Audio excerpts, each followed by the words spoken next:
Good morning and welcome to the 2024 iQFoiL Youth and Junior World Championships here in beautiful Sa Ràpita on Mallorca. My name is Sandy and I'm joined here in the booth by Mr. Rafty Reid. How's it going, Sandy? How's it going? And here we are for day number 4 of that World Championships. I was just having a look at that video there and frothing over it. It is sick out here. It's been, as we said, it is day number 4, so we've already had 3 days. I've managed to be here throughout those few days, and it's been really cool so far. I mean, that first day, it was super sunny, and then we managed to get a few little slalom races at the end of the day, and then that second day was insane. It was epic. It was around 25, easy 20 plus knots. It's quite big seas. It was pretty extreme out there. It was really awesome. And now, then yesterday, unfortunately, no wind. So it was another beach day. Everyone was having a good time, like pump falling. Everyone was jumping in the water, enjoying this beautiful place here in Sa Ràpita. And now we go to today's where we do have wind. I mean, in the morning it was looking like it was going to be around 10, 11 knots, but everyone's out on the water now and it is windy as. There's latest update was around 17 knots on the course, so it's pretty breeze on, and we cannot wait to see some action here on day number 4. Absolutely, and as it is a World Championships, we've had some riders coming from all over the world to join us for this event. Some of them are actually part of what we call the Emerging Nations program, so let's take a little look at some more information about that. So the Emerging Nations program is dedicated to like sailors who don't have like the chance to be coached by the coach of the countries. I'm coming from Australia. It's a far way. I'm the only one from Australia here, so no coach, no nothing. So it's really great to kind of have a team. We traveled from Argentina. That is so far, and we came without a coach. So with the Emerging Nations program, give us a coach from here, from the iQFoil class, to help us and to train like these days before the competition. It's super nice to know these sailors who really are keen to compete and to learn, but they don't have sources where they can to do it. So it's nice to help them and show them the correct direction to go.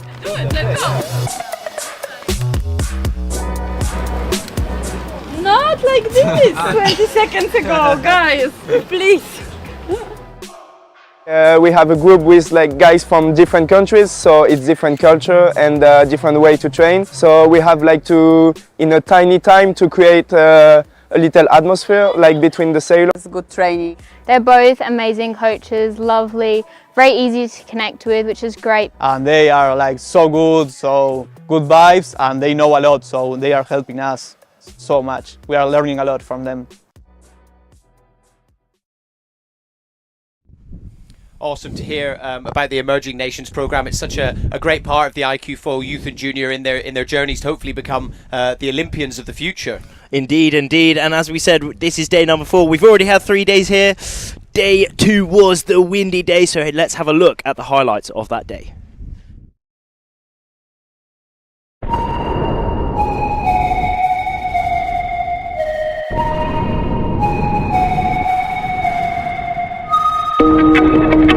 Day 2 of the iQFoiL Youth and Junior World Championships, and guess what? It's windy here in Sa Ràpita.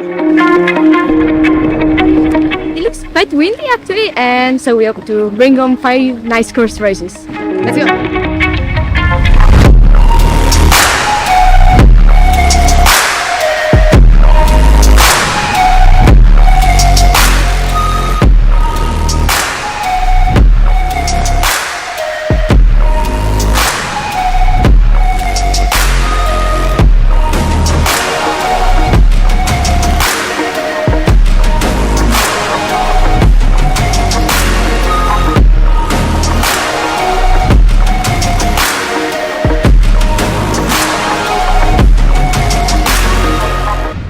We completed 5 course races for every single fleet, and here we saw some real standouts. Dominating the under-19 woman was Darcy Shaw, picking up 4 out of 5 race wins. Today was really good. Had some really nice weather out there, got some good results, so I'm happy. In the under-17 girls, it was Aalvaa Media one-upping that and winning every single one of her races. I think it was a good start for me, good win, good vibes, and I'm very happy. On the men's side, they're still in their qualifying series. In the under-17 boys, Marius Polo takes the lead at the end of the day. Today was perfect. I win to double it. The win was great. In the under-19 men's yellow group, we saw two Italian riders, Federico Poloni and defending world champion Leonardo Tomasini, both consistently leading the pack. But after some close battles, it was Freddie who came out on top with 5 race wins. Really strong win. It was very fun racing and very nice battles. Finally, in the blue group, it was Val Erdzen who was unbeatable. Perfect day of racing. I waited so long for these conditions and they came. What an epic day here at the World Championships. With the rest of the week still ahead of us, let's see what tomorrow brings.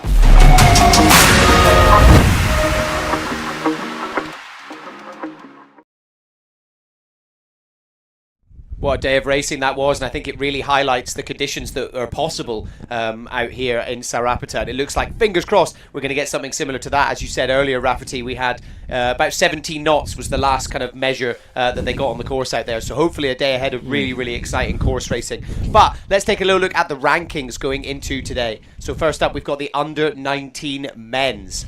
Indeed. So currently at the top is Freddie, winning every single race so far for him. He's had an awesome little competition so far, only 5 points. Val is in that second place, and then Leonardo Tomasini in third, Freddie's partner. They're doing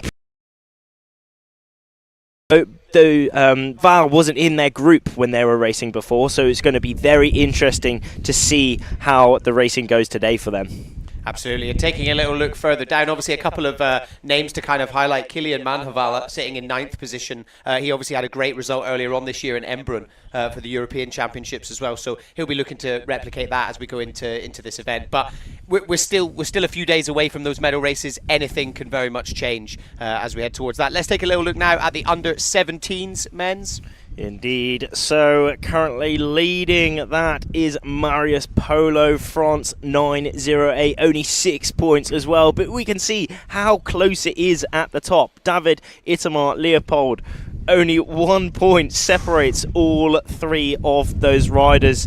And then, I mean, even down to that 10th place, only 20 points. It's so close between all these riders. They're going to be pushing to the absolute max to hopefully get inside that top 10. Well, you know, it is all about that top 10 at the end of the week, but at the minute, they're just trying to put in the best competition they can at the minute.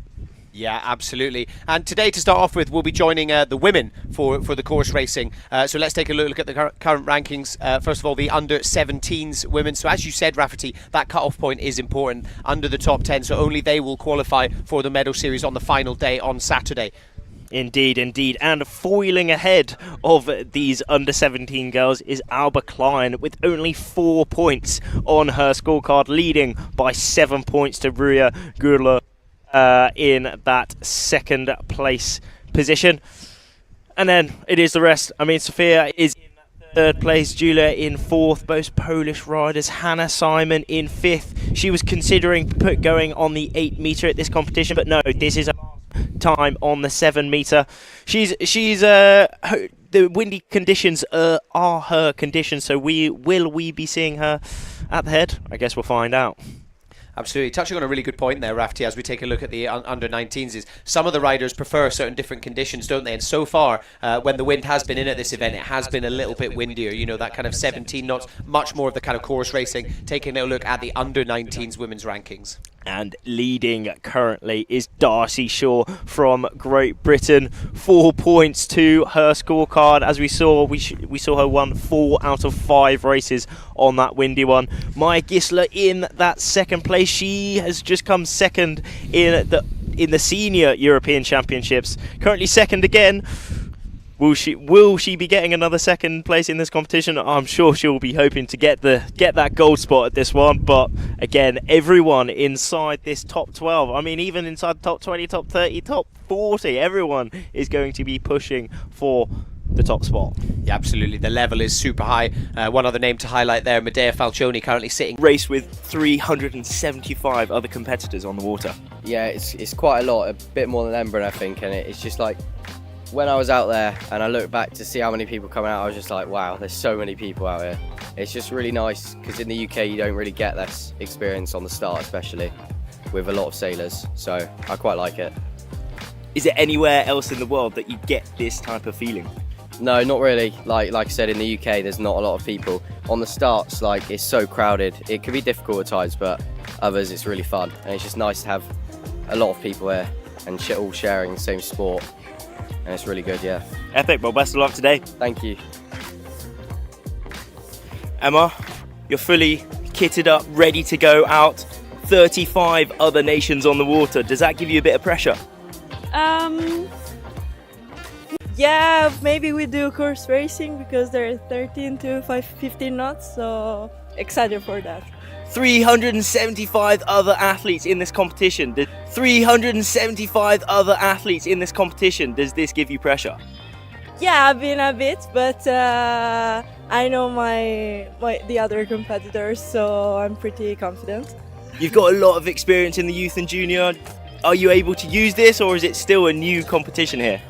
No, I think I have plenty of experience because this is my last race in the youth fleet, so I'm happy. Oh, best of luck. Thank you. So we're here in the rigging area. Let's get a quick word with Giwak. You're rigging your sail here on day number 4? Yes. You're rigging your sail here on day number 4? Yes. Are you scared or are you excited? Are you scared or are you excited? I'm really excited. Conditions look good. I'm happy to race again. 375 other athletes here at this competition. Is that scary or is that exciting as well? Yeah, I'm new to the game, but I'm getting used to it. You said you're new to the game. Does that add any new challenges, or is this just a learning opportunity? Learning opportunity, definitely. Well, best of luck today. Hopefully we can get some awesome racing going. Thank you. Number one goal is fun, and you know, it is so extremely fun racing out here on this equipment, but also racing to their top ability, really trying to maximise and use their full potential to hopefully get an insane world ranking at the end of the week. And here we go to the race. Here is Darcy Shaw on the screen, rocking that yellow bib, as she did come into today leading the under-19 women. Absolutely. So yeah, as you said, Rafferty, we are coming straight into the middle of the course racing for the under-19s. Darcy Shaw there in the middle of the screen, absolutely cranking it upwind. It looks like they've got some nice breeze out on the course. A little bit of chop as well. That always adds a little bit a new dimension to it. Talk us through, Rafferty, how they can kind of utilize the equipment. Obviously, it's all one design equipment. How can they make sure that they're utilizing it for the conditions out there as the conditions change? Yeah, there's a lot of different changes that can be made to this equipment to just ensure that it has max potential in each condition. As you said, we can see it's rather lumpy on the water out here. There's a bit of swell, there's some waves coming down here in Sa Ràpita, so they really need to ensure they have the optimal height on the foil through this water. We can see Darcy showing us how to do it just expertly. A little touchdown there, just showing that the waves are quite big, ensuring that the power, ensuring that the balance on that foil is optimal. But a little cross there, cool, blimey, what a little cross that was. Could that have been mine? Maybe Nella, who knows? Yeah, that was a good little tack as well there. So it brings in a whole new dimension, the course racing, compared to the slalom that you said that we saw on day one. Is adding that upwind element means there's going to be a lot more transitions. So the tacking, we've already seen quite a few of the athletes kind of mastering staying up on the foil the whole time. How important is it that they manage to do that in those transitions? It is optimal. I mean, the windier it gets, the less important it actually is, to be honest, because when there is more than enough power, they can sheet in and get straight back up onto the foil. But we saw a few people not quite making that upwind marker as you go straight to the under-17 women now out here on the course. Here they are on their top. No, I'm pretty sure they're heading downwind now, actually. Indeed, so they will be doing that in well, not too sure where on the course this is. Maybe it's on that outer loop. But here is the under-19 women upwind mark. Darcy Shaw rounding it in first place. Literally, maybe a second or two separates both Maya and Darcy, though. Maya deciding to put in that jibe there, and Darcy trying to defend that. But what a jibe that was from Maya, actually. But there's no messing around with Darcy. She is putting in those pumps to try and keep her lead within this race. But a very good start to Maya's downwind here, looking almost like it could be very even now.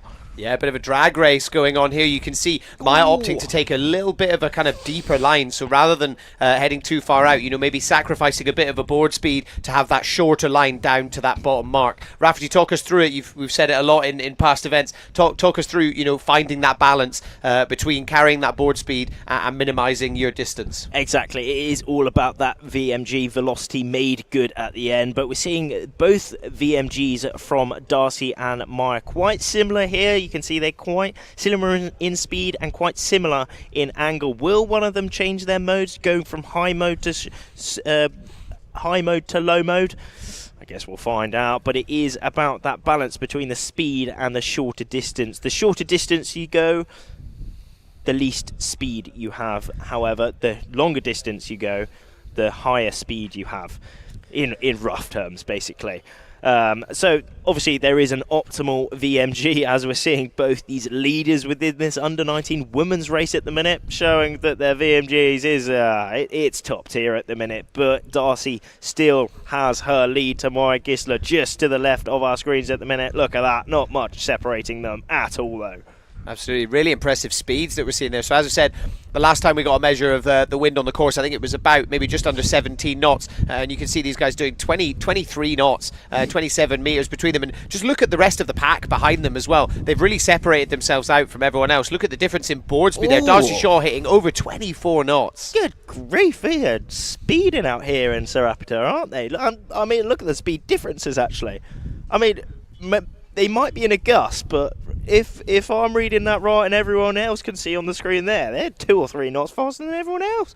Good grief. Oh, holy moly, this is insane. Look how fast they're heading downwind, and it's still quite lumpy out here. Darcy just deciding to jibe on one of those bits of swell, and there is that bottom gate. Both deciding, I think they might be on their finishing reach, actually. Yeah, okay, so this is the last reach. Darcy still holding her lead to Maya Gisler just in that second place. Not much separating her between the win here on day number 4. Yeah, really, really impressive there. Kind of came round, just managed to keep that bit of distance. And then, as you said, as soon as you round it and come a bit more across the wind, you can see that board speed just increase so much. And she's got a really clear lead now on Maya Gisler. It's kind of set in stone, but yeah, Darcy Shaw, really, really impressive performance, and that is her over the finish line. What a start to the day. What a start for Darcy, what a start to the competition, and what a continuing performance in this competition. Another win, and Maya Gisler getting that second place. Another cracking result from her. Both first and second overall. Come first and second in this race as well. How excited. But we saw quite a big lead. I think in that third place, is that Nella with the green helmet? Oh, I think that might be Nella Sadokova. Third place, possibly. What a little race from her as well. She'll be really hoping to push into that top 3. She did have a top 3 finish in the European Championships earlier this year. Will she be able to get top 3 finish or maybe even win? I guess we'll find out. Absolutely. And you can see there is a little bit of a separation between those kind of first 2 riders, and then you can see the rest of them only now sort of coming past the mark and coming over to the finish line.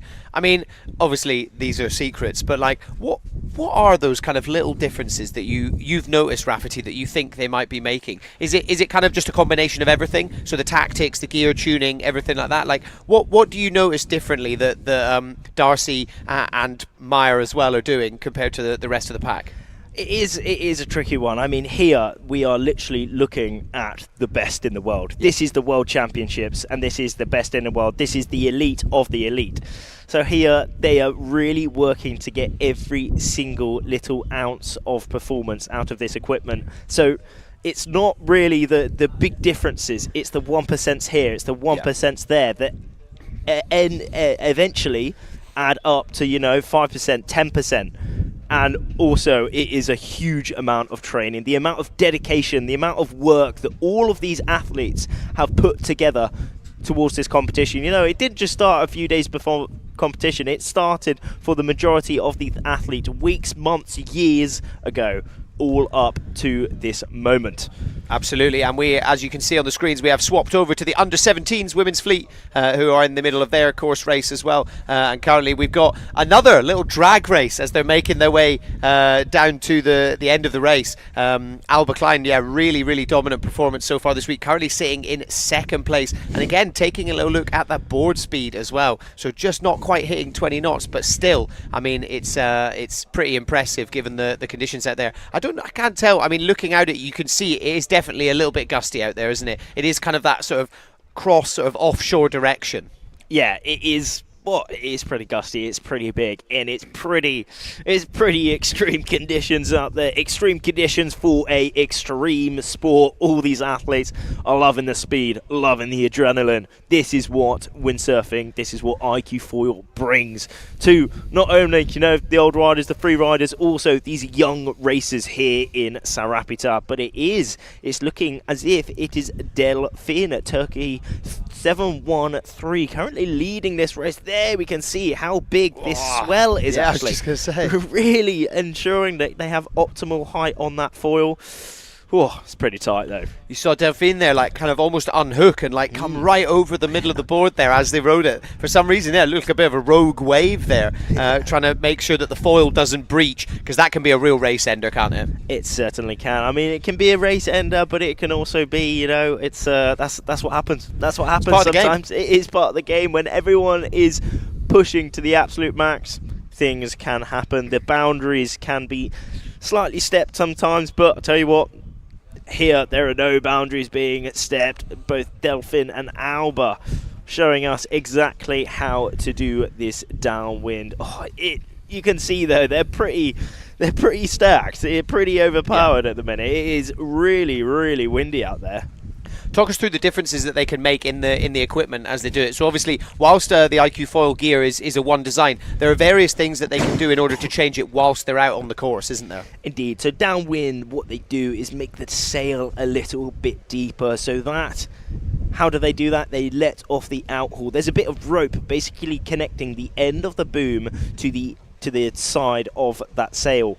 When they let off that rope, a little bit deeper. That makes the sail more powerful. As downwind, you want the sail as powerful as possible to pull you downwind, to pull you forward and maximize your VMG. And that's what we're seeing here. That's what we're seeing here on the under-17 women. They are using the 7-meter sails. A little bit smaller than the under-19s. They use the 8-meter and a slightly different design, but it is still some epic, speedy equipment. Absolutely, but it's all kind of designed, isn't it, to sort of transition as you come up through the various fleets. You know, it is designed to sort of foster that that idea of as you improve, you can slowly start to take out that bigger gear. You know, you don't want to be putting people off in the first place, you know, and they go, oh, this is too big, this is too heavy, you know, and the ability for them to sort of progress up as their level you know, but also they're going to get bigger, aren't they? Some of these, as I said, Medea Falcioni, she's only 14 years old. I mean, she's battling with the under-19s, you know, and putting in impressive performances. But, you know, it basically means that as they grow, the equipment can grow with them, and it creates a really good pathway for them as they hopefully make no risks around here. Just cruising towards that finish in the first place. Absolutely, yeah, taking looking pretty cruisy, and this is something we've touched on before, Rafty. It's easy to look at this and think, oh, it looks, you know, especially if you're a windsurfer watching as well, it's easy to look at it looks pretty dreamy, just sort of cruising along. It looks like they're just kind of enjoying the ride, but they're not. They're very much committed to it, and there we see Aalvaa Klein heading over the finish line. Another win for her. Another win indeed. She will be maximising her lead in this competition now. We saw she was leading by, I think it was 7 points, wasn't it, at the start of today? And now extending her lead even more. Absolutely, yeah, really impressive performance from her, and I think that was the next couple of riders heading over the line there. Again, seeing a bit of a split, really cool angle here. You can see them all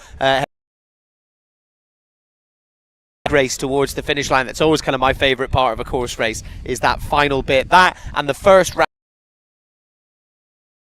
where generally we start to get a sense of where people are going to be sitting in the race. It's definitely one of my favourites. A couple of weeks ago at the event in Sardinia at the Worlds, we saw some really cool tactics going on at that top mark, you know, really keeping an eye out, especially in the gusty conditions. You know, I think it does make a huge difference, doesn't it? You know, being able to spot which gusts are going to help, kind of like you've been talking about, get you that VMG, especially on the upwind marks. I think we're probably going to be seeing that again today here in Sa Ràpita. Indeed, indeed. In this tricky conditions, in this mental game out here on the course, as we said, it is quite gusty. It's quite shifty. Well, it's no. It's a little bit gusty, but it's windy and the waves are big, so they still have to keep their head maximising in the game to ensure that they can have a smooth race. But you still have, oh, there is that start. Look at that.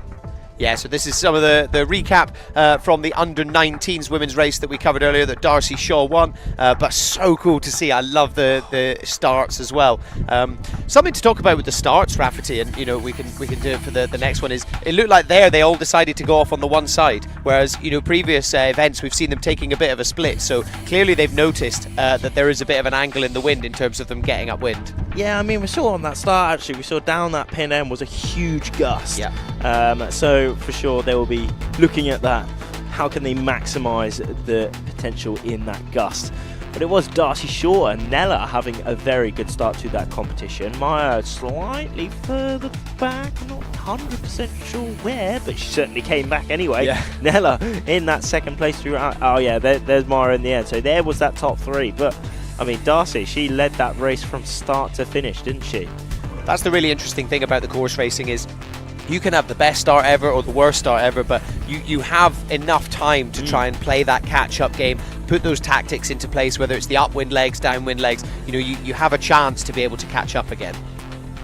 Certainly so, and there was that little proper little speed game on that last downwind, but it was Darcy Shaw who still came out on top, defended her lead all the way towards that finish.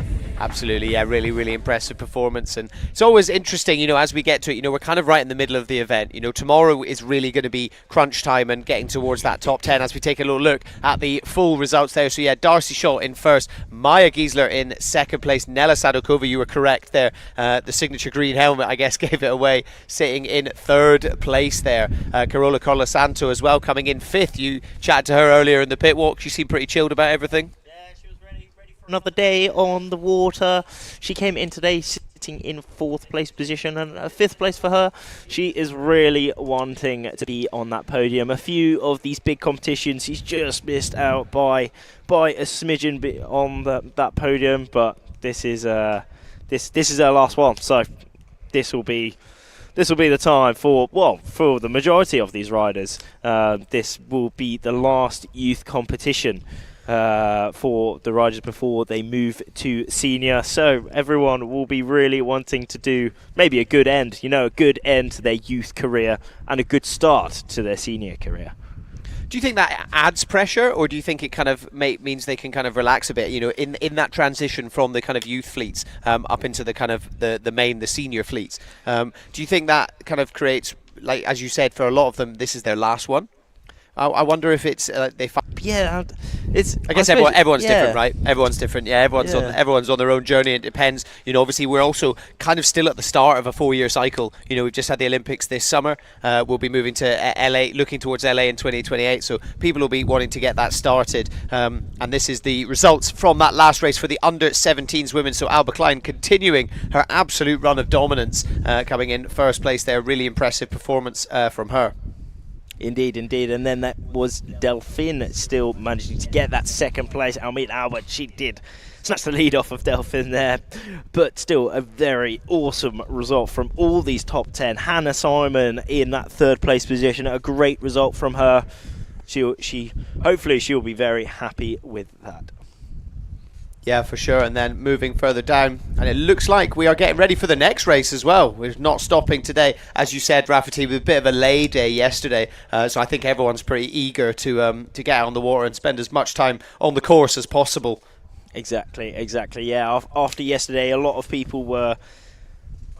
lot of people said they're like really tired, but even though there was nothing happening, so like, you know, people get tired of waiting. It's always the way. It's always the way. Yeah, you get more tired when nothing's going on, don't you? Exactly, because it's almost like, I think it's most mentally tired anyway, For sure. when you have to be ready to go and you're on edge and you want to race and then you don't go, so you're just kind of like all this pent up anxiety and stress, but also excitement and everything, and you're waiting and waiting and waiting, and then it just never quite happens. I'm always interested to see the day after a lay day, the day after a rest day. You know, so I think some people thrive on it and they manage to carry that excitement and stress and anxiety and, you know, bundle it all up. And then other ones, they kind of flatten out a bit and get a bit tired, and then they don't quite manage to find that momentum again. You know, you mentioned it earlier, like, it's such a mental game, isn't it? As well as being so physical. One of the most physical sports there is. But, you know, it's such a mental game, I think, as well. Yeah. I mean, it's... This is the World Championships. This is the best of the best. You know, it's not just, well, a few, you know, rock up, have a sweet time, see how they fare in this world level competition. But a load of these riders are trying to get that World Championship title. I mean, being the world best in the world at something, that is a pretty sick bucket list moment, isn't it? Bucket list tick that you can say, hello, I am the best in the world at something. Holy moly, that's just insane, isn't it? That's certainly a bucket list moment for me. I don't know if it'll ever happen, but that's sick, isn't it? I think it is, yeah. I mean, yeah, for sure. And, you know, all these guys, all these athletes, they're all here for that reason, really. And then also with an eye to doing that, but then doing it on another level in 4 years' time at the Olympics. Especially, you know, these youth, these are the Olympians of the future, or the aspiring Olympians of the future. So for them, you know, it does have this kind of idea of a progression as they kind of move towards that sort of ultimate goal. Certainly is. But as they kind of move towards that as well, you know, it's really interesting to hear quite a lot of them. You know, they don't necessarily go, that's the goal immediately. You know, you touched on it earlier. You know, with the kind of 1%, it's all about making those tiny little differences and tiny little improvements and coming away. You know, say your last event you came in 25th. This event you go, right, let's break into the top 20 and building that. So it's not like you've got to completely climb and improve immediately. You know, the beauty of the iQFoil is it is so well set out for that kind of pathway and that natural progression from the kind of youth, you know, the youth and junior all the way up to the point where you're looking to kind of have an Olympic camp. See all the athletes on the other side kind of tacking, getting themselves ready. They do not want to be going over that line early. Rafty, what happens if that happens? They are binned out of the start. So they are. Yeah, there is no mercy at all. So if you are over the line early, it's an automatic disqualification from that race. So you will have to sit it out. So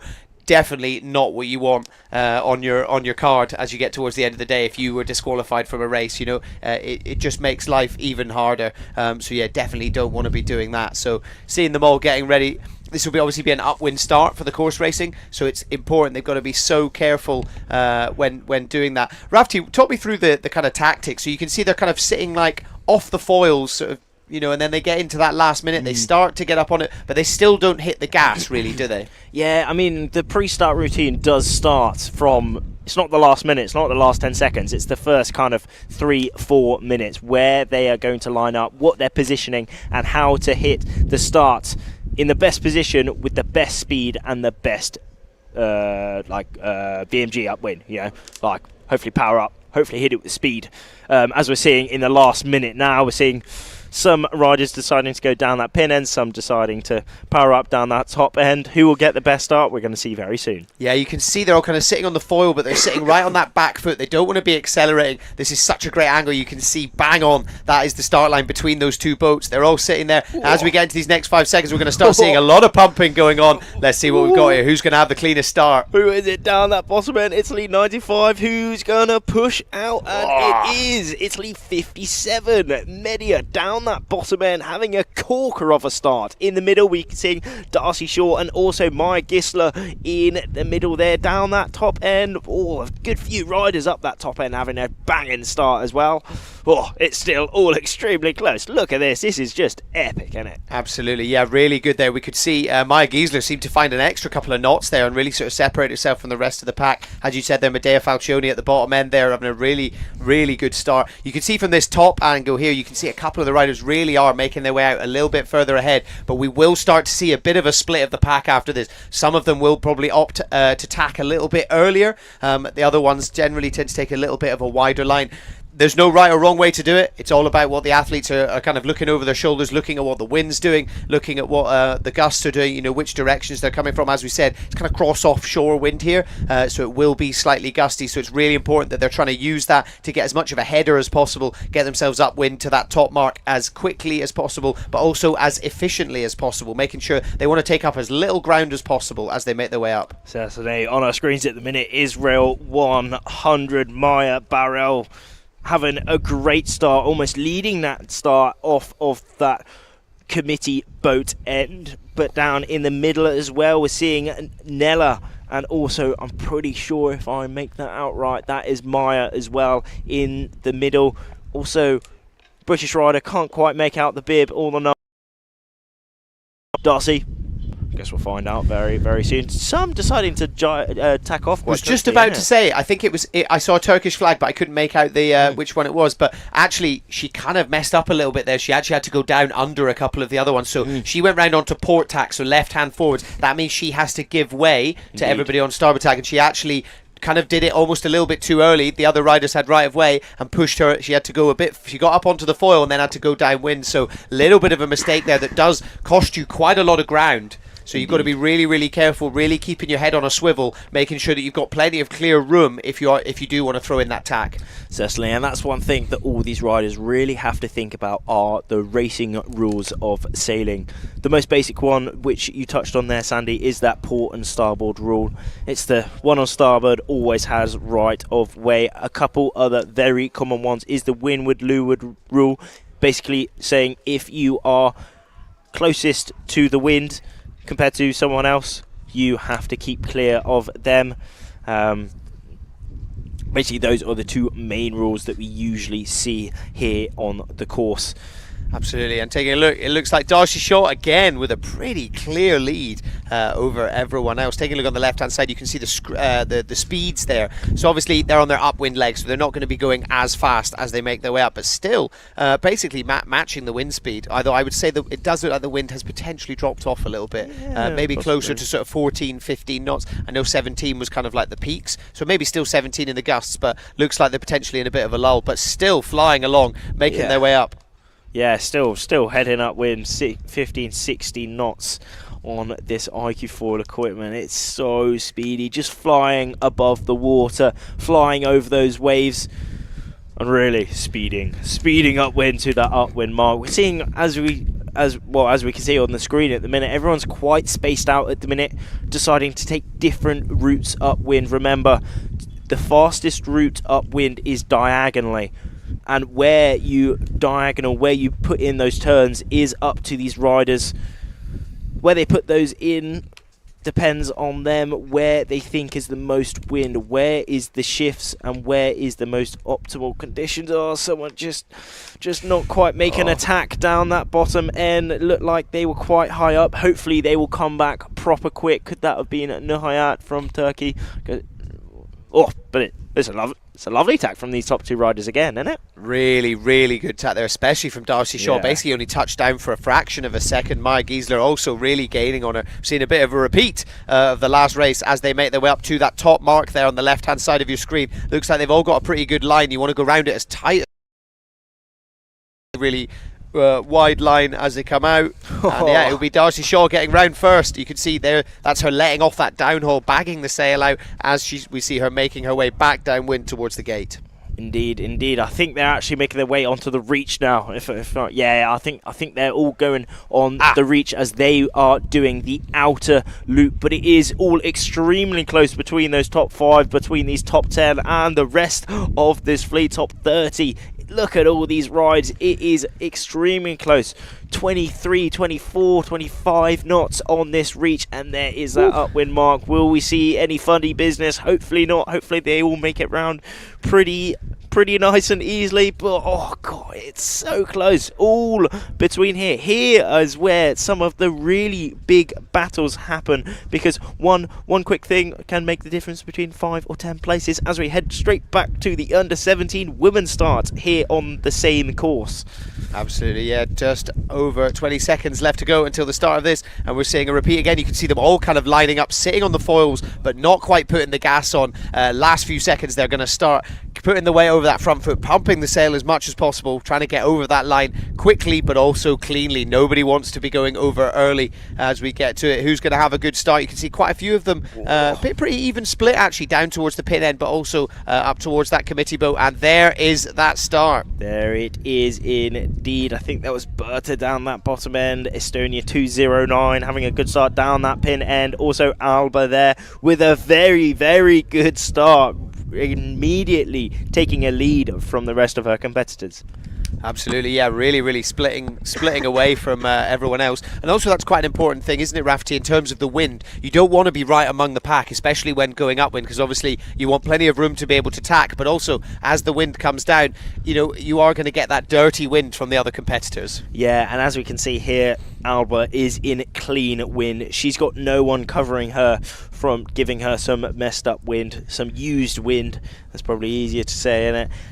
But she's still pumping, still trying to extend her lead towards the rest of this group. God blimey, what a performance Aalvaa is putting in here at this competition. Absolutely, yeah, really textbook start there from her, opting to stay up towards that kind of committee boat, and has really separated herself. And while she may not be the furthest kind of upwind necessarily, you know, she's the fact that she's right up at this end of the course, you know, hopefully she'll be able to find a good spot to tack, you know, kind of keeping herself out and away from it. I imagine some of the other riders will be looking up at her and trying to kind of replicate that. We're already seeing a couple of the athletes down that left hand side of the screen going for the tack already.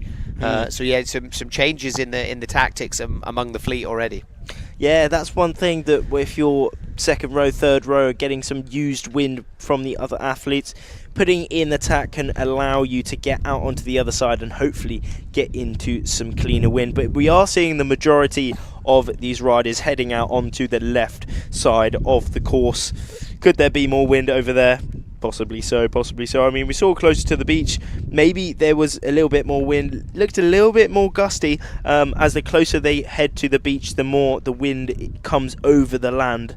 And when the wind comes over the land, it can get a bit not dodgy, but it can become a little bit less clean, because it goes round the buildings, round the trees, round the beach, and then making it a little less consistent. But it also means maybe it could be a little bit stronger over there. Aalvaa putting in her tack, not the fastest tack, but you know, she's safe and straight back up onto the foil, making her way to that upwind mark. As you said, Rafferty, you know, having that little bit more wind means you've just got a little bit more of a margin for error when it comes to the transitions and the tacking. You know, you could see there, even though she kind of touched down, came round, it's better to have a dry tack like that and come round, pump straight back up onto the foil, than trying to kind of keep up on the foil and end up messing it up. And let's make our way back to the finish for the under-19s women's, and looks like not much has changed here. We've got Darcy Shaw currently being closed in on by Maya Giesler. This is a bit like watching the same race on repeat, Rafferty.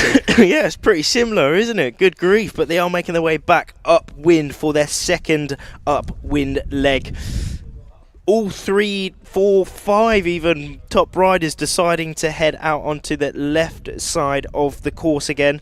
Maya gaining a little bit from upwind angle, but Darcy still has the speed. But this is going to be a very interesting position, because now Darcy is got a little bit under pressure from Maya. What will her next move be? How will her tack be? Will she go for the cross? Because when Darcy tacks, she will be on starboard. So could be a little bit of a coming together when Darcy decides to put in attack, but it looks like Maya has actually gained a little bit in the overall standings there. We see her snatch the lead, but it is extremely close between these riders. Nella also having a very good start to her second upwind leg in that third place position. She is fighting for these top 2 positions as well. Will she come into it as well? I guess we'll find out. Yeah, absolutely. Really interesting what you said there about Darcy. If Darcy decides to tack, I mean, it looks like Maya Giesler's kind of gained on her a little bit. So as soon as Darcy tacks, I think Maya will go past her. But earlier on, you know, you could almost use that tack as a bit of like a kind of blocking maneuver, you know, force them to kind of go downwind a little bit. Obviously, you don't want to be colliding with anyone, but, you know, it is where these tactics start to come into play on these upwind legs. Certainly, but Maya really has gained here, actually. Massively. She's certainly taken the lead of Darcy Shaw here. Maya putting in her tack now, followed by Darcy. Darcy is an absolute tacking demon, though. Look at that. Absolutely incredible tack from her there.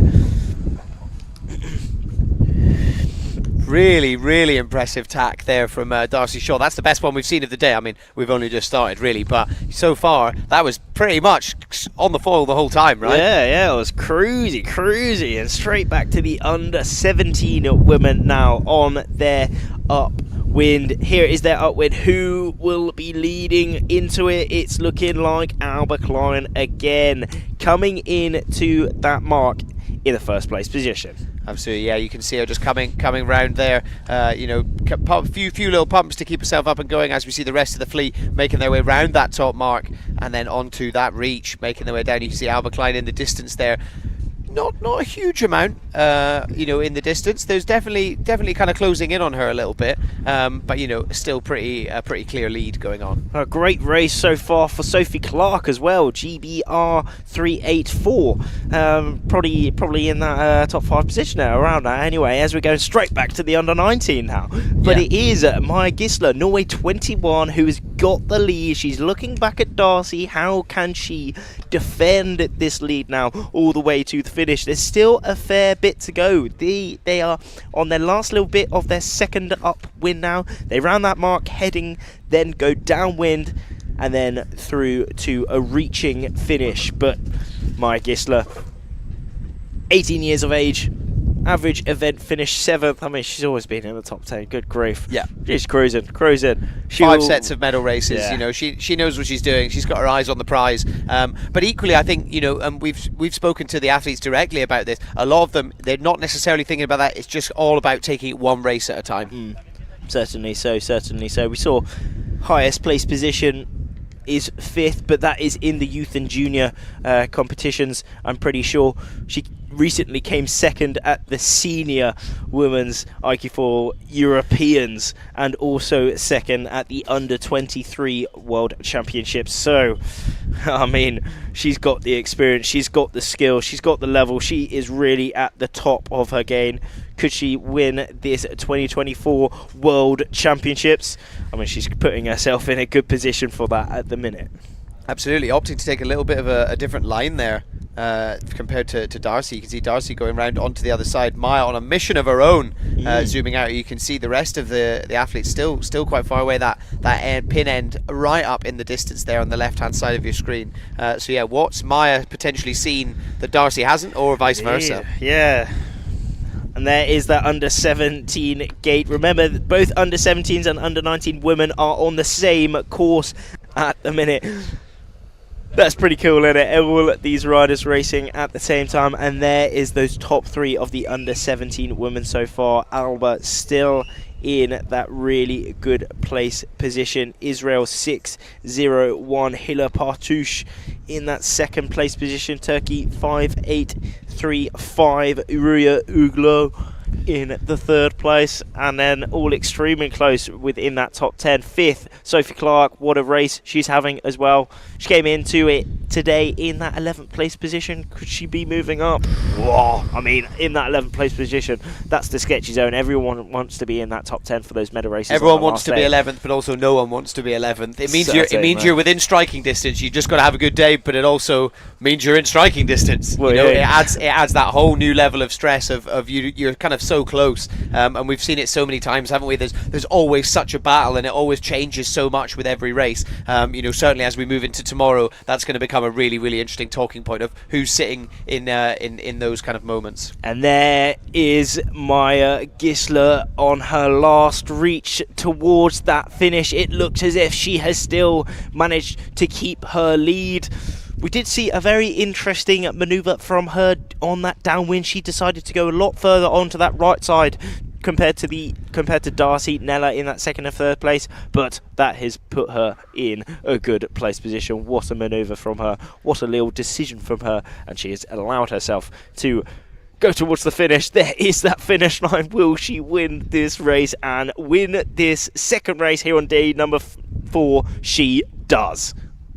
Really, really impressive performance there from Maya Giesler, going from strength to strength, and I think that'll certainly be helping her get towards that goal. And of course, I mean, we don't need to talk about it too much, Rafti. You know, it'll be something we'll talk about a lot tomorrow. But you know, if you can come in that first place, it only makes life easier for those medal races, doesn't it? It certainly does. It is everyone pushing towards that top 10. But you know, it's not just wait, getting it on.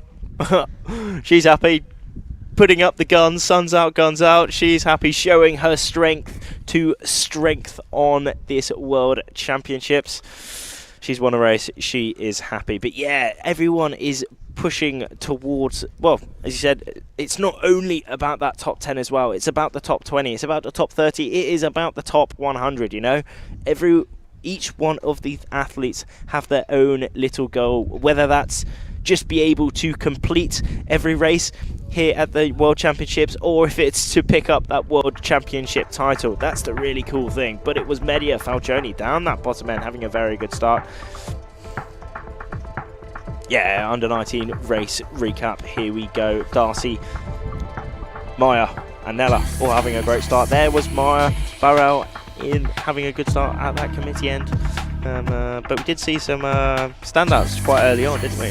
Absolutely, yeah. I think so much of it is about, you know, having that good start, but equally the course racing, so much can change over it. But I mean, you know, we saw it here, Maya Giesler and Darcy Shaw just remaining so dominant throughout the entire thing. I'd be really interested to see what happened on that last sort of downwind leg. That was really interesting there, where Darcy Shaw decided to jibe off a lot earlier than Maya and just kind of made a mistake. Because Maya basically just opened the entire world to Maya, and she was just able to just truck along ahead towards that finish line. So yeah, I'd be interested to see what happened to Darcy. Amazing tack there from Darcy Shaw. That was on that first upwind leg. Really, really impressive. That's the best forwarding tack we've seen of the day so far. So yeah, it's going to big shoes to live up to. You can see them here. I think this was it there, making their way down that final downwind leg, that final kind of reach. You know, just starting to head towards that finish line, and it was Maya Giesler that came out on top.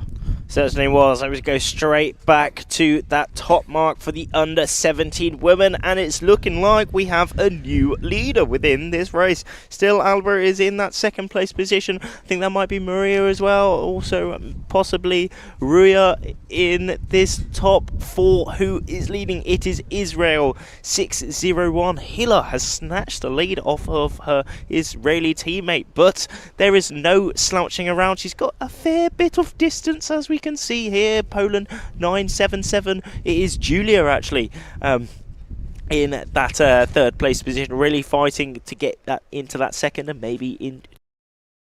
Here they are on their. After this, they head downwind and through to that finish, separating them between.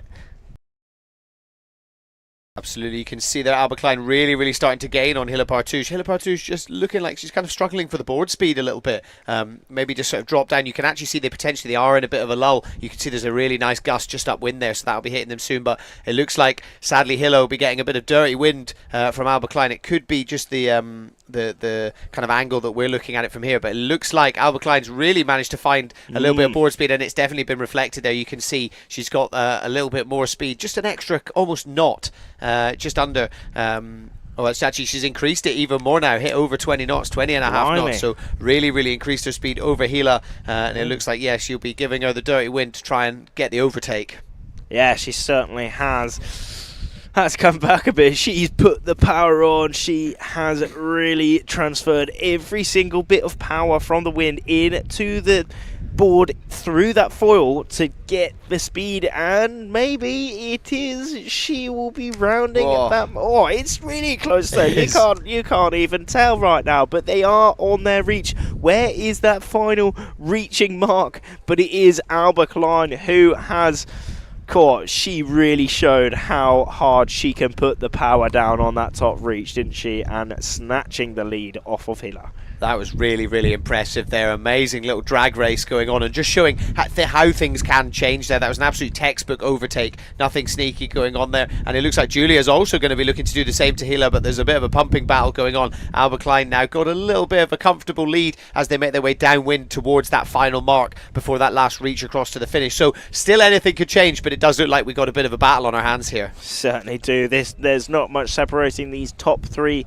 at all, but there is Julia and also Aalvaa. Yeah, Hilla actually opted to jibe off a little bit earlier there. So again, we're seeing a bit of a split actually, taking a look at this wider angle here. We can't actually see Hilla unless that might be her actually pumping there, but I think she jibed off a little bit earlier and then riding a little bit of swell there. So that's kind of another thing, and that can also help the VMG, right? So you don't have so much power in the sail, you can take a bit of a deeper angle. If you notice that you can actually ride the swell with the foil, that can also add another kind of little tactic in and mean that you can take a bit of a deeper line to get you towards that mark a little bit quicker. Yeah, we certainly saw Aalvaa do it right there. I mean, she's still on that bit of swell here, really allowing that swell, that wave to push her further downwind, to gain a bit of speed, to gain a bit of bit better angle downwind. She's got a gust behind her as well, we can see on the left side of the screen.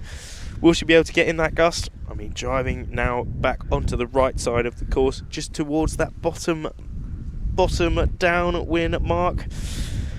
She's pumping though, she's pumping, really trying to defend her lead within this race. Absolutely, looks like Julia just going for the jibe there down in the bottom left hand side, and I think that is Hilla Partouche in the middle of the screen right in the background over there. So yeah, Aalvaa taking some really, really good tactical decisions there and has managed to just really, really extend her lead as she makes her way down towards that final mark. Still pumping though, still pumping. Looks like the wind's dropped a little bit maybe. Or just in a bit of a lull. Well, I think it has. Well, what we can definitely say, it is quite gusty, isn't it? For sure. It is quite gusty out here. Really proving some conditions where they have to be at the top of their game mentally to ensure they are in that gust. They are on the sides of those gusts to get a little lift up the course or down the course. But Aalvaa's doing it absolutely perfectly, isn't it? Absolutely, yeah. I mean, really looking at the sailors in the background there, you can see. I think they're still up on the foils, but certainly, not sort of cruising around like they were in the last race. Definitely, a bit of a lull going on here. No, but making their way down, you can see she's got a real clear lead there. But you can see the really big differences in speed at the minute, whether they're in a gust, whether they're in a lull. We're seeing 20 knots of speed downwind compared to 15 knots of speed, 13 knots of speed downwind even. Really showing that it pays to be in a gust. Absolutely, yeah. It makes such a big difference, having those extra couple of knots. We just saw it with Aalvaa's overtake of Hilla, having literally, I think it was like 19.9 and 20.8, so less than 1 knot, and it just gives you that little bit of an edge to be able to go over either over one of your opponents or getting over that line as early as possible. And there she is going down through the gate. Aalvaa Klein now making her way towards that finish line, that last reach. Yeah, she's just got to hold on now, try and enjoy the ride, maximise that speed as much as possible. Look at the speed she's putting down. She's gone into the backstrap. No messing around with Aalvaa Klein now. She is all the way towards that finish. Full power, full extension, and full speed. It's really get a sense. Actually going, you can see the boat there in the background. This camera here, you really get an idea of it. Sometimes almost straight over the finish line, first place, loads of speed crossing the line. Really, really impressive performance there from Aalvaa Klein. Indeed, yet another win for Aalvaa Klein. Cor Blammer, she will be really extending her lead within this competition now. Really big extension, a great race from Hilla there. We're also seeing a crossing line very close between I think that was Zofia and also Uria.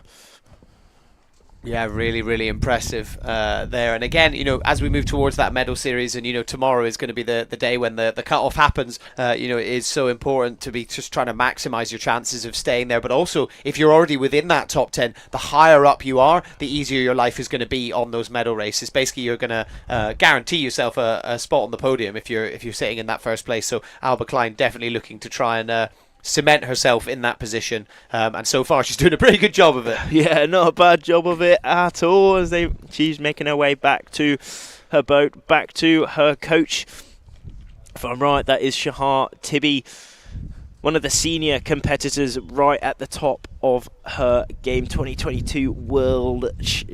She was a world champion indeed, so she'll be transferring all of her experience, all of her tips to these young riders, and it's looking like it's working. It's looking like it's working, as Aalvaa is really having a great competition so far. Absolutely. Whoa, Yeah, really impressive performance. Well, almost a little bit of an overtake. Yeah, there we go. Be interested to see the full top 10. Yeah. Maybe they've gone over already. Hannah Simon doing it all the way to the finish. No messing around. No messing around at all. That's the thing. I mean, all these riders are pushing to the very end. There's no kind of slouching. When this race is on, it is really on. 16 minutes target time that these races last for, so it is a fair amount of time. It's a long way. It's a big tour here in Sa Ràpita on the waters, but you know, it's showing that they can go extremely. I mean, they're going so fast around this course. As we go to the rankings of that race that we just saw, Maya Gisler taking the lead. We saw her really managed to get that win in that race on that second upwind. The start of that second upwind, she went a lot higher than Darcy, and that allowed her to hold her lead all the way to the finish, but still a great result from Darcy. Nella in that third place as well. Absolutely, and then Carola Colasanto and Medea Falcioni finishing up that top 5 there, both putting in really kind of consistent performances as well, you know, and again that's hopefully going to see both of them climbing higher, you know, and up into that top 10, but also making their way up it as well. So that's it for those 2 races at the moment. Yeah, full of action so far. Indeed, always full of action here at the iQFoiL class. Do remember, we're watching the comments, like put in where you're tuning in from, all your support towards these riders, and also make sure to share everywhere you possibly can to show this insane sport. Hopefully get more people involved, and you know, spread the steez of windsurfing all around the world. Absolutely, yeah, and we are going to head over to the water for an interview with Aalvaa Klein.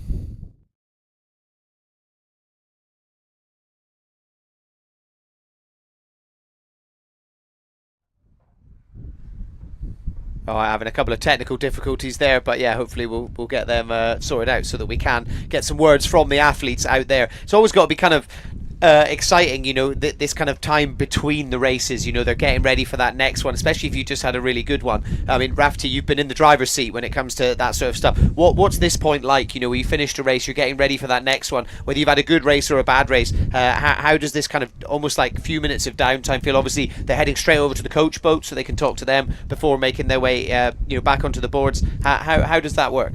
Yeah, I mean, again, it is very personal. I mean, I was always one to just have a good time, to be honest. I always really tried to not concentrate on the stress. I mean, a lot of these riders will do the same, try and not concentrate on the stress, just enjoy windsurfing. But also there will be some people who will be really like handling in that, and how to convert that stress into good performance within that next race, trying to set up correctly, use what they have learned from that previous race, what went well, what didn't go quite so well, and how to maximize their performance in the next race.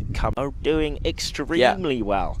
They've really come together. We saw Merve Vatan, one of the young Turkish girls, represent Turkey within the Olympic Games. So big inspiration there, and getting more people within the sport, enjoying windsurfing, and showing how they can perform on this world stage here at the World Championships in Sa Ràpita. We've got some awesome conditions here on day number 4. We did see earlier, well, at the start of the day, it was around that 10 knots. We thought it was going to be quite a light wind day, but then it picked up big time. We did see 17 knots on the course. It's looking like maybe it's dropped off a little bit now, but we are still course racing, and it's pretty wicked to see. Pretty wicked to see all these riders racing it out here. Here on the water. Yeah, absolutely. Let's take a look at the recap of some of the racing for the last women's under-17s race. So yeah, some really impressive performance going on, especially, I mean, we kept saying her name, Aalvaa Klein, just putting in such a dominant performance today so far and throughout this event. That top mark there, definitely kind of always one of my favourite parts of this, you know, making their way around. Look at that, I just love to see that on the background as well, you know, the other course set out. So this is actually one of the courses that we're covering today, and in the background there you can see that's course Bravo as well. So there are, how many, remind me, Rafferty, how many competitors do we have at this event? 375. Incredible, yeah, 375 competitors here. So seeing, you know, them all out on the water and things like that, obviously they're all not in one race, obviously. Yeah, no, yeah. But seeing, you know, that many of them, even just watching them leave the beach earlier and leave the harbour, it just looks so cool. You know, all of them heading off and everyone up on the foils and cruising around, doing very similar to what you're seeing on the screen there from Aalvaa Klein there, just getting herself racing across that finish line. Yeah, really, it's such an awe-inspiring thing to see. Yeah, it's really cool to check out. We're very glad to be able to bring it to your living rooms this afternoon. Indeed, yeah. All 375 from 35 nations all around the world here. We've got people from Asia, people from Oceania, you know, Europe, America. It's wicked. Yeah, absolutely. It's been so cool to see. You know, I actually got a chance to chat to Claire Say from Hong Kong, you know, coming over, and you know, she was kind of saying it's so cool to come over and compete here with so many people from all the kind of different nations. And I think, you know, in the interviews earlier you were doing with you know, a couple of the British guys, they were kind of saying, you know, you don't get this many on a start line, you know, when they're training back in the UK. So whilst this is also a chance for them to really make a name for themselves and come away with you know, a great result, it's also just great training, isn't it? You know, for them to be able to slowly get used to it. You know, this is the Youth and Junior, so this is the time where they can really sort of start to you know, sharpen their skills up a little bit and get themselves ready, hopefully for an Olympic campaign. So, you know, being able to do that at these events, it's such a great kind of training ground, as well as a chance for them to kind of hopefully come away with a world title.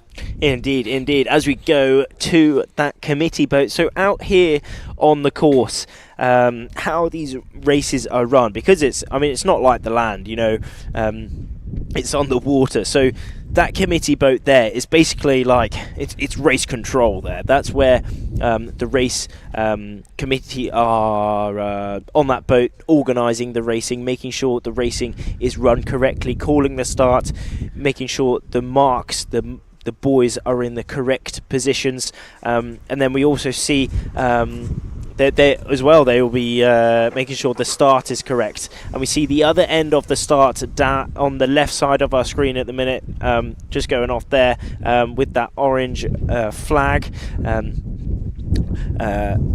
So yeah, on that orange flag, so that is the start. We're also seeing some other flags up on the boat at the minute. That's their way to signify to all those riders like the specific information needed. So we're seeing a big O2 on the boat. That signifies what course they will be doing. So that's the outer loop, and then the two it's easiest to think about is that it's 2 upwinds. So for the under-19 women here, they will be doing the outer loop. They'll be doing their upwind after the reach. We're also seeing that orange flag, the tall one. That's a kind of warning flag, and also marks exactly where.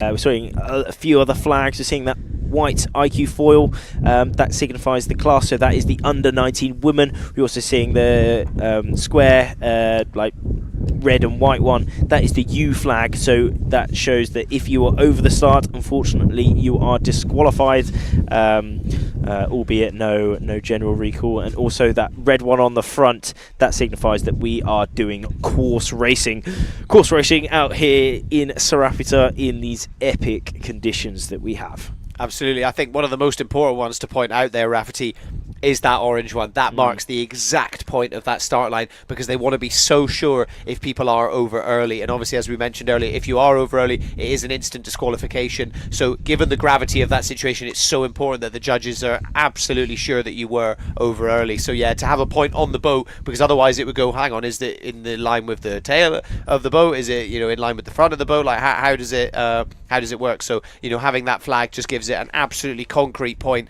that the judges can analyse and make sure that nobody is going over early. And we have just over 10 seconds left to go. You can see everyone, as we said earlier, sitting on the foil but not quite powering up too much. You know, they want to make sure that they don't go over early but can come away with plenty of speed. And as we get to it, we're going to start seeing the sails pumping. And they're going to put their foot on the gas. There we go. Off they pop off their race here on day number 4 of the World Championships. Look how many riders are within this race at the minute. It's so cool to see. Absolutely, and again, just look at the two on the left-hand side. It's Darcy Shaw and Maya Giesler, again, just with incredible starts, just completely separating themselves from the rest of the pack. Looking a little bit further down, we've got Medea Falcioni, but she looks like she's just being overtaken a little bit by some of the other riders. I think that's Nella Sadilkova just bearing right up on Maya Giesler there. But yeah, a really, really clearly, especially for Darcy Shaw on the right-hand side of the screen there, just that continued run of dominance. And I think it's one of those things, as you start to win more, you get a bit more confident, and you start to figure out the course as well, don't you? Exactly. Once you're in the clean wind, you do have a much easier kind of route up the course. You know, you have that clean wind. You can do what you want when you want. But for all 49 women here racing at the minute, you know, everyone is trying to gain little bit by little bit. Where is the next position that they can take? Where is the next position that they can defend? But it is Carola having a great start out here as well, followed by, I think that's Ifka as well, down on the screens at the minute. Media putting in attack. Oh, another great tack. Pretty speedy one, that is. Really nice tack there again.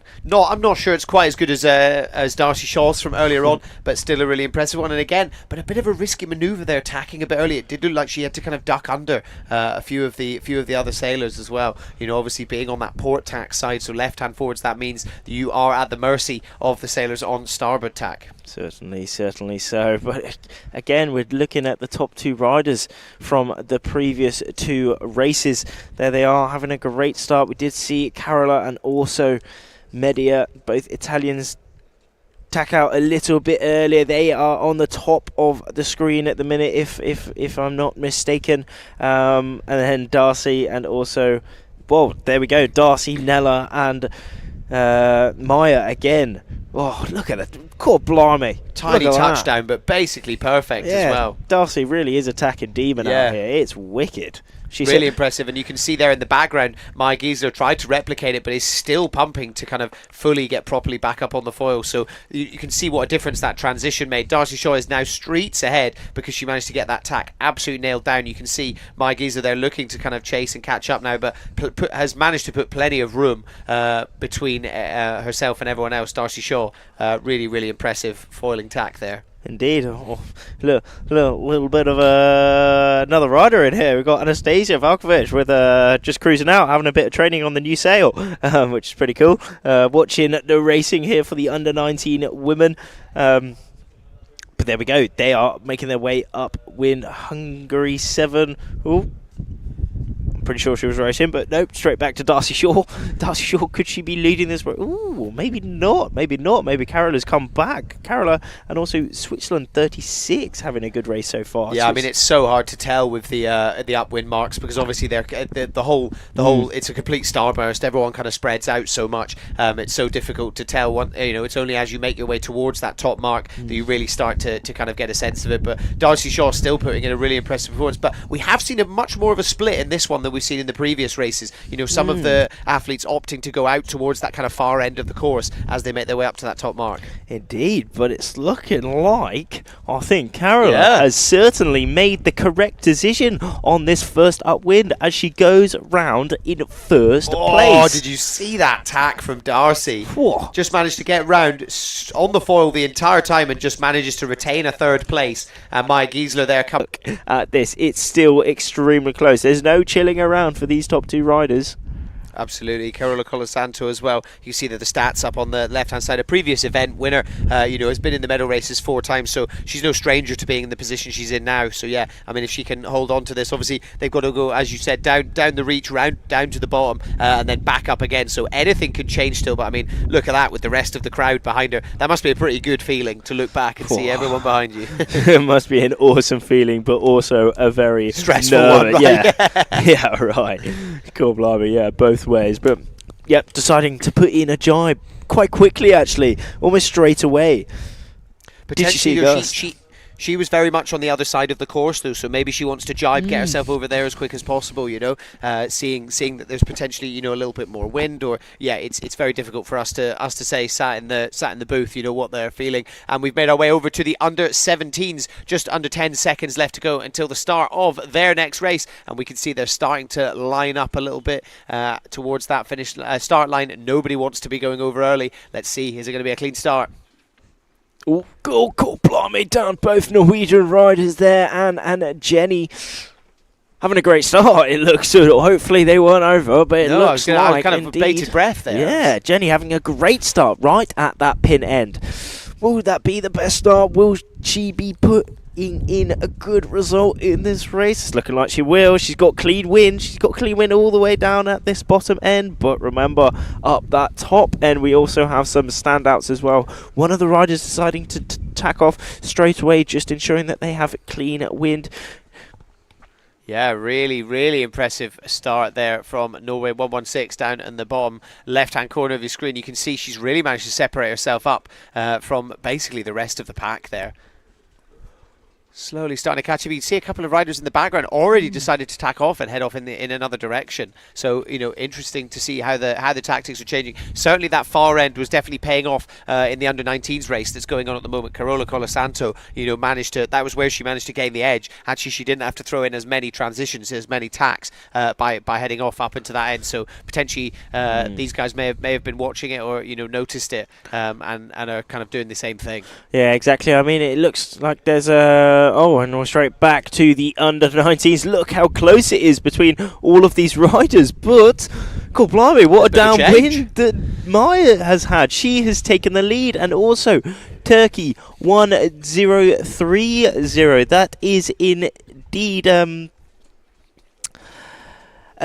is no Hayat. It is indeed in that second place. Oh, she's fighting for that first place though now, because remember, they are now on their upwind, their second upwind leg. Maya again having a very good start to her upwind, really gaining a lot of kind of that angle, allowing herself to be in that clean wind once again. Look at this. I mean, she is giving that dirty wind now to Nella, just slightly downwind of her. This is a great defending position for Maya here. Yeah, absolutely. Maya Giesler putting in a really good performance, still keeping herself upwind of everyone else, like you said, out of that dirty wind, but it is still looking like a bit of a close race. Looking at what the kind of position that she's adopted here, you can see she's kind of holding on to that uphill. Rafti, maybe you can talk. Wind mark. Will she be on the ley line? I guess we'll find out very soon, because the rest of those riders at the top of the screen, they've tacked quite a bit later, but we have seen that Maya has the angle upwind. She has a really good high mode to allow herself to point as close to the wind as possible, minimizing her distance over the race. Absolutely. I think I'm trying to remember. I think it might have been Shahar Tibi, who's as you said, coaching some of the Israeli athletes. But I think it was a tactic she was taking earlier on this year in Sardinia, of kind of almost getting towards it, but almost going a bit short of the ley line at the last second, almost bearing off, picking up a bit of speed, and actually kind of carving up into the wind and getting round it as tight as possible, and then that kind of big sheet in. So actually, again, decreasing, potentially having to throw in another tack, but also making that line even shorter. And it was a really, really interesting thing, and it paid off for her quite a few times. I'm pretty sure it was Shahar Tibi, but it is so interesting to kind of find that ley line. Often you look at it and think they're going to come up short, but as you said, Maya Giesler as well has such a great upwind performance. So to be able to come right up, and you want to be going round that top mark as tight as possible, don't you? Certainly, exactly, minimizing that overall distance round the start. But that's something, yeah, when it's a little bit gusty, in the gust you can get higher upwind, you can gain your speed. So if you manage to catch a gust at the right time, you can gain a bit of distance when you weren't bargaining for it. You know, you can gain a little bit, gain 5-10 meters, make that ley line, and hopefully take over some riders. But we're going straight back to the under 17s and now back to the under 19 women. It's still to Maya Gisler. Oh, look at the lead. What a race she's had. I mean, we saw Carola and also Media leading after that first upwind, but not sure what happened on the downwind. But what we can say is Maya did it perfectly and allowed her to snatch the lead off of them. Absolutely, yeah, you can see it. There's nobody else around her. It looks like she's just cruising by herself. Looking at this, you know, as taking the little zoom out, it doesn't look like she's really got anybody threatening her. Looking at the rest of the pack, it looks like Darcy Shaw, and I think that's Nela Sadokova kind of sitting right behind her. But yeah, Maya Gisler is just going from strength to strength. You can see that the speeds on the left-hand side, 22.3 knots, so an extra little knot of board speed. Darcy Shaw actually just managing to accelerate a little bit, and I think that's Maya Gisler there. So yeah, starting to close the gap a little bit. We've potentially got a bit of a battle on our hands. Yeah, certainly do between Nella and Darcy. We did see Carola just deciding to drive off a little bit earlier than the rest. Will that be the right move? We did see her make the right move on the first upwind. Hopefully she will make the right move again. But there is that bottom gate. Getting down towards it. Yeah, Darcy Shaw kind of looks like they've underlaid it a little bit. Yeah. They might have to put in another jibe just to make it round, because to the right of the screen, that's where that bottom gate is. Not actually too well. We thought it was going to be. That shot made it look like Maya was absolutely miles ahead, but she's not miles ahead. You know, she still has to work, as we're seeing here, putting in some big pumps just to shorten her distance and hopefully make her angle a little deeper to hopefully make that mark, and making that bottom gate she does. Now all that separates her between another race win is this reach. Absolutely, yeah, it looks like she's come round. Really, really cool tactics there. You can see not having to throw in an extra couple of jibes, you know, taking that really, really deep line towards that gate, bringing herself round, and now here we go. Picking up that speed again and making her way towards that final mark. I love this angle here. You just really get a sense of the actual speed of it. It's like you're on the water with them. The speed is crazy, you know, 25 knots going down on this reach, maybe even more depending on the wind is like. But Maya Gisler putting in the power, putting in that stability all the way towards that finish, and handoff. She's won yet another race. Well done, Maya. What a race you've had there. Yeah, really impressive there from Maya Gisler. Back to back, really, really impressive performance there. And then just taking a little look at the finish line, I'm pretty sure it was basically a bit of a battle, wasn't it, between Nela Sadokova and Darcy Shaw for second and third place. Both of them putting in really, really great performances for the day so far. You can just see them in the background there, making their way over the finish. I think it will be Darcy Shaw crossing in second, but we will just wait for confirmation. But yeah, really, really impressive performance there from Maya Gisler. Okay, so I'll go putting up the hands. Hopefully that's hands of well done. What a race she's had. As we go straight back to the under 17 women, and it's looking like Sophie Clark is currently leading this race at GBR 385. Had a good race in the last one, so yeah, hopefully just carrying a little bit of momentum going into this. I mean, they're still on an upwind. Oh, sail going down there. Ooh. Not what you want to happen. Indeed not, but it's all mixing up quite near the top at the minute now. Hannah Simon, Hungary 70, is in the, was, and now moving down a little bit now. Aalvaa Klein also up there as well. Turkey 5835 also in the amongst of everything there. Ruya. It's very much everything to play for still at the moment. You know, that's what we've said throughout the day about the course racing, and that's why it's so exciting to watch. Is things can change so fast. You know, Aalvaa Klein, we saw such a cool overtake earlier on, making her way down past Hila Partouche. So yeah, you know, things can change really, really quickly in this. That's Hila actually up on screen there. Israel 601, so currently sitting in second place, making her way up towards that final pin end. Aalvaa Klein once again sitting up in pole position.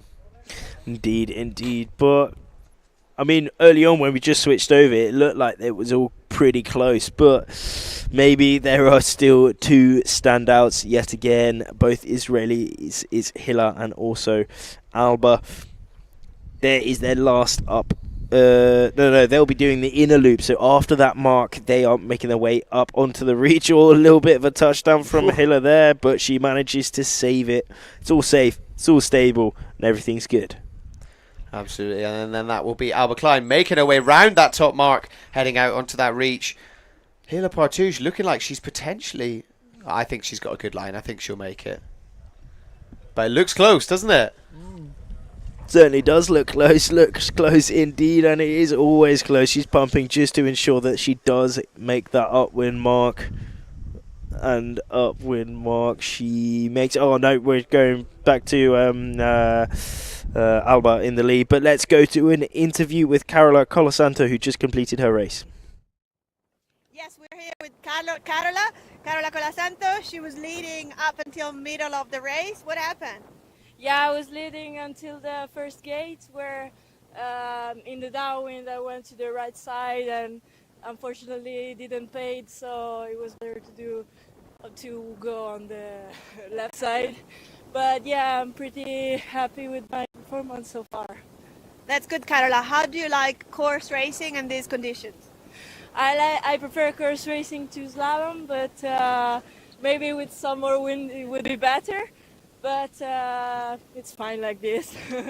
Well, you and Medea are two-star team. Yeah, and she's so much younger than me. She still has 4 other years in the youth category, and this is my last race. So yeah, she's very good. You're pushing each other in the training? Yeah, we train together all the time. Also, before the start, we did some practice together to try the right, the left side. So it was pretty fun. Yeah. So enjoy the upcoming races. Yeah, thank you.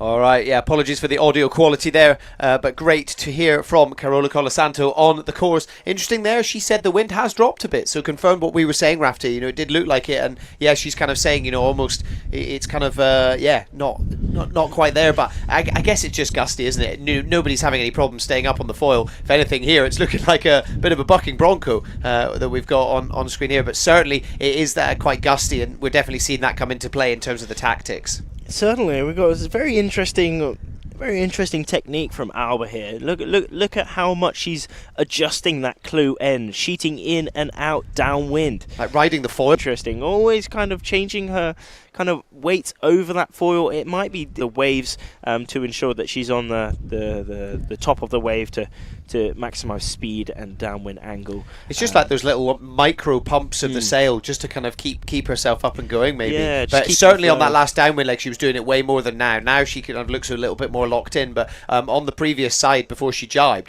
definitely she was doing something a bit different for sure. Yeah, no, but now she is making her way towards her finish now. But it is indeed well, I thought I saw someone in front. Oh, it might be the boat. So did I, yeah. Was it the boat? I think it was the boat. Yeah, no, she's definitely ahead of everyone. Yeah, you can see it's Hilla Partouche currently sitting in second. Oh no, she's I think it's part of the different fleet, maybe. Yeah, part of the under-19 women's. Yeah, it's the back of the other fleet. Yeah.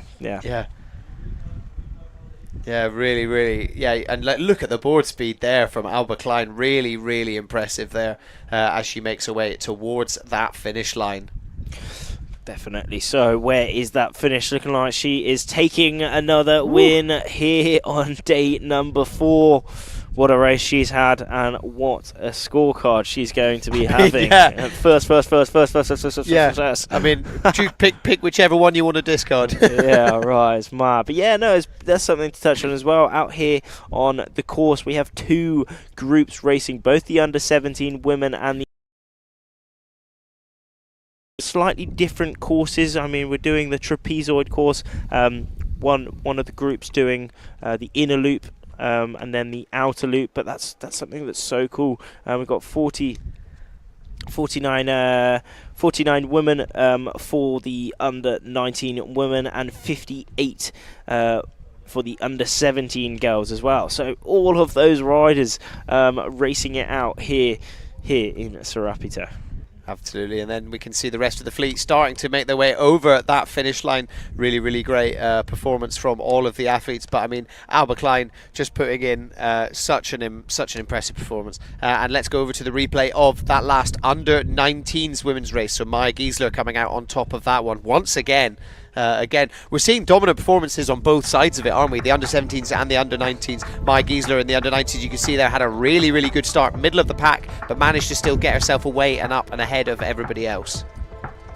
Love that view there. Oh, sick. All 49 women racing it out. The under-19 women, what a start that was. You see all the coaches at the top of the thing as well, just watching how their students, how their races are going. But there we saw Carola just deciding to get out onto that right side, putting in an early tack, and that put her in a leading position straight away. But there is Darcy, the tacking demon, putting in another great tack. You saw there, her and Maya basically did it at the same time, and how much quicker she was around, back in the foot straps, in the harness, and going again on the foil compared to Maya, who just kind of dropped in a little bit. I mean, it's crazy how that little fraction of a second during where the board touches down and you come round to the new side, if you're up on the foil, it makes such a difference.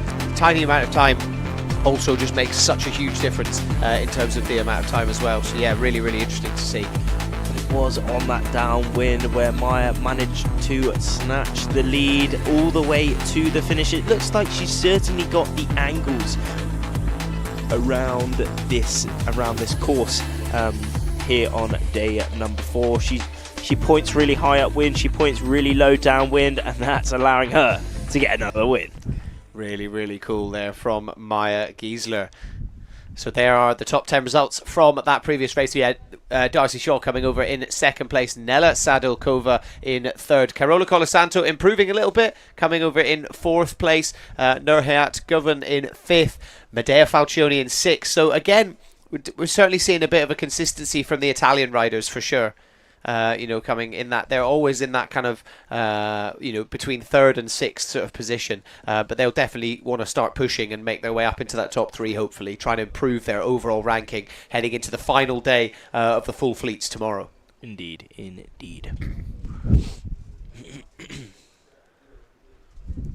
Worth noting as well, Medea Falcioni had a great event earlier this year in Embrun in France, and she'll definitely be looking to make a statement. Only 14 years old, competing in the under-19s. Yeah, I mean, she had a great result back in Europeans, winning it. So, will she be able to do it again? Absolutely. And let's take a look at the recap of the last under-17s race as well. Aalvaa Klein's continued run of dominance, but that start line is always interesting to see again. Necessarily see her there. You can see Norway 116 with a really, really good start there, keeping herself out and away from everyone else. But again, yeah, a lot of it does come down to the tacking. I think that's one thing, you call a tacking demon. Darcy Shaw definitely, really managed as well, potentially not as much because they're kind of still a bit earlier on in their journey on the iQFoil, and that sort of pathway. And I feel like the foiling tack is something that's only really come around in the last few years, isn't it? The last sort of couple of years. And I don't know, what would you say, Rafty? What sort of percentage of the fleets are kind of managing to do that? Still quite low, I would say. Yeah, it's extremely low, to be honest. Like a foiling tack, I mean, that's probably the hardest manoeuvre here in the iQFoil, because it's not like they can do is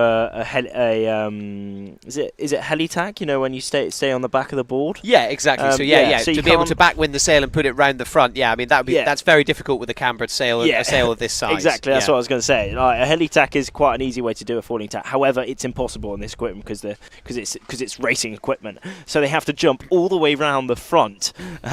So minimising that time around the front, they literally have to gallop around the front, make it a split of a second to ensure that they have power and lift on that foil. So it is an extremely hard manoeuvre to do. Not only a hard manoeuvre, but to do it in a race as well. I mean, that really is something else. For sure. And taking a look at the top 10 for that. So Maria Rudovic actually coming away in third place. Hila Partouche in second. So yeah, again, impressive performances there. Evelyn Clark coming down there in 10th. position as well. Salome did really good race the last one, sitting in 8th. So still not too bad, sitting up in that top 10, as you always say, Rafferty. To becoming even in the top 20, top 30, you're doing an incredible job here. So if you're finding yourself up in the top 10 here, you are really, really at the elite level. Even though you're still in that youth, still in the under 17s, under 19s, to be able to be finding yourself there this early on in your kind of iQFoil career is a really, really impressive achievement. Indeed, certainly is. Now they're just getting ready for their next start for the under 19 women here in the waters of Sa Ràpita on the island of Mallorca for the World Championships. It's day number 4 here, and what a day we're having so far. It is windy. There's some big seas out here. It's quite extreme for this extreme sport, but we are getting some awesome action out here. Absolutely, yeah. You can see the wind is still in. Looks like we've got plenty of conditions. We're really getting through a lot of races today. At what point, Rafferty, does kind of fatigue start to set in? This is a very physically demanding sport. How do these guys, the athletes go about kind of managing that? Do they kind of chat with their coaches? Do they sort of have a bit of lunch and a bit of, in between the races? How do they go about managing that and making sure they don't get kind of too sort of tired? Yeah, I mean, it's the majority of these riders do have a coach here on the boat, so a lot of them do head over to their coach, get a bit refueling, maybe get some tips from their coach what to do within their next race. And one thing to touch on that's really cool out here, we have an emerging nations program. So some of the countries that don't quite have the support or they don't have a coach, they are able to come here and be part of that emerging nations program, have the coach, have the support, and hopefully have a really great competition. Absolutely, yeah. I think that's such a great thing to say. Given this is a World Championships, we've got riders from over 35 nations coming over to join us, and as you said, some of them may not have the kind of infrastructure and support to be able to bring a coach with them. So the fact that they can, take advantage of the coaches here and kind of bring a bit of a team together is such a great way for their kind of introduction to the international iQFoil events. So yeah, we're seeing them slowly getting their way towards that start line now. Nobody wants to be going over early. Nobody wants that disqualification. Just over 15 seconds left to go. They're going to start getting up onto the foils, not quite putting their foot on the gas, getting themselves into that kind of good position. It's been a pretty even kind of start, really, hasn't it? Everyone's kind of always starting on the same side, but it's not necessarily got too much of a bias in terms of which end they're starting on. No, yeah, it's quite a stable start. As I say, we've got one rider actually heading off on port, just ducking everyone to ensure that there's no rule breaks. But look at that again. I think that is Medea Falcioni. Yeah, if that's the right number, yeah, it is Medea again going off on that pin end. She really likes that pin end, and she's having a great start off that pin end yet again. We just see she made her way out onto the right side of the course, putting her in a great position in the previous race. Will she do it again? I guess we'll find out. Absolutely, yeah. You can see her up at the top, kind of in the middle. You can see, but right ahead of everyone else. Really, really interesting. Something to touch on as well. We can see actually a different sail at the back of the fleet there. So actually, as you can see, all of these are kind of one design. Rafferty, can you talk us through why we're seeing one of the sails with kind of different graphics on it? Yeah, so with the iQFoil class, it's an open class. Anyone can come in, any brand can come in and produce this equipment and race it out, put your graphics on it, and see it on the world stage with this amount of riders. So at the minute we're seeing the Starboard and Severn equipment, kind of what the majority of people are using at the minute. But we also see the Patrick equipment. They've actually got some really cool graphics out here. It's looking really good. Got some white on the sail, and it's up to the riders to decide what they want to pick, which is really, really cool. So yeah, if you want to get involved, put some epic graphics on this equipment. Get your brand out there on this huge stage from all these athletes, the Olympic class of windsurfing. Make sure to head over to the iQFoil website and you can get involved there. Absolutely, yeah.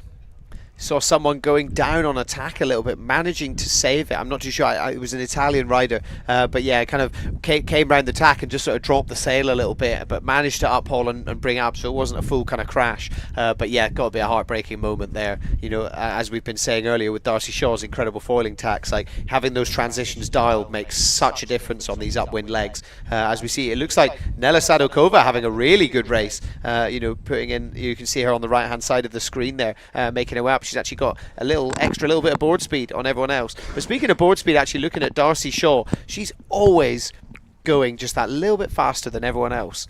I mean, what's she doing? Who knows? Who knows? It's going to be the 1% here, 1% there. It's going to be the training. It's going to be all the dedication that she put in towards this competition, and it's showing. But Nela Sadokova having a great race so far with that green helmet, wearing that red. Redbird, indeed. Check 80 on the screens at the minute, just cruising out. Look at the speed she's having compared to the rest of those riders. She's in a very dominating position at the minute. 18 years of age. This will be, I'm pretty sure this is her last competition here at this here at the youth class. Progressing on to the senior class, no doubt, in towards next year. Absolutely, 8 medal races, so yeah, no stranger to being, you know, right up there at the top. Has finished first before, so yeah, she'll be looking to really kind of replicate that at this one. As we see her go around her next tack, touches down ever so slightly, but not too bad. Makes her basically back up on the foil already. A couple of little pumps there. Ooh. Oh, hopefully she's going to make that. It's looking pretty. Oh. It's looking pretty. To ensure that she makes that upwind mark. Oh, it's going to be close. It's going to be close. And she makes it. Just. She does. Jolly close indeed that was. But that has allowed her to keep her lead within this race. She is being really attacked by Darcy and Maya here, though.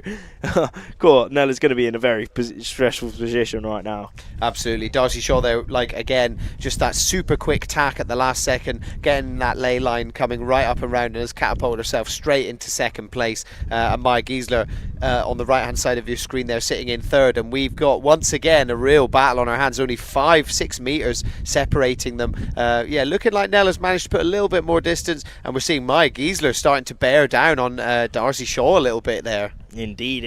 But Nella's doing a great performance of defensive manoeuvres here.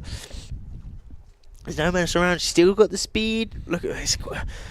Come on, look at the foil though. Like, it's pretty high. Like, you can see Nella's quite low on the foil here, really ensuring that she have the safety. But both Darcy and Maya, if you have a look on the foils, they're slightly higher on the foil overall, trying to minimise the drag through the water. But it is extremely close between these top 3 riders currently so far within this under-19 women's race here at day number 4 of the World Championships.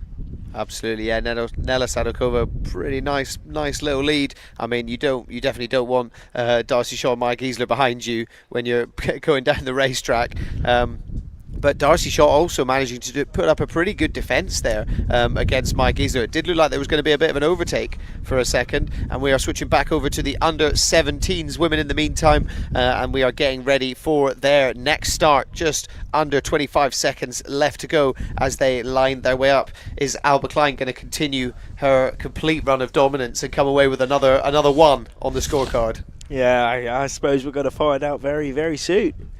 Yeah, really impressive from her so far. Let's wait and see if she can hold on to it. But yeah, making the way. You can see there's a bit more of a split in the pack potentially. Oh, looks like, did someone go down up towards the committee boat there? Maybe not. Looks like there was a bit of a splash. And there we have it. There's the start. Indeed, we're seeing both Norwegian riders down that bottom end again, both Jenny and Anne. Some good starts there. The last race as well, right? Indeed. Maybe that's a tactical manoeuvre that they quite enjoy. That's a bit of a preference going on there as they lead out onto that left side of the course, right down that committee end. Hopefully no one was over that start because, you know, if you're over that start, you are binned out. But again, we're seeing quite a split immediately off of this start. Remember, the fastest way to that upwind mark is diagonally. You go straight into the wind, you don't go anywhere. You go sideways to the wind and you go fast. So this is why on this upwind we're seeing a bit of a split, whether they go one side diagonally or the other side diagonally. But at the end, they all converge towards that top mark. Absolutely. It's all about finding that happy medium, that line to make their way up towards that top mark. And looking like up at the top left. And we're heading back to the under-19 women's. They are making their way down towards the mark. And Nella still has the lead. Ooh. Go on, Nella. Go on, Nella. She is holding it all the way so far and putting in some huge pumps just to make sure that she is defending her lead. But a very interesting split we've just seen. Maya Gisler deciding to go out onto the other side of the course. That's a risky one. Maybe she'll come out below, but also it could be a gain as well. Maybe she's seen a gust over that right side. I mean, if I'm looking on that right side, I can see a little bit of a darker patch over there.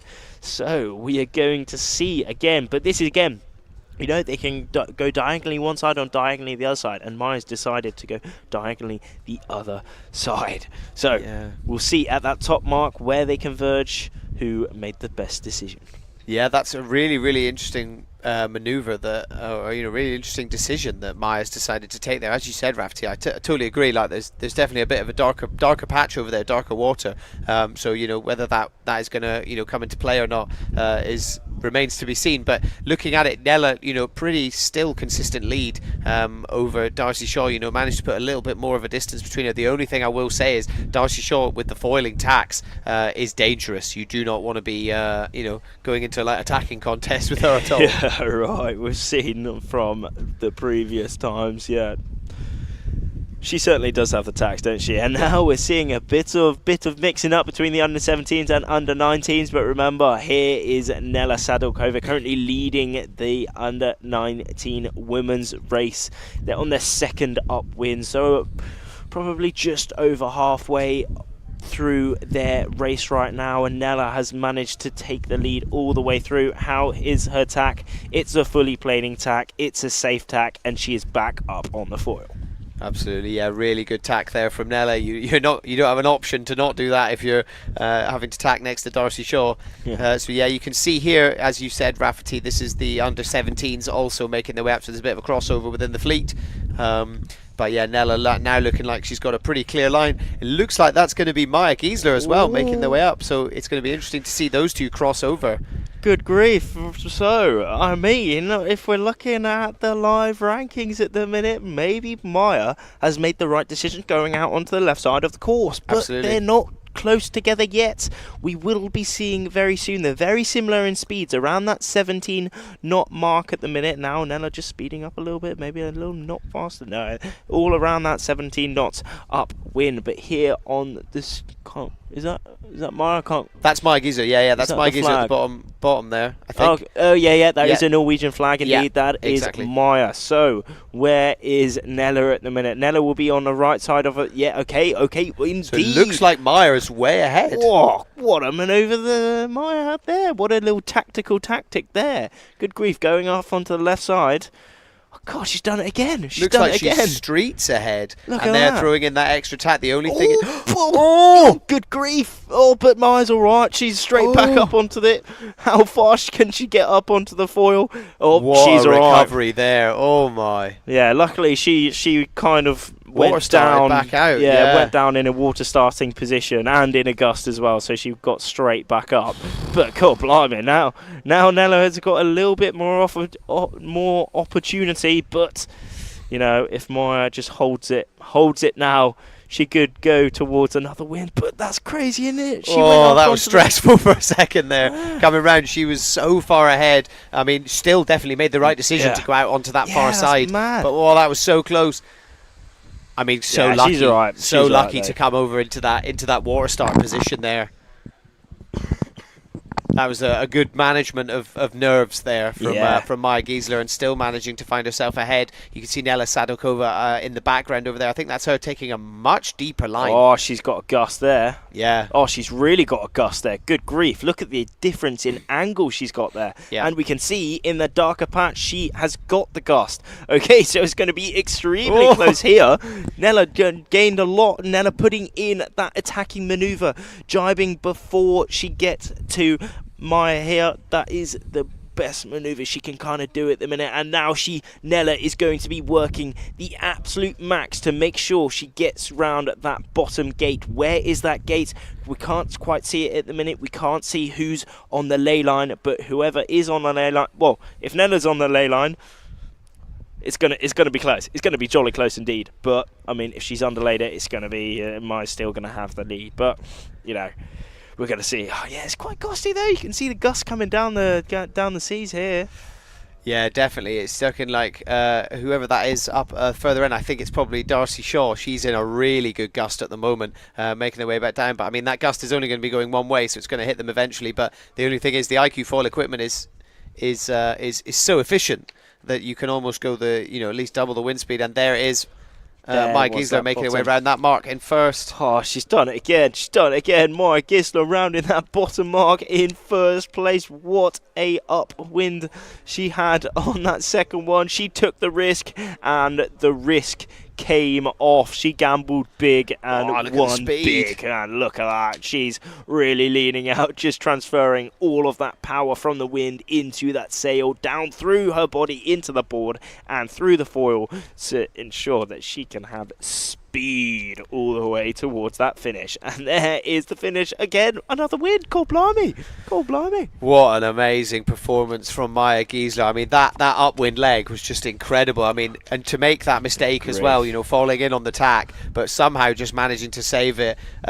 Just stole that from Nella Sadokova, but still a really, really great race from Nella. And then Darcy Shaw, we can see coming over the line in third place. Oh, this is a great shot though, how we can see how tricky these conditions For sure. are. It is quite gusty.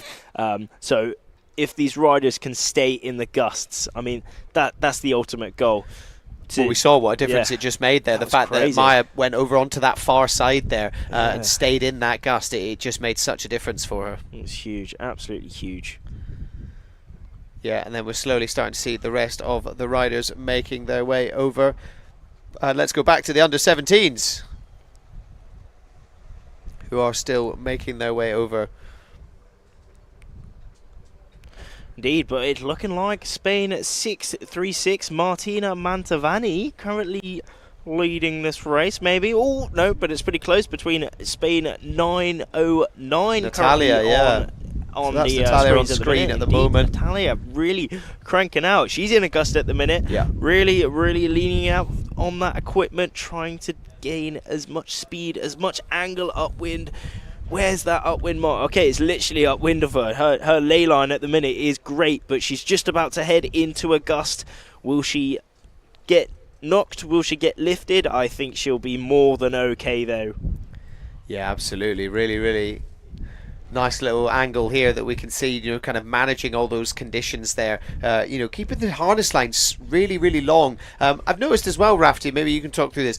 A lot of the athletes opt to have like a really, really high boom. Why is that?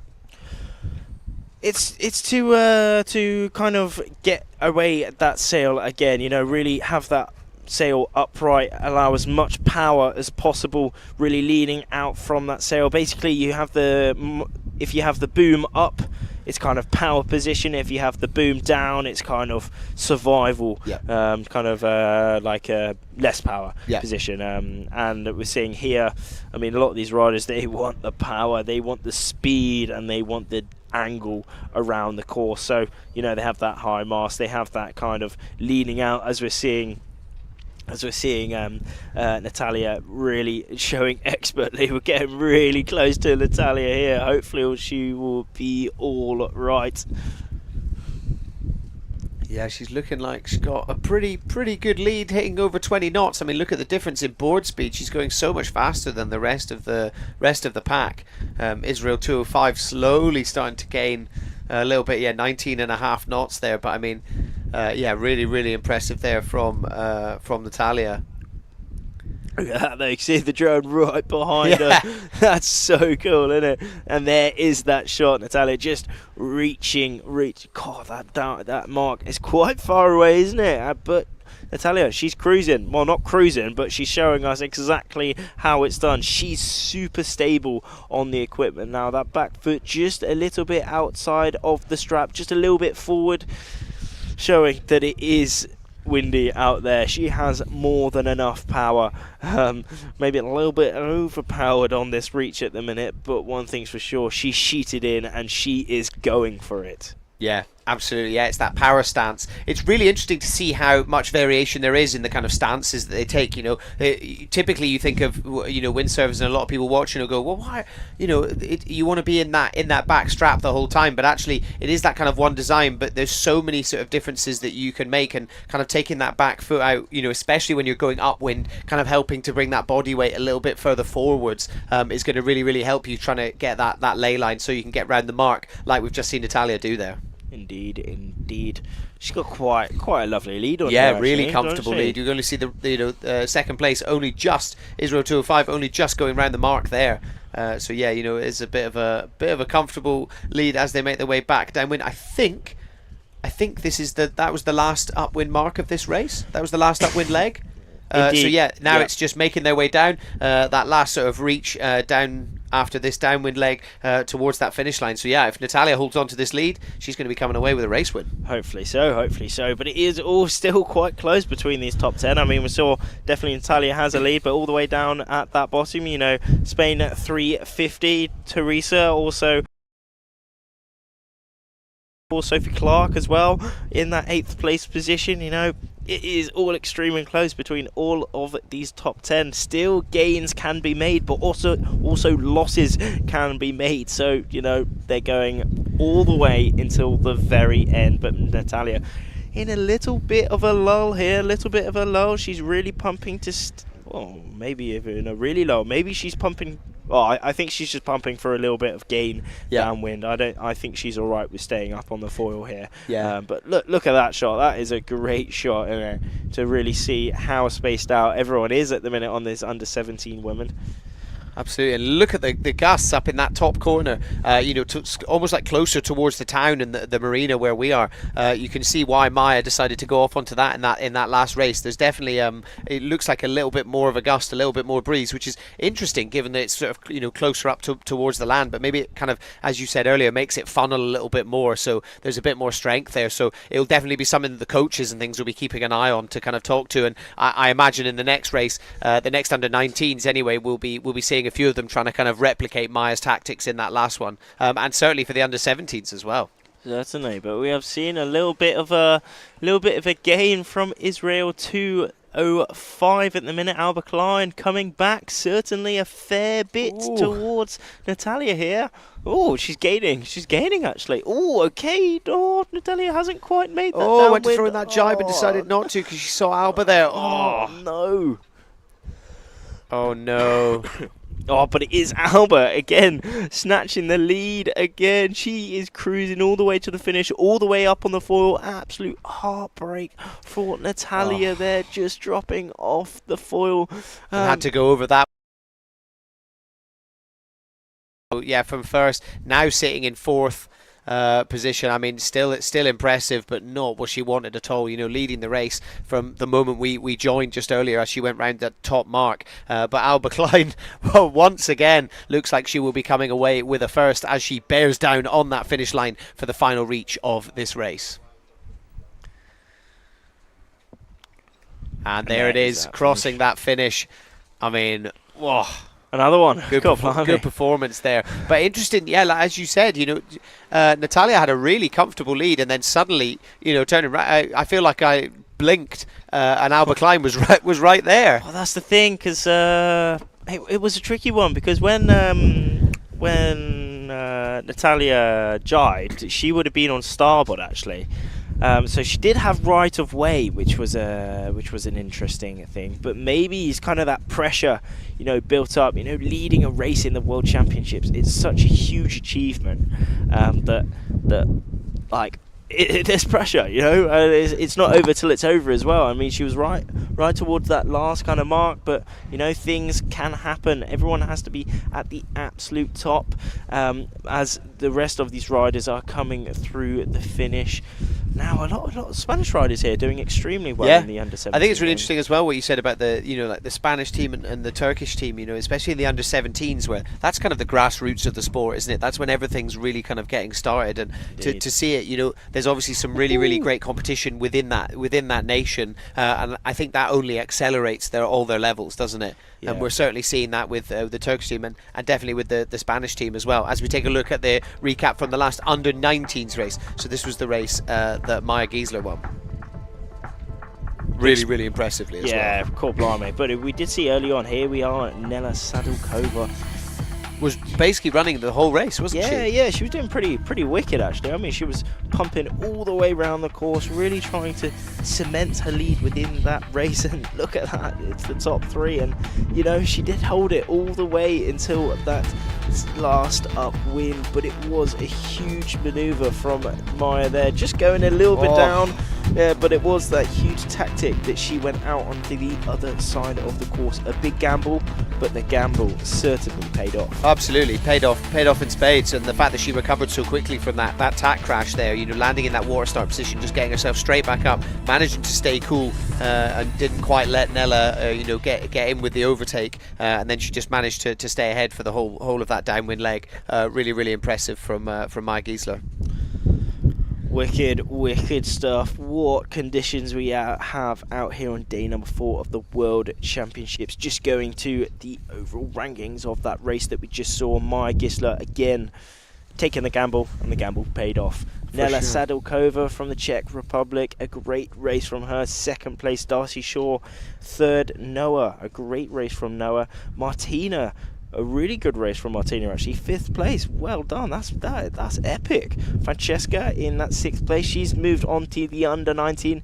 She did extremely well in the Europeans, just gone on that podium for the under 17, but now going on to the under 19s. And then Media also in there, Yahel, Enrichetta, and finishing off that top 10, Daniela Ziv.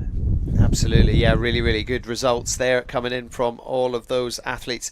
But yeah, I mean, Maya Giesler just putting in such a great race in that last one. Those tactical decisions, and like I said, I'm going to be really interested to watch the next couple of races and see whether they decide to kind of adjust their tactics slightly, and we're going to find them following them a bit. But let's take a little look at the recap from the last under 17s race as well. Again, some interesting things going on here. Natalia, one of the Spanish athletes, kind of running it for most of the race, and then Aalvaa Klein just coming in at that last second, that final downwind leg, and just managing to get the overtake, and almost like interrupt her jibe. Got a bit flustered with the jibe, ended up kind of missing the ley line. So just a really frustrating race for Natalia after such a great performance throughout pretty much all of it.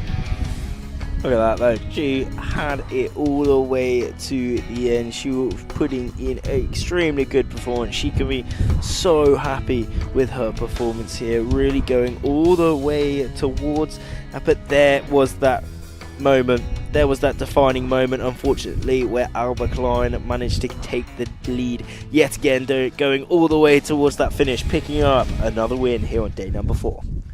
Absolutely, yeah, really impressive there. Aalvaa Klein coming away in 1st place there.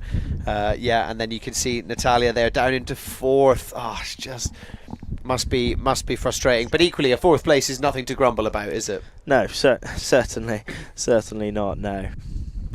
Yeah, so 4th place for Natalia. Francesca in 3rd place as well. Hila Partouche also having a good one. Hila Partouche in 5th place. Yeah, Maria Rudovic in 3rd place as well. So also putting together a great performance so far throughout day 4. And Julia coming up in 6th as well. So good day for the Polish athletes as well in the under 17s. Certainly so, yeah. I mean, we've got some big teams from all around the world. It was so cool to see in the opening ceremony. when all the nations went up on the podium to represent. There were some huge teams out here, which is so cool to see. Poland, yes, they've got a really big team. Spain got a big team. Italy, everyone, Great Britain, they've all got really big teams out here, which is really cool to see. And then also people from further afield. We've got a good group from Hong Kong. Here we've got some people from Thailand as well. It's really sick. And some of these countries that maybe don't have the support in place, we've got the Emerging Nations program here, where they can get the coach, get the team, and hopefully have the best competition they possibly can.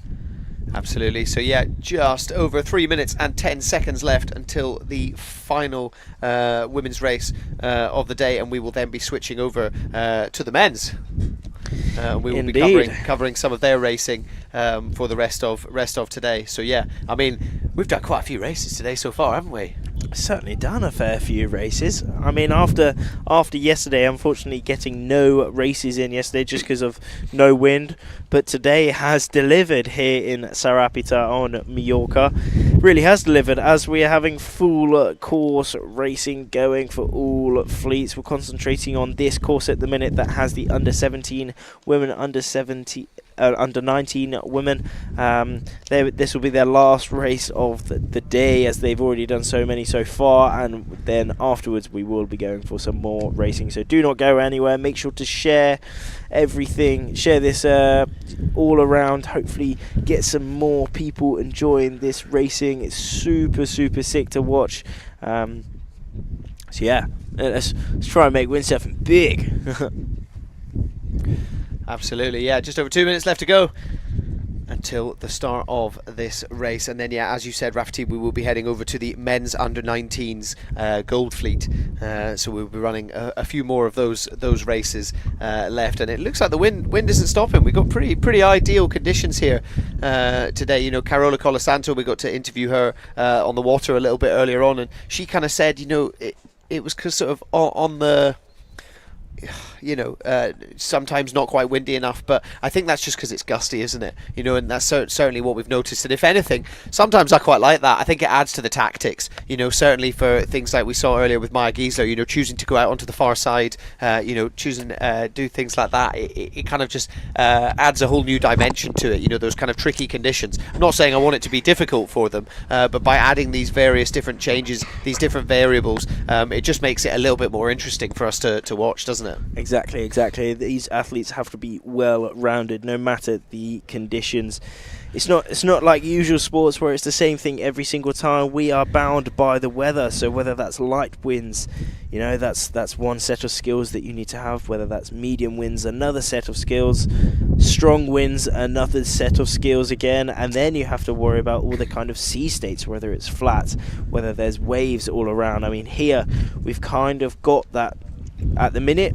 Maybe medium to high wind, quite big waves, a big sea state, but also some gusts going around. So, I mean, they need to think about so much, not only about kind of keeping in the right gusts, in the biggest wind possible to maximize their speed and angle up wind, but they also have to think about the height on the foil through the waves, and you know, everything, and also just not having a little moment and crashing, because it is quite windy already. But here we are going to the next start for the under 19 women, and there we go. There's the gun going again down that bottom end. We have I think that is Media down there, but also Netherlands.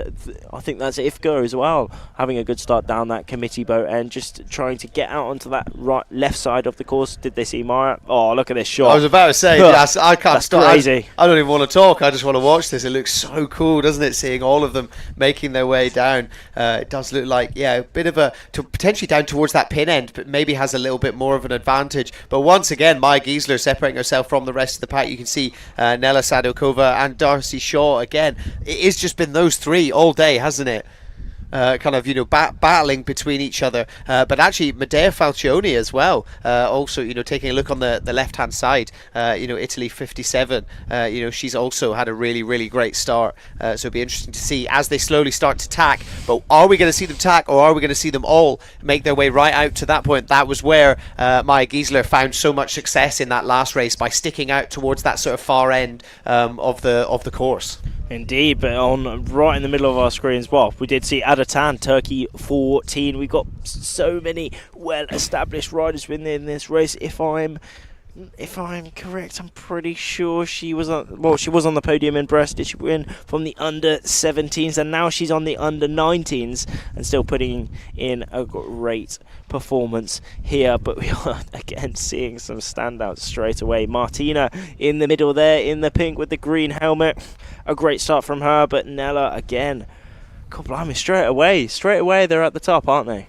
Absolutely, yeah, they've done it so quickly. Maybe the wind looks like it has shifted slightly, because they have not had to throw in so many tacks. I would say the wind does look like it's changed. It's hard to tell here in the marina, because we're kind of right up in by the land, obviously. But it does seem like the wind has changed a bit, but it's tough to tell.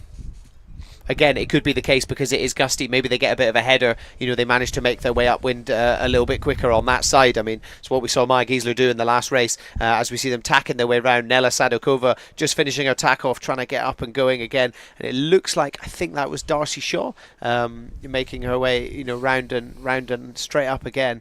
But just waiting to see. No, I think that was Maya Giesler, actually. It's Maya Giesler.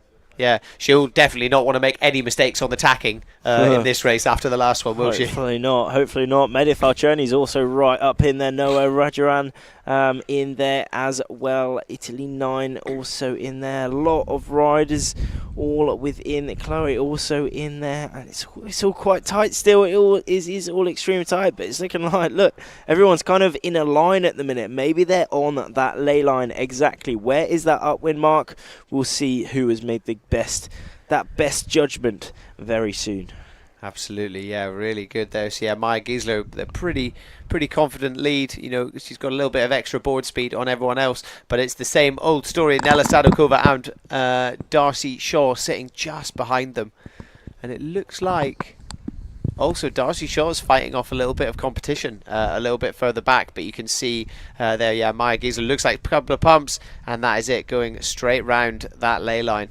Straight round that top mark. There is that top mark, and whoa, a little bit of a interesting little attack from Nella there, yeah. But Darcy also having a little bit of an interesting tack as well. That's kind of the hard thing, because rather than going tacking from an upwind to an upwind, they were tacking from an upwind to a reach, so coming in with a lot more power than usual, and that kind of difference we did see highlighted there with the interesting tacks. But again, it is Maya Giesler having a very good start within this race, closely followed by Nella and also Darcy Shaw. Carola is in fourth, also well in there as well. Poland 4-1-3, that is Martina Dazowska, also having a great race. She did come fifth in that previous race, having a good one. Hopefully she'll be well up within this race as well. Noah Rajaran also in there.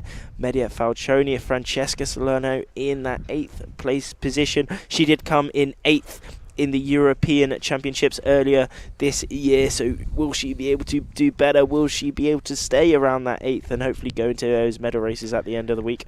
I guess we're going to find out. Look at the speeds that we're seeing on the left-hand side of the screen. Both Darcy Shaw and Nella Sadokova both hitting like 25 knots there. For context, the last time we checked, so at the start of the day, they said it was about 17. I'd say it's probably still floating around there, especially in the gusts. So the fact that they're doing 25 knots is really, really impressive. But yeah, so far, still, despite those speeds, not quite managing to get close to Maya Giesler.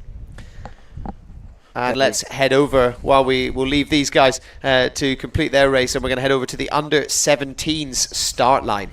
Oh, there we go, all starting to line up. We got a few more riders down that pin end, actually, deciding to go off on port, but remember, they have to keep clear. It's all the riders on the screens at the minute right near us.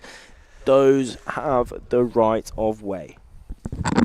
Absolutely, yeah. Interesting to see another bit of a split of the pack. It's not really something that we've seen today. Riders opting to go off on that port tack side, maybe the odd one. But as you said, when we saw them, they kind of let everybody else go first, didn't they? And given the bias that we've seen in the wind today, I'm not sure that would be the decision I would be making. But yeah, it'd be interesting to see how that goes as we make our way towards the start. And there we go. Oh, God blimey, it's close. It is jolly close within here. God blimey, all God blimey, all 58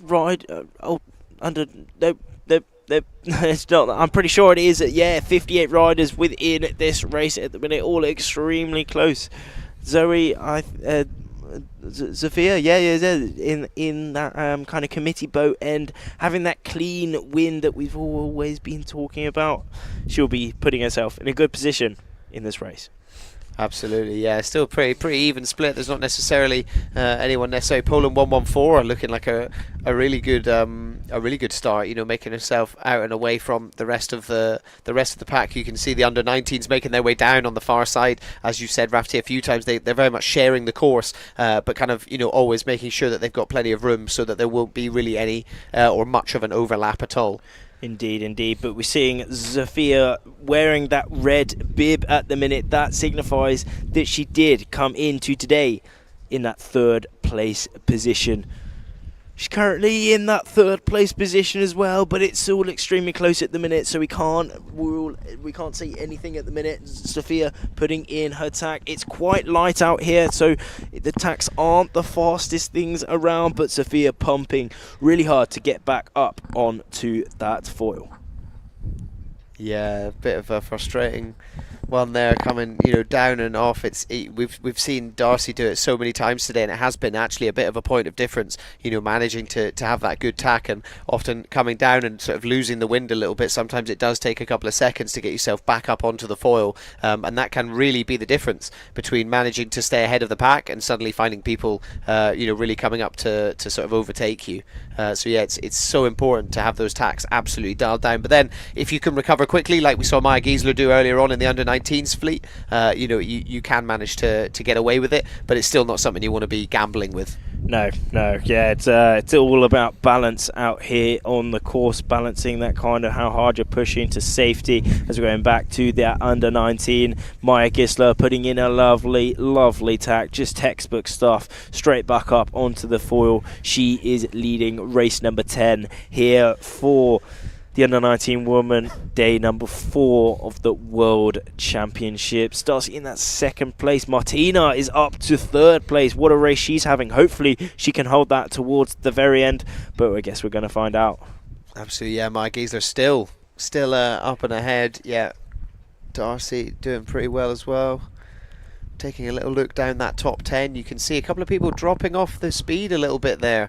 Louise are in that 8th place. She's having a very good race. Netherlands 7. Yep. She actually up into 6th now suddenly. Yeah. There we go. She actually had a bit of a nightmare before the competition. She broke one of her sails quite badly, unfortunately. So she's now on a new sail, but it's looking like it's a good one. She's in 6th place overall. Hopefully she can hold that top 10 towards that finish. Check 80 also in here as well. Great race. Yeah, Nella dropped down a little bit, but I mean, it's one of those things, on the upwind leg, it's hard to tell. Once again, we're seeing Maya Giesler here just really separating herself away. The rest of the pack are all up and out there. She's very much by herself, taking her own line. I mean, it worked so well last time. There's no reason why she would change the tactics. It doesn't look like it's changed that much. Potentially it does. I think the wind angle has changed ever so slightly. I think it maybe has turned, slightly more, maybe a bit more kind of cross-shore in terms of where they are, but equally it's not making a huge amount of difference. She's still on the board though, unlike last. That mistake again, coming in to her last upwind mark now. All that separates her between the final win here on day number 4 is that downwind and then a final reach, but she's got quite a good lead again here. Maya Gisler showing us exactly how it needs to be done. Absolutely, yeah, straight round. It doesn't look like, it certainly didn't look like anybody else was that that close to that top mark as well. So a pretty clear lead as we switch back to the under-17s women. You can see it is chaos at the mark, which is what we love to see. It is chaos up there. I mean, luckily no one's gone down quite yet, no crashing around, which is always a very, very good thing. Of course. Hopefully none of that, but they are all converging right towards that Looks like top a few mark. people have come down off the foils as well, Rafferty, doesn't it? It's showing that it is quite tricky out here. Maybe those gusts are meaning that the wind is switching a fair bit, so maybe they haven't quite made the mark, or maybe it is quite light winds as well. But straight back to the under-19 women, straight back to the leader of this race here on day number 4. Again, it is Maya Gisler. Look at that sail. Cool, look at the shape on the sail there. A really good view of that sail, showing exactly how that sail needs to be rigged, the profile of it to win races. And cool to see as well there, you know, as we switch back to her, she was kind of really adjusting it, wasn't she? And you know, finding that perfect trim, as you said, to get it so that it's the exact right shape for her to be able to maximise it. And maximising it is 24.1 knots, so going so much faster than everyone else. Obviously some of them, yeah, you can see in the background they're slowly sort of making their way back down to try and keep up with her, but I mean, what a clear lead she's got at the moment. She has, I mean, literally like a couple, well, I mean, now Darcy's come up to speed now as well, but these girls are really going extremely fast compared to the rest of these riders at the minute. I mean, they must be in that gust, and you know, that can be the difference between almost 5 knots sometimes. As you can see, Nella, Carola going into that gust as well, building up their speed. Martina in that 5th place position, Noah as well, Media Falcioni, Adatan is really in it as well. Louisa still hanging on to that top 10, but it is Maya Gisler currently leading this race. Yeah, making her way down towards that finish. You can see Darcy Shaw really trying to gain on her as much as possible. I mean, look at the speed there, but I think it's pretty much signed, sealed and delivered, and it will be Maya Gisler making her way over that finish line in the background, closely followed by Darcy Shaw. And that's that, making her way back over to the under-17s. Aalvaa Klein, yet again in the lead, it looks like, possibly in that yellow bib. She came in leading today by a fair bit. I mean, to be honest, I think she'll be leading by even more by the end of today. She's won so many. Well, I think she's won every race we've seen. I'm pretty sure she's won every race that we've covered today so far for the under-17s women's. Yeah. I mean, we'll have to check, but yeah, I'm pretty sure she's won every single race, and if not, it's one race that she hasn't won. So yeah, I mean, putting in such a dominant performance, really impressive there as they make their way down, or make their way up. Sorry. I think this is the final upwind leg of this race. So after that, it'll be round that last sort of reach, then the downwind, and then of course that final blast towards the finish line. So yeah. Aalvaa Klein, I think this might be also their last race of the day. Yeah, possibly so. So I mean, pretty perfect day if she can take the win for this one as well. Imagine that, but it's showing that Aalvaa really has that angles. We saw it on the downwind as well, but now here on the upwind, see how much room she's actually gained towards the 2nd and 3rd place there. Kind of 10 meters, almost 30-40 meters to one of the other girls going a bit further off onto the left. How the tacks are good, and Aalvaa is straight back up onto that foil. Yeah, a dry tack, a safe tack. Indeed. I mean, when you're a leader, that's what you want, and you just want to keep going, basically. Absolutely. Just keep going all the way around. Yeah, absolutely. Yeah, you don't want to be making any mistakes, trying anything too flashy. You know, it's just important to get yourself over the line and get it round and back up and going as she makes the way up. I think this might be. I mean, we'll wait and see. I can't see it, but this may be her last run as she wants to kind of get up and get round that mark. But we'll wait and see. She may have to throw one in. She's kind of holding on to that uphole, as you were saying earlier, Rafty, trying to kind of present as much of the sail to the wind as possible, get maximum speed. Looks like she's kind of pumping a little bit, carving into the wind. I'd say potentially we're getting pretty close to that, either that top mark or she's going to throw in another tack. Where is that? Maybe Poland 71. It's looking like she's right up there as well. That is Maria Rudovic. Yeah.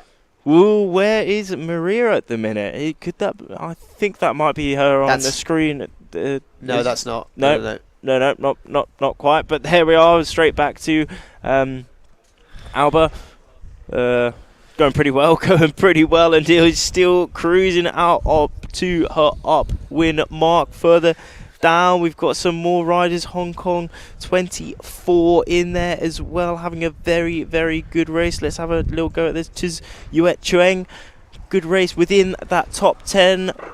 Moving all the way down. Oh, it's really close. In 5th, we got Hannah Simon. In 7th, GBR 385. That's Evelyn Clark having a good race as well. It's all extremely close between this top 10. We can see how much it is changing around. All very similar speeds as well. Around that kind of, well, maybe not actually. Well, they were similar speeds a second ago, but now not anymore. Kind of ranging between that 12, 13, 15, 16, 17 knot of board speed. I suppose it just yourself putting up a good result and climbing up a bit more comfortably into that top 10 before we get into the medal races on Saturday. But I mean, it's still all to play for. We saw this happen in the last race. Aalvaa Klein put in such a great kind of some tactics, making her way down that kind of last sort of downwind earlier on, against Natalia, one of the Spanish athletes. So are we going to see a bit of a repeat of that? Maria Rudovic looking like she's potentially got a little bit more of a comfortable lead here,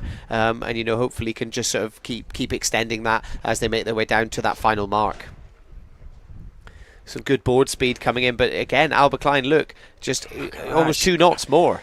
She's really got the speed here. It'd be very interesting to see what she is doing to allow her to take that speed. I mean, if we look at the positions at the minute between Maria and Aalvaa here, it's quite similar. Different. Yeah, I was going to say similar. I mean, we're seeing Maria consistently looking behind her. How can I defend off Aalvaa? Aalvaa is approaching fast. She does. So hopefully Maria Rudovic will round that reaching mark in that leading position. Oh. And now she is making her way downwind, but Aalvaa is close on her toes. Will she be able to catch her up? She's putting in some pumps. They're both putting in some pumps to allow themselves to get a little bit more speed, a little more angle downwind. And there we're seeing that technique from Aalvaa again. Now putting in the pumps. Maria, she's in a stressful position right now. Yeah, she's just defending, breathing right down her neck there, isn't she? It's like what I said earlier. Aalvaa Klein just seems to be such an expert in these kind of downwind ones. This downwind run heading down towards that final mark, and just maximises that board speed. I don't know where it comes from, but speaking of that, looking at Maria Rudovic, she seems to have found an extra half a knot or so as they make their way down to that final mark. So yeah, hopefully she can manage to sort of keep defending off Aalvaa Klein. But are we going to see a different race winner in this one? Possibly so. It all comes down to this final transition, this final kind of jibe here. They're both taking a really deep line, aren't they? Both pretty deep indeed. Maria thinks she is on that ley line as she jibes. A little bit after Aalvaa Klein does, so it's going to be a fight for... Oh, cool, blimey, what a maneuver. Oh no, I think Aalvaa is a bit to the left a little bit more. Maria's on our screens at the minute. Yeah, Maria's on the screens. Aalvaa Klein's in the back left one. I think the Italian one, that's one of the under-19s, the Italian one there that we've got there. But I did see... oh, no. Okay, so Aalvaa is indeed... she went a bit further down, off onto the right side, but maybe in... Okay, no. Oh, no, that is Aalvaa indeed. Yeah. So that is Aalvaa. She went a bit further off onto that right side, but maybe didn't quite have the drive she was hoping for, as she's now comfortably slotted herself into that second place position. But now a little bit of gain that Maria Rudovic has got now. Look at that, she is making her way downwind really high up on that foil, just to ensure that she has the least amount of drag through the water possible. Really not much separates her between that win, but look again, Aalvaa Klein really breathing down her neck. She is fighting, she is attacking, but all is going through her, all is going through Maria's head right now is just defend. I want to take this win, I want to take this lead all the way to the finish, and there is that mark. Now all that separates these two, between these top two places, is this final reach. Absolutely, yeah, making her way towards it. It is so close, nail-bitingly close. I mean, looking at it, Aalvaa Klein does have that little bit more board speed, and look at the pumping going on there, trying to get every little ounce of power out of both the sail and the foil to try and go on it. But so far, Maria putting a really good job in of defence. Let's see, we're getting right towards the end of this, and it looks like potentially we've got a bit of an overtake. Alba's going for it. She's going for it close. down that bottom end. She's still pumping. Will she be able to take the lead? It is going to be extremely close between both Maria and Aalvaa here. Maria still having a couple board lengths off Aalvaa here, it's but so it's coming close. down to the metal. Where is that finish? Oh, God, blimey. And it is indeed Maria, I think. I think it was Maria. I can't call it. I can't call that. Oh, that was so close. Whoa, holy moly, mate. Yeah. Aalvaa really did put the power down there. She was fighting until the very end, but I'm pretty sure Maria got there in the end. I think it was Maria that went over, but it was so hard to tell. I mean, Aalvaa was like upwind of it, and then she kind of went downwind, as you said, towards that pin end, and then sort of decided, maybe saw a bias at the other side of the line, so decided to head a bit further up. But let's wait and see. I think it did look like Maria had that, but woo, what a race that was between all these under 17 girls here. What an absolute race. Are we going to get a little reaction from her? Oh, there we go. Hello, good Maria. vibes, good How's vibes. It going? She's cruising. Oh, that was wicked. She is happy, and happy she should be. That was crazy there. Let's get a look at a recap of the under 17s race. So we think that was Maria Rudovic that has just won this race, but we'll wait for confirmation. It was too close to call. Yeah. Zofia having a good start within that race. Poland 1-4. But there was that upwind mark where everyone was coming close together. Aalvaa Klein on her screens at the minute, but there Maria Rude. There was okay. So possibly, I mean, we didn't see the whole race because we were on the under 19s, but maybe it looked like Maria went off onto the other side of the course, like Maya did. Like Maya did, side. yeah, interesting. I mean, not 100% because we didn't quite see it, but might have done that, and that allowed her to take again the lead. I mean, all the way to the finish, and there Aalvaa was still putting in those pumps, and look how close it was all the way to the finish. A very interesting little spot here where Aalvaa decided to go behind Maria. Yeah, I think it was definitely Maria, yeah. That was jolly close indeed, though. So hard to tell from that initial angle that we were looking at. And there it is. There's winning her last race of the day. Absolutely, yeah, really, really great. And let's take a little look at the recap from the last under 19s race. So it was Maya Giesler who won this one as well. So this is also their final race of the day. So yeah, again, it was just Maya Giesler, Darcy Shaw having a really good little battle. Of course, Nela Sadokova as well, getting stuck in amongst it. But those kind of three have been fighting all day really for that top position, haven't they? They certainly has. And there was that moment where it was the kind of tack from upwind to reach, and Nela having a little bit of a moment there. Yeah, but kind of went still back-winded almost, didn't she? Like too far round. Weird. She held it though. She held it, yeah. And holding it, she did, as she finished in a really good position. Yet again, there was the gust. You could see how big that gust really was. Again, a split on their second upwind, but Maya again deciding to go off onto the left side of the course. And it paid as she extended her lead. Here is that downwind. Look at that shot. That is wicked, all the way to the finish. And there's the final results there for the top 10 of that last race. Maya Giesler in first place, Darcy Shaw second, Nela Sadokova in third, Carola Colasanto again with a fourth place, putting in a really consistent performance. Medea Falcioni in seventh as well. So yeah, Martina coming away in fifth place. So yeah, putting in really, really good races there for the final one of the day. But Maya Giesler, I mean, what an incredible performance today. Yeah, it's not been bad. It's not been bad. Not been good bad. grief. Pretty consistent. But there we go. We are now finished with the women, the under 17 women and the under 19 women. They've done all their race for today. It's been insane, but do not go anywhere as we are going to the men now coming up very soon. We're going to go on a little hold, little break, so do not go anywhere, and we'll see you very soon.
Okay, and we are back, and this time we are going to the under-19s men's races for the 2024 iQFoil Youth and Junior World Championships here in Sa Ràpita. We are into the business end of day 4. We've just finished the under-17s and under-19s women's fleets, and now moving over to the under-19s men's, as I have just said. So let's take a little look at the rankings for this fleet so far.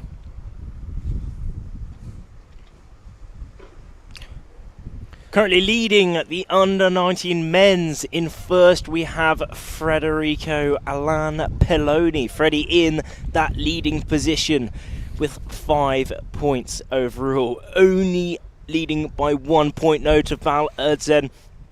We are now in the gold fleet racing. So yesterday, day before, we didn't have Val racing with Freddie or Leonardo, so it's going to be very interesting to see how all these top riders fare with each other. Because when it was just the heats, it was the kind of like splitting, but now it is gold. It is the top of the top, all racing it out together. Leo in that 3rd place position, Lucas in 4th, Igor in 5th place. He will be really wanting to hopefully push in to that top 3. He's been on the podium before, had a little bit of a nightmare in Embrun during the European Championships, so hopefully he'll be having a good competition here. Absolutely, yeah. Igor Lewinsky looking to come back, and he definitely looks like he has 5th place. And as you mentioned, Rafti, well, you know, we're into the gold fleet now. So Val Erdzen and Federico are going to be meeting on the course today in these next few up-and-coming races. So this is going to be a really, really exciting set. Leo Tomasini as well, obviously putting in a great performance, sitting in 3rd place overall. So yeah, we're going to see some really, really exciting races. As far as I know, we're sticking to the same courses. So we're still going with the course racing, but we are changing it ever so slightly, so it won't be that kind of trapezoid course. It will be the kind of more just sort of upwind, downwind aspect of the course racing. So yeah, just over a minute left to go until the start of the first race. So as you can see there, that is them in the background getting themselves up and ready to go. And it will be an upwind start, similar to what we've seen before, I believe. So yeah, it's going to be, you know, making sure that they don't want to be going over that line early. Obviously, that means disqualification. So you don't want to be getting caught up with that. But also, you know, picking which side you want to take off from. You know, obviously making sure you've got that bias. You don't want to be going off, obviously on port tack is always a little bit riskier. You've got to be giving way to everyone on starboard tack. So far today we've basically seen everybody going off on starboard tack, so right hand forward, which is what we're seeing here as they're all making their way up towards that start line. There we go, not much separating them now between that gun, the 0-0 of the start, around 5 seconds to go. Everyone is now powering up, foiling, putting in the speed. Who will be able to hit that line at the 0-0 with the max amount of energy? And off they go. One of the Czech boys there, maybe having a little bit of extra little gain from the rest there. We've got a few going off onto the port side. Oh, one of them really pushing out, and he has made it. He found that little space and he executed. It's that skip. I couldn't quite make out the number there. It was 173, I think. 173. I'm pretty sure that is skip then. Yeah. Indeed it is. There we go. Skip bro. Yeah, having a really good one. Actually, it looks like it's paid off for him. Taking a look at that, if you look at it from this angle, it looks like he is right up and ahead of everybody else. What a little maneuver Skip there. He went for it and went for it. He did, and that is now put him maybe leading that pack out onto the right side of the course. Leonardo Tomasini also there as well. Poland 87, Spain. Oh, there is Skip at the minute. Netherlands 1-7. What a manoeuvre there. That I mean, was a so bit of a sick. risk to decide to do that, but it definitely paid off for him, didn't it? Certainly did, certainly did. So yeah, taking a look at the left-hand side, as you can see, that's the sail numbers and the current speeds that they are going at. So yeah, 17.7 knots for Italy 286. Really, really nice. So yeah, that's probably... Maybe the wind's a little bit lighter than that. I'd say the wind's probably around sort of 15 knots, maybe a little bit more in the gusts. As me and Rafti have been saying all day, you know, we are in, it's kind of cross offshore wind here, so it is a little bit gusty. Whoa, good tack there. Great tack from Maciek there, really good one. Oh, almost staying right on there is Freddie. Look at that tack, just dropping off a little bit at the end, but speedy. It looked like a little tap, yeah. a little loft tap on the water. There we go. But it is Skip Brill still on that. He's currently leading. I mean, USA won also in amongst of it. That is McCanny Andrews.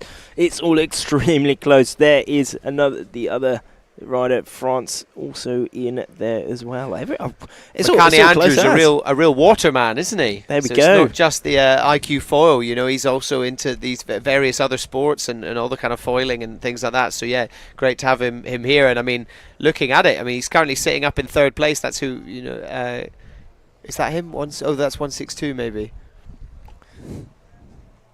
Currently sat up in third place there. So yeah, and then, but I mean, Skip Brill, I think that's him up in the background there. So yeah, way ahead of everybody else. And Leo Tomasini there. There's Skip leading out onto that right side. He's putting his tack now. Look at the technique on that. That looks amazing, doesn't it? That looks so sick. Just cruising out, really working that equipment, trying to maximize the amount of power through to that foil, transferring that into speed, and ultimately VMG up wins. 17 years of age. He came into today in 13th place overall, kind of on that cut-off. Remember, it's always that top 10 towards that medal race. Finished first in his highest event finish, so he's got the experience, 6 medal races, and hopefully he'll be in that medal race at the end, just to ensure that he crossed lead win mark. Though, is he on that lay? Absolutely, yeah. Leo Tomasini there making his way up, so it is a bit of a battle to it, and this is going to be slightly different to the races that you've seen so far today. So we've changed the course slightly, so it's just an upwind and downwind, so they will go round that top mark, down and through the gate at the bottom, back up again, then down through the gate, and it will be that reach towards that finish line. So yeah, slight change of course. I don't know, Rafty, do you have a preference?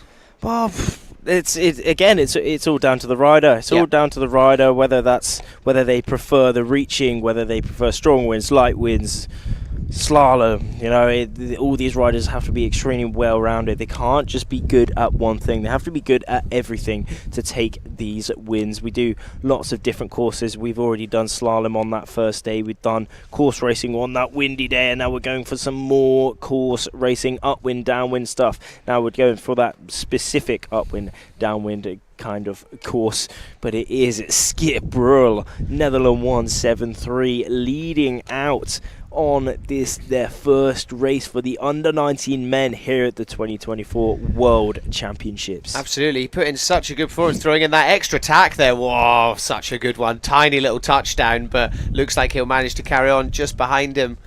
I think it's not too sure who it is, but yeah, I mean, Skip Brill managing to keep that lead going as he makes his way up. I'd say this potentially will be his last tack as he makes his way up to that top mark before heading down. But, you know, that side across that start line, it's always a risk, but it definitely paid off for him. He managed to just cut through the middle of the pack. You know, pretty ballsy maneuver, but it's definitely worked for him, hasn't it? Paid off. And also Rasmus having a very good race so far. He's in that second place position, but look at the rest of that top 10, top 15, top 20, how close they all are, just going into August and rounding that mark. Will Ziegler coming through that mark now as well. I can see, can't quite make out any of the other numbers, both McCanny and Garrett coming through that top mark now as well. But they're now making their way downwind, because remember, slightly different course to what we saw earlier today with the girls. The boys, this under-19 gold group for the boys, are now doing the upwind downwind course. So as soon as they round their top mark, they're heading straight downwind towards that bottom gate. Absolutely, and look at the speeds that they're getting, all kind of sitting 22, 23 knots as they're making their way round and downwind towards it. Interesting, we're going to see again a little bit of a split. We're seeing some of them choosing to jibe, stay a bit more in towards the middle of the course. Some of the other riders staying a bit more out to the outside. It's where Maya Giesler on the upwind leg found so much success a couple of races ago. And then I think this is Rasmus here just chucking in that jibe again, sort of staying a little bit in the middle of it, kind of using the foil to kind of ride the swell as much as kind of getting power out of the sail. You know, that's another little aspect that they can do in order to try and maximise their speed when heading downwind. Will Ziegler coming into amongst of all of this now as well. GBR 4-8 through, jumping. He's had a absolute stormer of a downwind and overtaking everyone. Estonia 686, it's all changing around quite a lot. Freddie and Leo down that bottom now, 7th, 8th, you know, they're still inside that top 10. Will they be able to gain? We heard from that race when it was really windy that these two Italian boys were doing incredibly, really well in those strong winds. They were almost a little bit ahead of everyone else. So, but I mean, we saw Skip having a great race so far, so you know he's ahead of everyone as well now. And going straight back to Skip, here's Skip, a little bit of a touchdown, but he's all good. Straight back up onto the foil. Maybe distress just getting him a little bit, but no. He's cruising out. He's still making his way downwind, and it's looking like he is still leading. Absolutely, yeah, a little bit kind of almost sort of breached a bit there, kind of almost caught the rail of the board on the water, but managed to kind of recover from it. And yeah, it looks like well, there we go, throwing in that next jibe there. Is it a good one? Yeah, of course. Yeah, of course, Mark. There and we he's go. right down towards that gate there. Which end is he going to go? Is he going to jibe round and stay on the kind of far side, or is he going to... It's jolly close though. It's jolly close. Freddie and Rasmus and also Leo, I think that is, now all going out onto the other side of the course. Oh, big gamble. But that's a tackling manoeuvre on Finn now, because Skip. You know, hopefully he's on the right side. If he's not, you know, he's got some work to do, but he's still in that clean wind, which is really important. It looks like he's also in a little bit of a gust now, just making his way back upwind. This is his final upwind now. He's managed to maintain that lead as well, so you can see even the other athletes on up as well. The fact that Skip's just extended that lead a little bit more. I think we're going to see him chuck in his first tack in a second, but yeah, he's managed to stay ahead of everyone. Let's see what he's got for us. You can see the rest of the pack all still sort of making their way down. So this is the final upwind leg. So once they get to the top mark of this, go around that, make their way down through the middle of the gate, and they will turn for that final reach towards the finish line. So Skip so far, I mean, he's onto a pretty good thing here. It doesn't look like he's really got anyone following him. It looks like a lot of them... there you go. You can see... maybe that's Leo Tomasini following him. It's definitely an Italian. Yeah. And then on the far side, it looks like quite a few of them are making their way up that way. Yeah, we do have to remember that group who went out onto the other side. Yep. Remember, it is fastest diagonal to the wind as they made their way upwind. So that's where some of these differences, how they space out, go different directions. And that is all about the tactics. The upwind leg is a huge tactical kind of leg where you really need to make sure you're in the right position at the right time to gain the speed, gain the power, and overall the VMG as we go straight back up onto the other side of the course. So here we have Freddie leading this side right off into the distance. That little speck in the lead, that will be Skip. But in this little speck here was a big speck now onto the complete other side. It's Federico Poloni rocking that yellow bib. Where's Leonardo though? Leonardo's looking like possibly he's in the lead at the minute. Poland 30. Igor Lewinsky also right up there, which is cool to see. Oh, and nice look tack. at that, God blimey. Both demons. Not even a touchdown. Not even a little bit of white water or anything coming off no wash coming off the tail of the board at all. That was absolutely perfect. Heading back to the other side of the course, we've got Skip. Still hasn't thrown in a tack, I don't think. No, he has. Yeah, he definitely has. Yeah, he has, and now hopefully he's on that ley line towards that upwind mark. But I mean, can we see Freddie in the distance? I think that's Freddie. Somewhere? You can see him. That's him on the left-hand side of the screen. Yeah, Okay. Slowly going to start to converge now. Whoa! This is so cool, isn't it? It's like a little adventure out on the course. Who's going to get the kind of best scenario, best situation out here on the course. Where's the most wind? This is one of the cool things, like, you know. Here we go. They're starting to come towards each other. The only thing for Freddie is he is on port tack, so if they do end up right there, he is going to have to move, isn't he? Well, that's it. I think, it's close. I think this is Rasmus here, though. Oh, this is Rasmus, yeah. It is indeed. He's decided to tack a lot earlier than Skip down the other side. But they managed to keep their lead. I mean, look at Rasmus. He's putting in a tack as well. A great tack from him as well. Fully planing all the way through, barely losing any speed.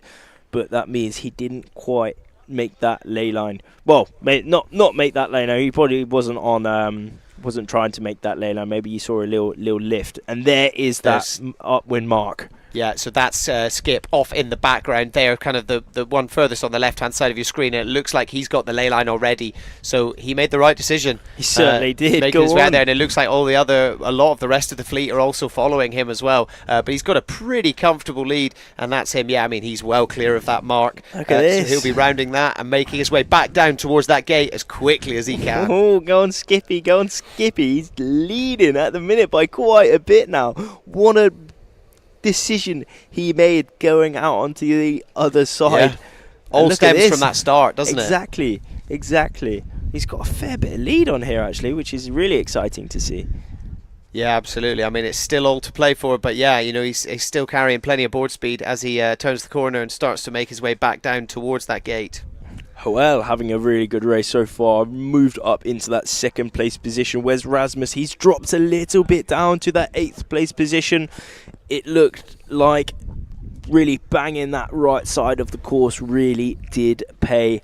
Skip did that, and he is still leading by quite a bit. Whereabouts is Freddie, Leo, and also Val? Where's Val at the minute? We haven't actually seen him in this race so far.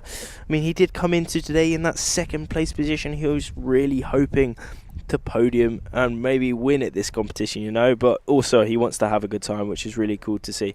But we've just got an update that his tracker, Val's tracker, is not working at the minute, so that's why he's not on the leaderboard. Well, that's why he's not showing up. Yeah. That's why maybe. If he was inside that top 10, that's why he's not showing up. But yeah, there we go. There we go. I think it's still Skip on the screen. Skip. Yeah. Look at this. Go on, Skip. This is sick. Yeah, he's taking such a deep line downwind, isn't he?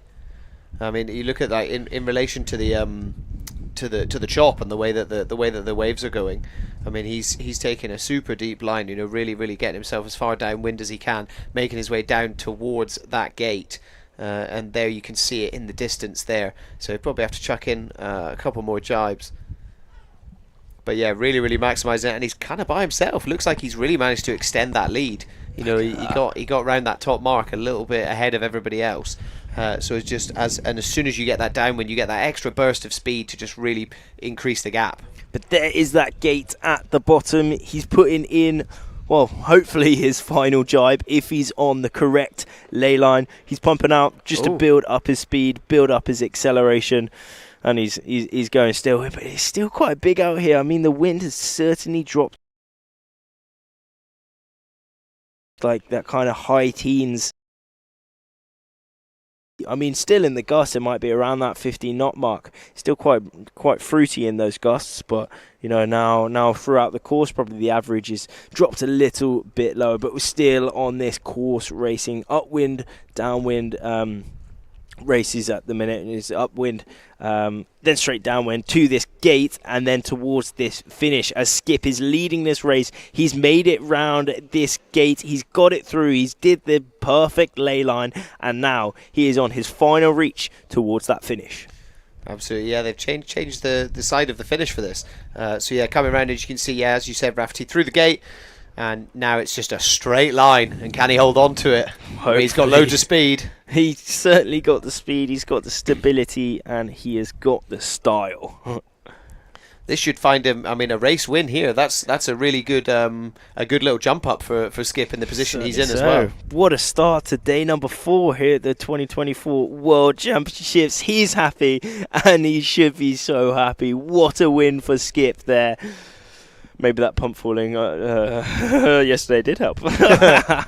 Got that little bit of control.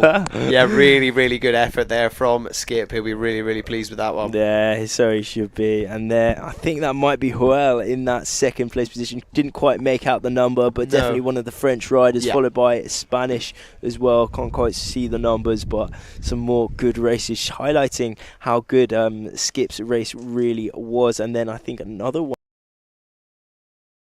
I think that might be, I can't quite make out the number, but could have been Igor possibly.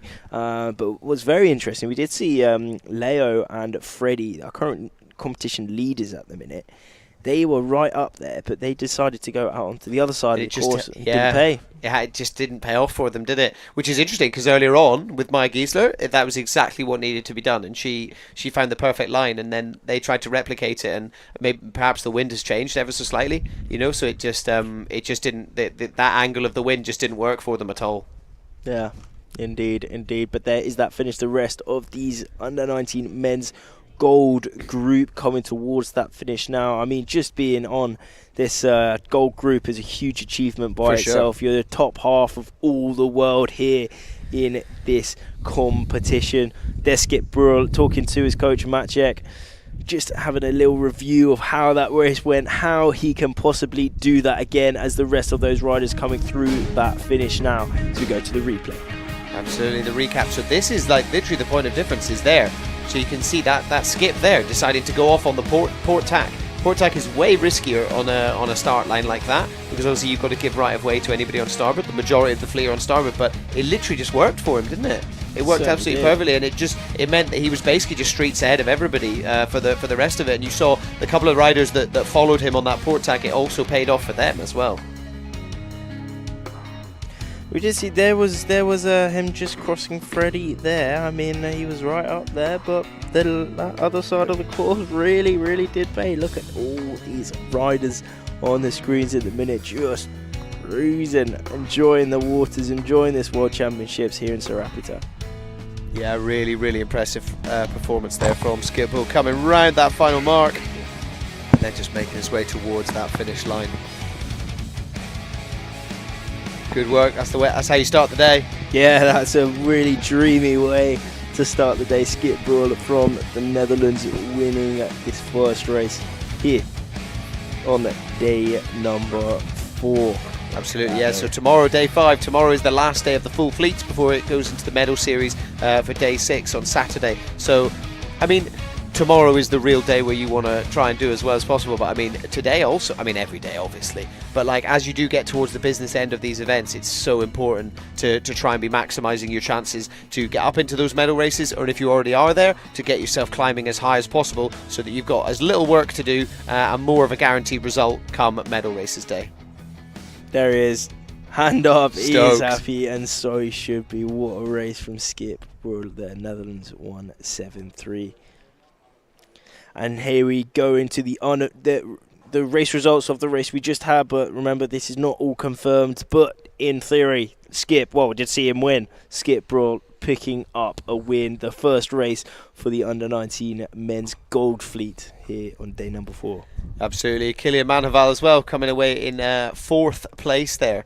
Really great performance from him. Obviously, he's had a good year. Igor Lewinsky also coming in 9th. And then interesting, what we were talking about earlier, Rafferty, 10th place, Leo Tomasini, Italy 155. So he chose to go off on that other side with Freddie as well. I mean, Freddie not in this top 10. So yeah, I mean, some clear tactics that were working there. And it'll be interesting to see how that affects this next race, whether they decide to change things up a little bit, and we see a lot more of them trying to replicate what Skip just did there.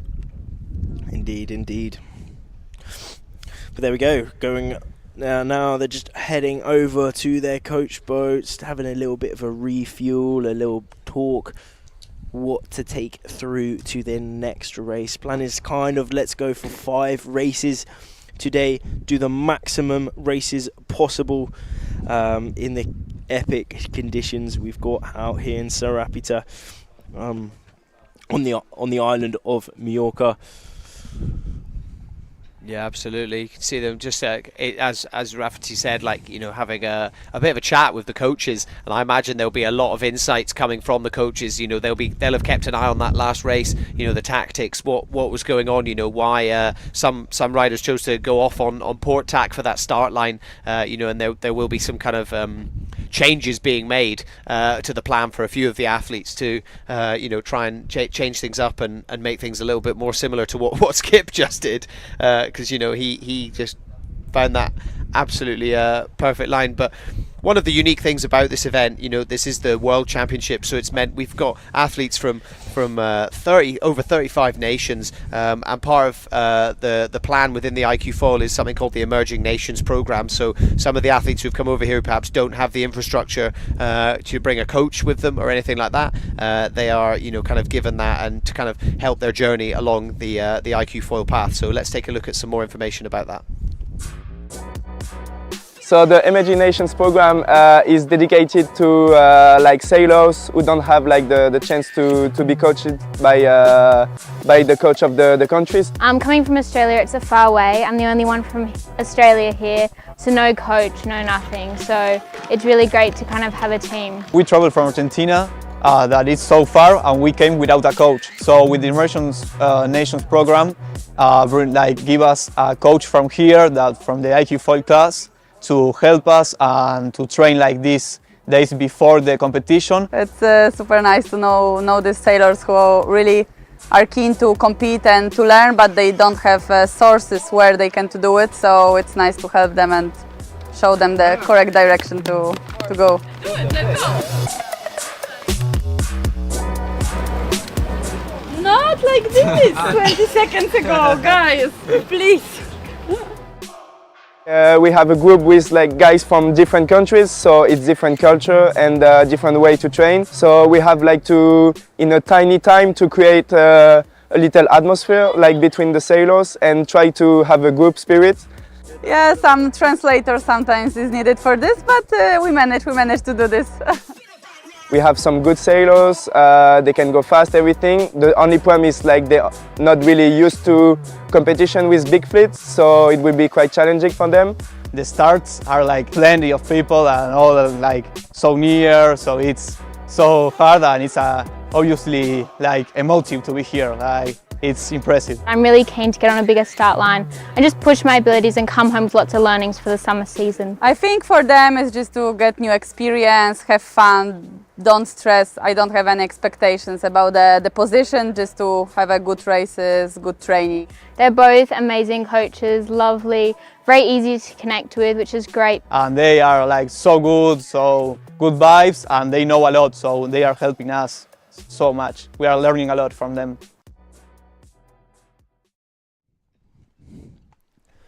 Great to hear more about the Emerging Nations and how it's creating a pathway for some of these athletes who don't have the chance to have a coach and work with a coach. You know, it means they can still come to this event and try and maximise their opportunities for it and really make the most of it.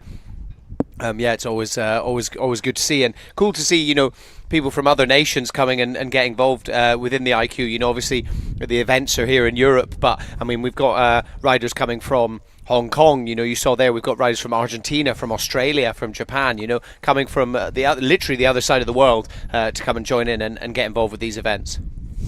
Yeah, really good to see. We've got people from 35 nations here at this World Championships. As we saw Emilia there, from all the way from Australia. We've got some people from Japan here, Hong Kong, all around the world, which is so cool to see. Still big dominance from the European countries, which is cool. I mean, some of those big countries, I mean Spain, I mean the host country here, they've got a really big team. But also got people from America, which is great to see. Yeah, I know, it's awesome to see here at this World Championships. 375 athletes competing here. But yeah, I mean, personally, I think it's the coolest class. I mean, look at this, their speed, everyone's on the same equipment, which is really, really cool to see. Everyone on the red sails, whether that's the Patrick sail, whether that's the Saverne sail, all on the same boards at the minute. which is really sick. Everyone can kind of come on and see that they can get this equipment and then get going straight away, work on themselves rather than kind of the equipment and stuff. I mean, obviously you need to tune this equipment and to get it to your perfect preferences, but you know, this is a perfect platform to create some of the best sailing racers in the world. Absolutely, yeah. Having the one design aspect, like you said, Rafferty, it just means that whilst there are so many variables that can happen, it means that it's so important to work on yourself as an athlete, and be able to maximize all of that and work on the tactics and all that sort of stuff, and actually realize that it's a bit more of a level playing field in terms of the equipment, isn't it? No, certainly is, which is really cool to see. When we're seeing one of the sails down there, the Portuguese sail, it's interesting because you can't see the Severn logo on that, because that sail, it was from the Olympic Games. So in the Olympic Games, the sails didn't kind of have those logos on it. Had the Paris 2024 sail applied with equipment, so maybe that was a Olympic sail. We've seen a few others. I mean, I know Louisa, she's using one of the Olympic sails now as well, which is cool to see. Also the boards, I mean, I know this is youth and junior, but with the senior there was some cool coloured boards as well, which was great to see. And then also, I mean, that's one thing to touch on as well. Here they use the 8-meter sails. For the under-19 men, they use the 8-meter sails, which is actually the same as the senior women. And then it's both the under-19 men and under-19 women use those 8-meter sails. For the under-17s, they use the 7-meter sails, and there's also a 6-meter and 5-meter sails that are available to use as well. So it caters for everyone, which is really cool. As we're going up to the last 2 minutes before the next race start for the under-19 gold men. Absolutely, yeah. As you said, just under 2 minutes left to go. This is the second race for these guys, having just completed the first one. Skip Brule from the Netherlands coming away with a really impressive win. Some great tactical decision making, especially just from the start onwards. Sometimes with the course racing, it's quite interesting because you can have someone have the best start, and then by the end of the race, they're miles away from winning. So much can change throughout the course racing, but actually he managed to hold on to the lead the entire time, making great decisions on both the upwind legs, the downwind legs, and actually both times. As I said, they go around the course twice. So managing to hold that, it's not an easy feat at all. Holding that lead for the entire race, is it? No, I mean, you can win a start, you can have a really good start, but that's only the first hurdle throughout these races. You have to be on game, on job throughout each and every single race and every element of the race, whether that's the upwind, whether that's the downwind, whether that is that final reach. You have to be on it like a pork chop. It's got to be going. And now we are up to the 45 seconds towards their race number 2 for this under-19 men's gold group. Where will we be seeing the leaders starting? Where will we be seeing the majority of the fleet starting? We're going to find out very, very soon. Kai Rosaboom, Aruba, all the way from Aruba, representing Aruba anyway, down that bottom end. We're also seeing Leo and Freddie down that bottom end. Oh, a big group out on. Oh, so we are seeing a change. Okay, but remember, the people going off on starboard have right of way, so hopefully we won't see any crashes or any funny business. Oh, God blimey, there we go. Majority of those riders deciding to duck all the people out on starboard. Look at that, what a shot that is, all deciding where is the spot to really punch through. A few have made it through. Those riders now are looking like it was quite a big port by start, but is that a couple of people went down. Oh, God blimey, is that Ian having a good start. Croatia in there as well. Switzerland, I think that might be Robin, is it? There's a bit of a collision down in the middle, right in the middle there. bit of a collision. You know, they've obviously seen what Skip did in the last race and gone, right, actually let's change that up a bit and let's go off on that port tack side as well. And it's now a pretty even split, I would say, between the pack. You can see in the background there half of them going off on that kind of starboard tack, which is what you traditionally expect to see, given that it's the side where you automatically have right of way. But actually, given the bias of the wind direction, you know, Skip Brull and a few of the others found real success heading off on that port side, and that's what we saw in that start line just there. Yeah, Igor Lewinsky looks like, well, currently, I mean, looking on the left hand side, he's just slipped down into third, but you know, he's having a pretty good race so far. 17 years old, seen himself in 9 sets of medal races so far, is a previous event winner, so you know, he's definitely got form to be right where he is right now. Yeah, I'm pretty sure he won that. He won on the under 17 equipment on that 7 meter back in Brest. I'm pretty from Leo, that was there, Leonardo Tomasini. Yeah, currently sitting in second place. Obviously, it's hard to tell at the moment when there is such a split, and it looks like everyone's sort of starting to converge on each other, and we're going to see a little bit of a crossover going on here, and it'll be interesting to see which side has kind of worked out in terms of getting up to that top mark first. Currently, it's looking like taking off from the start line on that port side is probably also still going to be the best. But is it Killian in that first place position at the minute? Interesting thing about Killian, he won the Europeans, but on the under 17s earlier this year in Embrun, but now he has jumped up to the under 19s. So, I mean, he had such a good event in Embrun earlier this year, didn't he? He put in such a great performance, and you know, he won so many races. So, I mean, it's no surprise to see him jumping up into the next fleet and trying to get some more experience with the more senior riders. There he was there, just putting in his tack straight away, a great tack. Fully foiling. Yeah. Oh man, there's a few people doing them foiling tacks now. I mean, the smoother they are, obviously, the better they are and the cooler they look. But also, you know, if you keep the speed, if you keep that foiling through that tack, you minimise the amount of room lost. Because, you know, when you turn, you do lose a bit of distance, unfortunately, maybe like 20-30 metres just from putting a turn in. So these riders do want to put in the minimal amount of turns possible. But also, they have to, you know, just to get to that upwind mark. So minimal amount of tacks, faster it is. As Igor rounding that top mark, making his way downwind. Quite a lead he's got going on here, actually, which is really cool to see. Oh, holy moly! That wasn't ideal. Oh, God blimey, that was a hard one. Big catapult there. Hopefully they're okay. Oh, good grief. That was a double mega catapult, wasn't it? It was one of those ones where it probably looks a lot, you know, generally catapults that look really bad are usually the ones where the person is usually okay, because I think it was just the equipment. Is he pointing at something, or is he lifted up? Let's have a look. Oh, he's pointing upwind, and he hit into the back. He hit into the clew of his sail. The rider on the left, he kind of bumped into it. It sheeted the sail in too much. So that is USA. McCanny, unfortunately. USA 1 McCanny, and then can't see, but he looks like he was sitting on his board, so potentially his equipment's broken. Yeah, with that red bib. Oh, what a! It just shows you don't need to get close at all. Like the tiniest little touch makes such a massive difference, doesn't it? Yeah. Hopefully Igor Lewinsky okay. with a pretty commanding lead now, making his way downwind to the gate. He will go round that, and then he will make his way back up towards the top mark one more time.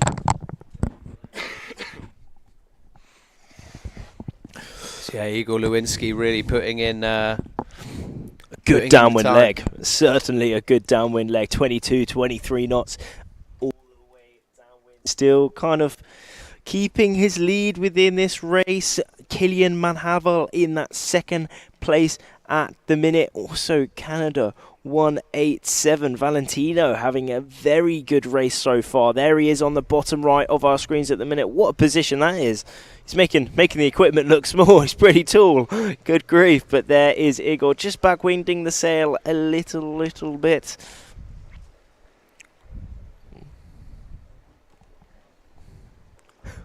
Yeah, Igor Lewinsky there. Still, he's really managed to put him some distance between himself. I mean, Kilian Manhaval, I mean, look at Kilian Manhaval's board speed. He's definitely going to be gaining on him. But, I mean, Igor Lewinsky looking like he's already got a bit of a kind of commanding lead. Yeah, he certainly does. Still 20 knots downwind, whereas the others kind of that 17, 18 knots. Maybe Igor's in that gust. He's got that clean wind as well, allowing him to go exactly where he wants to, when he wants to.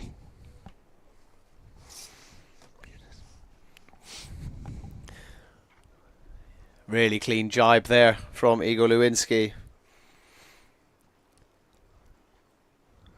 As you said earlier, Rafferty didn't quite have the event that he wanted in Embrun earlier this year. You know, he got himself through into the medal races and just didn't quite manage to get where he wanted. So yeah, he'll definitely be looking to make a bit of a statement at this event, I would say. And certainly looks like he's doing that. This is the second race, and that's him going down now through the gate, and he will be making his way back upwind, that final upwind leg, choosing to go off again on that port tack side. So similar to what Skip Brule did in the last race. Interestingly, Rafferty, looking at his board, we got a real close-up here. He's actually got no back foot straps on the. Interesting, because with the foot strap, it adds a kind of another element of control, as in you can pull up on the board. However, the foot strap that you always kind of pull up is that front one. It's not usual that you do pull up on that back one. Maybe riders are kind of more inclined to do it, to have when it's super windy, if you want to have that kind of extra added control. But as we're seeing here, it's kind of that medium to maybe even lighter winds now, isn't it? So it does look like it's dropped off, and it feels like here in the Marina, it does feel like it's dropped off a little bit as well, doesn't it? Yeah. I mean, yeah, you can certainly see, having to, there's a lot more of like holding on to the uphole, really trying to present as much of the sail to the wind as possible, trying to maximise it. It does look like they've taken a little bit more of a kind of light wind, upwind position on the board compared to earlier on, where they were could sort of crank it down a little bit more. Kilian Manhaval, some information about him. So he's already had 6 medal races, as you said, Rafferty. Had a great event earlier this year in the under-17s. Is now jumping up and joining the under-19s as well. And I mean, looks like he's definitely still got it. He's certainly got it, and he's putting in a great performance here at the under-19. Some say the jump between that under-17 to under-19 is quite big. Right. But Kilian's managing to do it absolutely perfectly. It's not as big as some people might think it is. It's still the same kind of group of people working extremely hard towards this end goal of this kind of world championships. It's not, once you kind of age, if you're at the top, or like you're kind of aging into that under-19 group, it's really not a big step at all, which is really nice. What attack! Sorry, that was so nice, wasn't it? Oh, that was velvety. That was the one, velvety. Silky smooth. Yeah. Silky smooth. Yeah, I mean, just the battens on the sail just popped, and it was like nothing had happened on the board. Exactly. It just yeah. But yeah, anyway, so that's the good thing about this the youth and junior class. There's really good steps from that kind of under 15, under 17, and then on to under 19, and then on to senior eventually. Which is great. Here at this World Championships, we've got the under-17s and under-19s all racing it out here on the same waters, on the same courses, which is really cool. But here we are concentrating on the under-19 men's gold group. Their race number 2 here on day number 4. Absolutely, yeah. So Igor Lewinsky still looking like he's holding onto that lead, but it's looking, I'd say, pretty close between him and Kilian Manhaval, but it kind of is still too early, really, isn't it? You can start to get a sense, this second upwind leg, you start to get a little bit of an idea of where people are sitting. But, Igor Lewinsky, you can see down there right in the middle of our screens, making his way up to that final mark. I think that was Kilian Manhaval pretty close to him. You can see the mark there in the distance. It looks like he's already got the ley line. I don't think he's going to need to tack again. And he can just make his way up to there. Be interesting to see. I think that's Kilian Manhaval on the left-hand side of the screen as well. Again, he may have to throw in one more tack, but it's close, so hard to tell. Yeah. I think he might have it, actually. I think he'll be okay. It's really interesting watching it from these camera angles. You always think they don't have it. And, I mean, you by the end of it, you realise, like, looking at it now, you're like, no, yeah, he's got it. I mean, it's a little bit of a tighter angle, but sometimes you might even say that's actually better. Yeah, exactly. I mean, he went into that gust. We saw a gust coming in at the right time, and that has allowed him well, we'll see in a sec. He's not there yet, but who is there is Igor Lewinsky, rounding that top mark on his final downwind, still in that leading, commanding position. Absolutely, yeah, making his way down, and looking in the background, we should see Killian making his way towards it as well. But I mean, that's him. Yeah, you can see those extra few pumps to make sure that he makes it up to the end. There we go, just Beautiful. about jolly close though. Yeah. But I mean, nice feeling to know you don't have to throw that tack in. So yeah, now it's a bit of a drag race downwind for these two before going round through the gate, and then it is that final reach towards the finish line. Igor Lewinsky, I mean, he looks pretty comfortable now, doesn't he? And there's actually also quite a different distance between Kilian Manhaval and third place as well, isn't there? It is big. So yeah, Igor's in a pretty good position now. All he's got to do is hold his nerve. Hold his nerve, hopefully he does. I mean, he's got the experience, he's got the technique, he's got the power, and most of all, he's got the style. Look at this, he's cruising on his way downwind. He was just trying to keep safe, keep the speed up, keep the angle up, try not to make any mistakes, and ensure that he holds his lead and hopefully takes a first place within this race. I mean, it literally is kind of probably half of the downwind to go, and then that final little reach. He's got a very, very good lead to second place, which is Kilian. Also, both France 261. I'm pretty sure that is Hoel. Yes, it is Hoel, and also Canada 187. Valentina Blewett as well. Also in that third and fourth. That was actually a lot closer than the other riders there. So it will be interesting to see who comes second and third. But back to Kilian, who is in that second place position. Easy drive from him, pumping straight back up to speed, up to angle, and up to VMG. Absolutely, yeah. I mean, he looks, as you said, he's cruising now. He looks like he's enjoying it. I mean, I don't think he's enjoying it as much as we say he is. He's definitely feeling the pressure a little bit, no, for sure. making his way down. But yeah, I love this angle. Yeah, you can see the gate in the background on the right-hand corner of your screen, the two red marks. So I'd say he probably just needs to chuck in another jibe, and then it'll be straight through, because I think the finish line is on starboard tack now. It is, yes. So it's changed. So actually, probably just chuck in one more, and he'll be able to head down through the gate, and then just stay on that reach, making his way towards that finish. So you can see that's probably why he's taking a bit more of a wider line there before throwing in that jibe. It is quite light now, though, Definitely compared looks to this like it's morning, dropped. isn't it? Yeah, I mean, as I said, we can definitely feel it here. Yeah. You know, there's definitely way less of these kind of big gusts coming through. Yeah.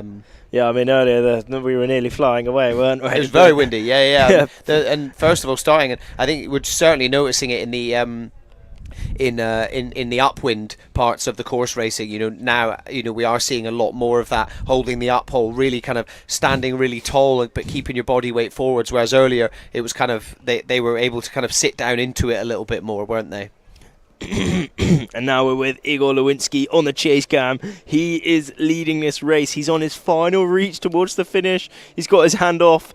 I mean, he's looking pretty comfortable at the minute, but where is this finish? Got the drone following real close behind him. He's on the power. He's got his back foot quite out further to the board, but there is that finish. Igor Lewinsky taking the race win here on day number 4 of the World Championships, the second race for gold under 19 men.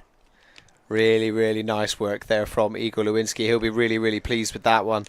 And then heading down, it looks like we've got Kilian Manhaval there, crossing that finish line in second place as well. Really pleased with that one. Great result for him. Great result for Kilian, pushing him up. And then in third place, I mean, looking at the things, the stats on the left-hand side of the screen, yeah, it looks like we've got Valentino Blewett from Canada, and that is him crossing the line in third place.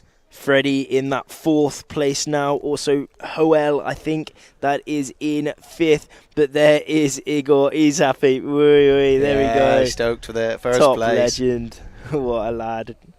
Kilian with a little flyby there. We love to see it. Yeah, right. It's got to be done. It's got to be done.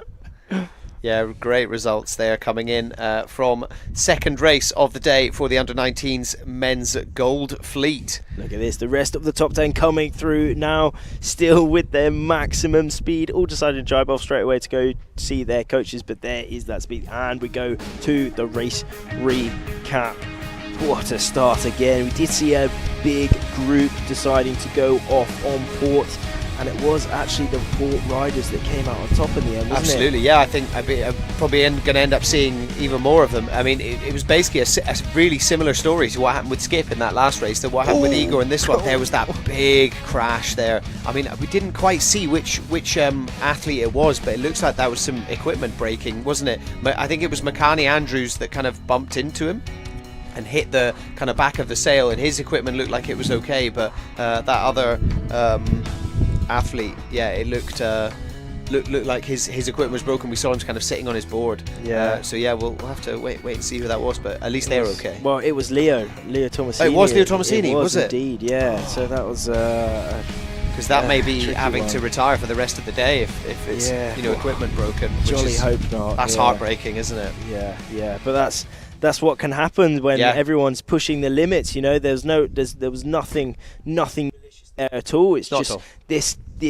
this can happen when people are going extremely fast. You know, the foils are silent, but you know, this is the World Championships. This is what they've come here to do. Igor has done. He's won the race here for second for the under-19 men's gold group. Kilian Manhavo in second. A great result from Valentina Blewett in that third place position. Freddie picking up that fourth place. Absolutely, yeah, really, really impressive performance from there. Rasmus also sitting in 8th place as well. He had a great race earlier on, so yeah, showing a little bit. But again, this is kind of showing everyone is at such a high level across the fleet. You can't necessarily tell who's going to be sitting in that first place, let alone the top 10. Exactly. Through this. A lot of changing around today, isn't it? Which has been very interesting. A lot of changing around. I think that is due to the gust, and we've seen some when people are going off onto the other sides of the course. We've seen quite clearly some gains from one side of the course to the other. But the interesting thing is that it changes each race. So these riders really have to be on the top of the game all the time. There's no slouching around here. They always have to be scanning the conditions, scanning where that wind is, where they want to be on the course, to hopefully do the shortest course possible, but also go the fastest around the course possible. Yeah, absolutely. That's a really good point. You know, it is that kind of like heightened like sense that they've just got to sustain at all times. You know, they've always got to be on it and make sure that they're keeping an eye on everything that's going on, so that you can hopefully avoid, sadly, what's happened to Leo Tomasini, as we said there. Looks like they're bringing the marks over. Do you think they're potentially adjusting the course? We'll just wait for any sort of confirmation from the race crew, or perhaps that could just be from the other course. So obviously, while we're running this, we've essentially got two courses going at one time, so it may be that one. But yeah, obviously, you know, we've said it throughout the day. The wind has changed slightly, and it has sort of started to drop throughout the day. We're sitting at 2:50 local time here in Mallorca. Indeed. A few of the riders heading over to have a chat with the race crew. Just seeing what the plan is on the course. I mean, yeah, as we said, those few, there are those few marks with that one of the race crew there, one of the mark layers. Because remember, we are doing a different course than we did this morning. This morning we did the trapezoid, as we had two groups, both under 17 girls and under 19 girls racing at the same time, but now we just have the under 19 men's gold group. So we have decided to go for the upwind downwind course, followed by the final little reach. But yeah, as we're saying that, let's go to a little update of the overall rankings for the under 19 women's group.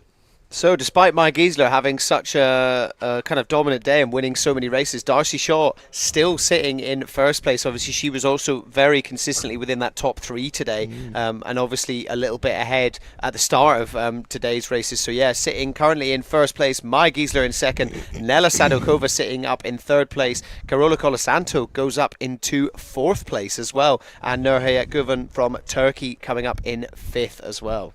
Medya Falcioni in that 6th place position, the European champion. It's looking like there's competition here. Everyone's done a load of training and come straight.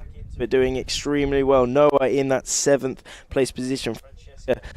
No, in 8th. Martina Softka moved up to 9th. Amazing day that she has had. Yehele in 10th. Ifka in 11th place. Right on a great day she has had. Only 5 points separates her.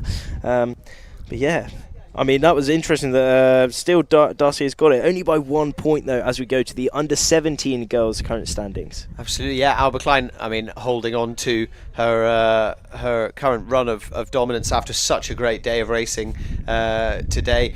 Julia jumping up into 3rd place as well. Bit of a change. Hila Partouche as well going up into 5th place.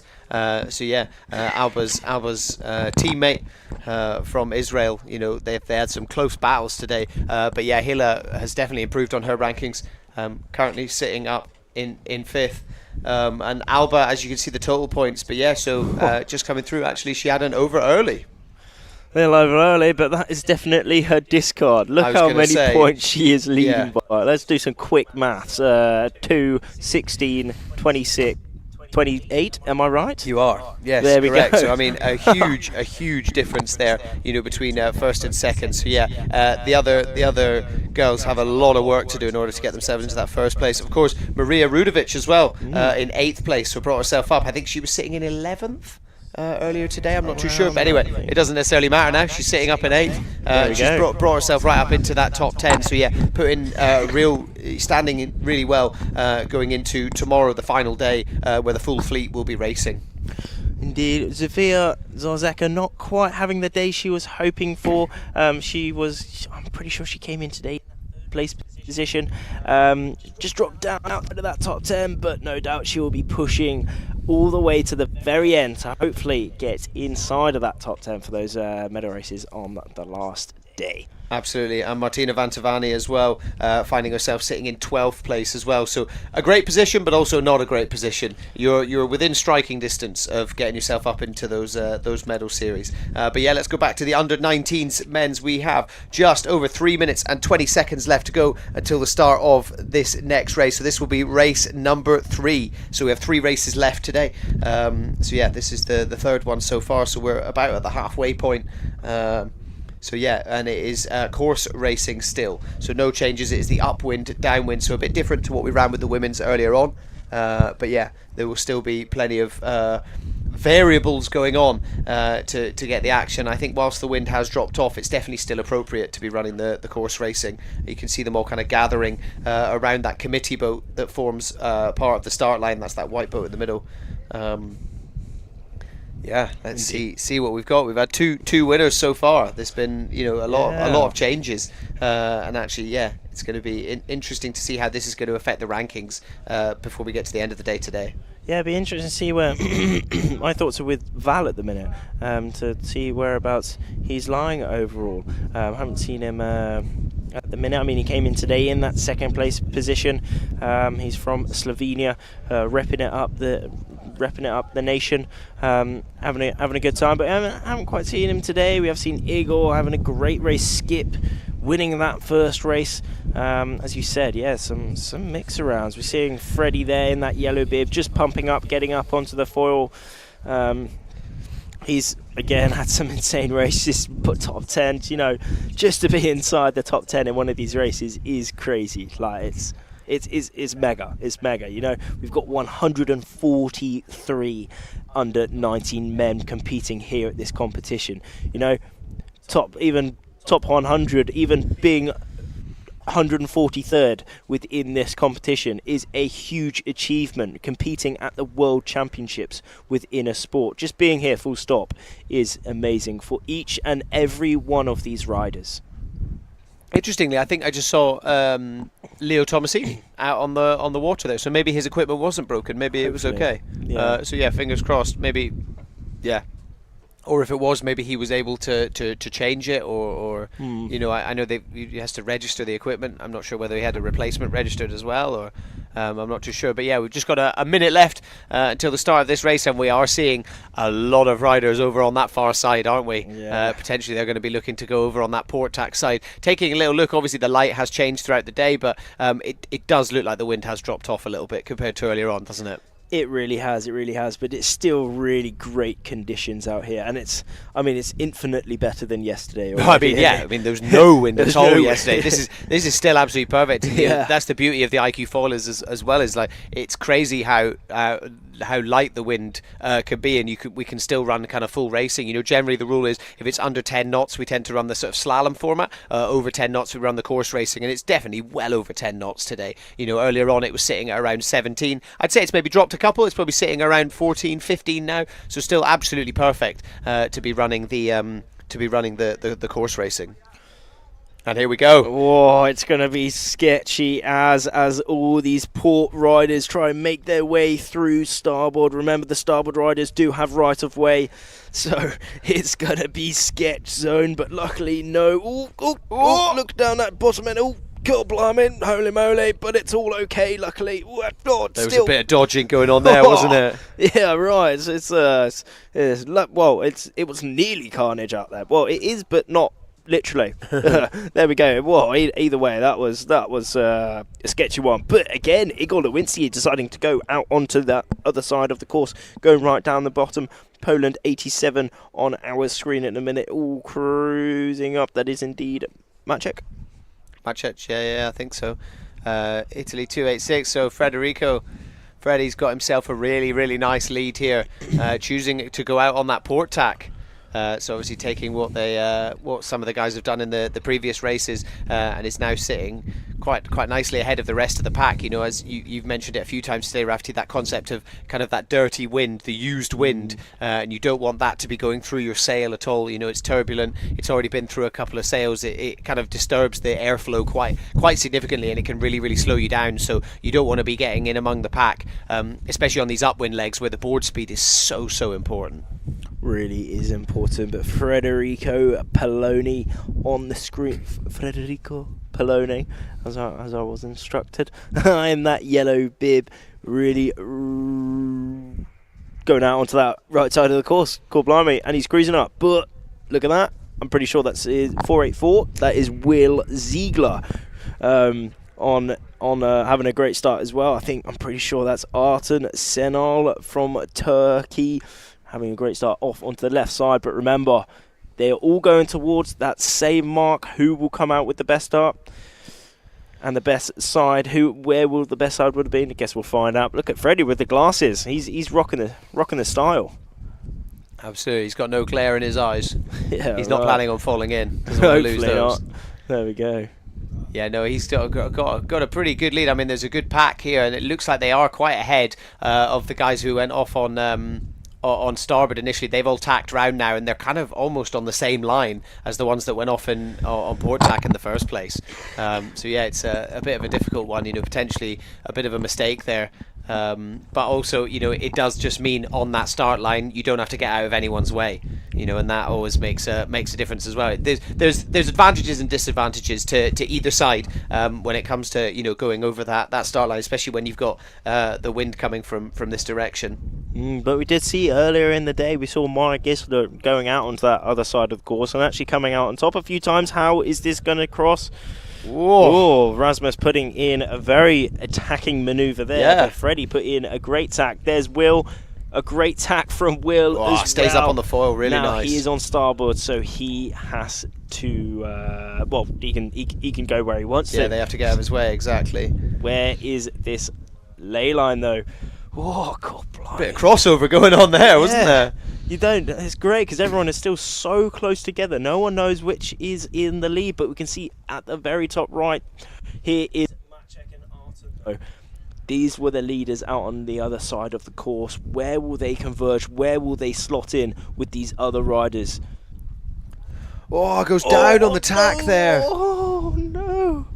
Oh, that was Killian. Oh, Killian Manival. God, he's been doing perfect ones all day. It almost like looked too aggressive, just too much weight on the rail, and he just kind of dug that leeward rail into the water a bit.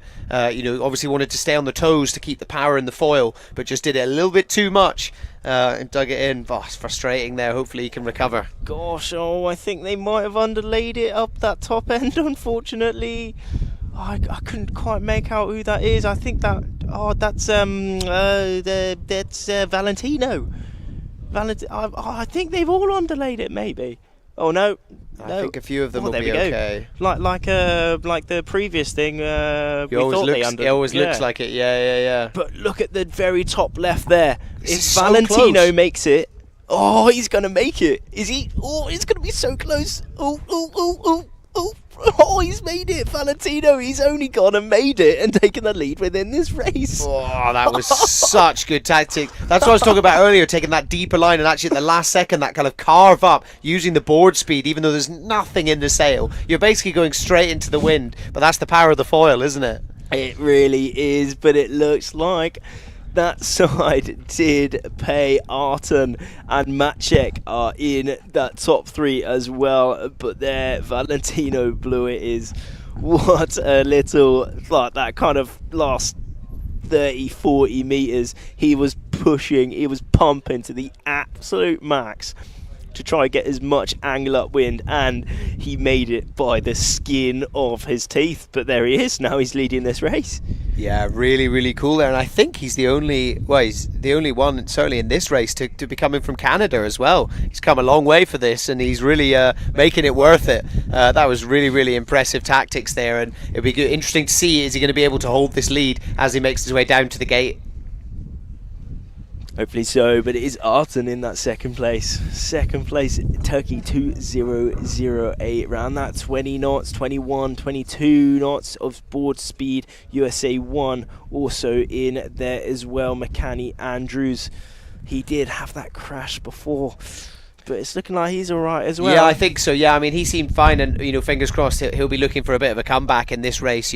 Trying to keep himself away from everyone as much as possible, but still kind of keep that pushing. It's like what you said earlier. It's making that fine line of like you want to push as hard as you can, but also you want to make sure that you don't have any incidents like that. So he'll definitely be looking to try and kind of play it cool and hopefully come away with a good result in this race.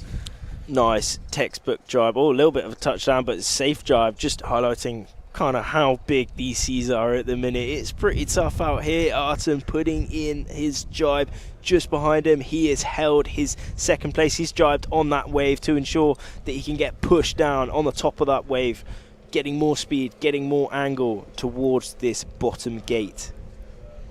Absolutely, really impressive performance there. Valentino looks like it looked like he was going for the place, and then a big group finishing off that kind of top 5, top 10 all behind. But again, these top 3 riders getting quite a bit of distance, quite a bit of kind of lead already within this race. Yeah, absolutely. It's looking like he's managed to separate himself from it a bit more, Valentino. And again, we're seeing that split between first and then second and third, and then there's another split again with the kind of rest of the pack, isn't there? So, hopefully if they can kind of maintain this lead, this is the last upwind leg. All he's got to do is get up to that mark one more time. I mean, is he going to cut it as fine as he did last time, do you think? Yeah, I mean... Probably. It worked. It worked. Certainly worked. He's not under quite as much pressure this time. There is a bit of a split, now, and we're seeing him going for that first tack. Around super quickly there, wasn't he? Straight back up on it. But remember, he is on port, so he did have to keep clear of Arten there. Arten and Maciek have definitely both taken a good chunk of lead out of Valentino here. I think Valentino's probably still in that lead because remember, he is one tack ahead of those second and third riders. So, what a tack from Arten there as well. Good grief, absolute expertise out on the course. Yeah, really impressive there from Arten. Yeah, it's going to be interesting to see. That tack looked like it might have cost. It may be that he manages to... and he might be able to just throw in one more and that will set the ley line up for him.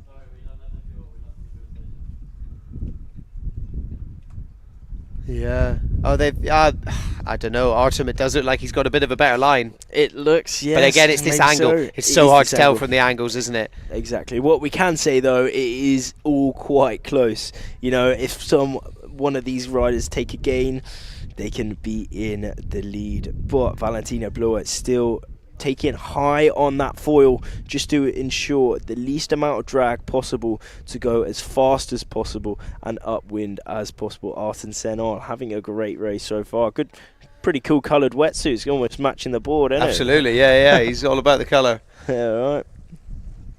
Yeah, I mean it's looking, it's a bit of a two-horse race going on at the moment. I would say it's impossible to tell, who's going to be too close to it. I would say Valentino maybe has it because he's already on that side. So there does seem to be a bit of a bias with going round. But it looks like Artem's pumping. Is he maybe gearing himself up for attack?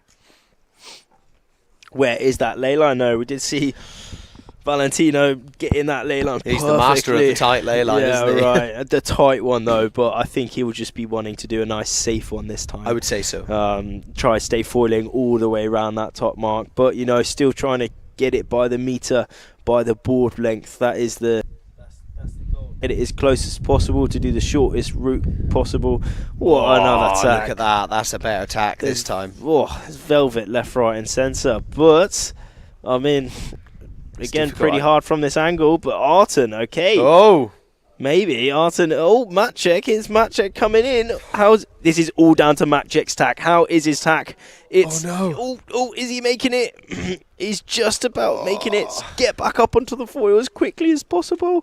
Valentino's gone round him. And Valentino's taking the speed. That shows how important it is. Oh, that was a good exchange, wasn't it? Staying up on that foil. But it is Arten Senol now leading this race.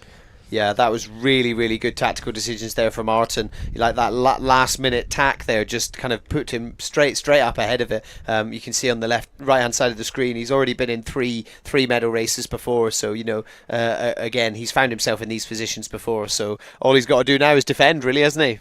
Defending. That's all will be going through his head at the minute. How to stay safe, how to ensure both Valentino and Maciek and also McCanny don't overtake him. You see him, we've got USA 1, McCanny Andrews now in 4th place. Yeah, a really good kind of race from him here. But if we see, not many of the usual top players are kind of around that. I mean, obviously these guys are right at the top, which is awesome to see. But where's Val? Where's Freddie? Where's Leo? Which is interesting to see. But it is Arten Senol, again, letting off his outhaul, allowing as much power in that sail as possible, showing he has what it takes to win a race here in the Under-19s gold group here on day number 4 of the Youth and Junior World Championships. Yeah, absolutely. Yeah, it looks like Arten's kind of holding on to it. Interesting to see Valentino there going for that kind of a bit of an earlier jibe.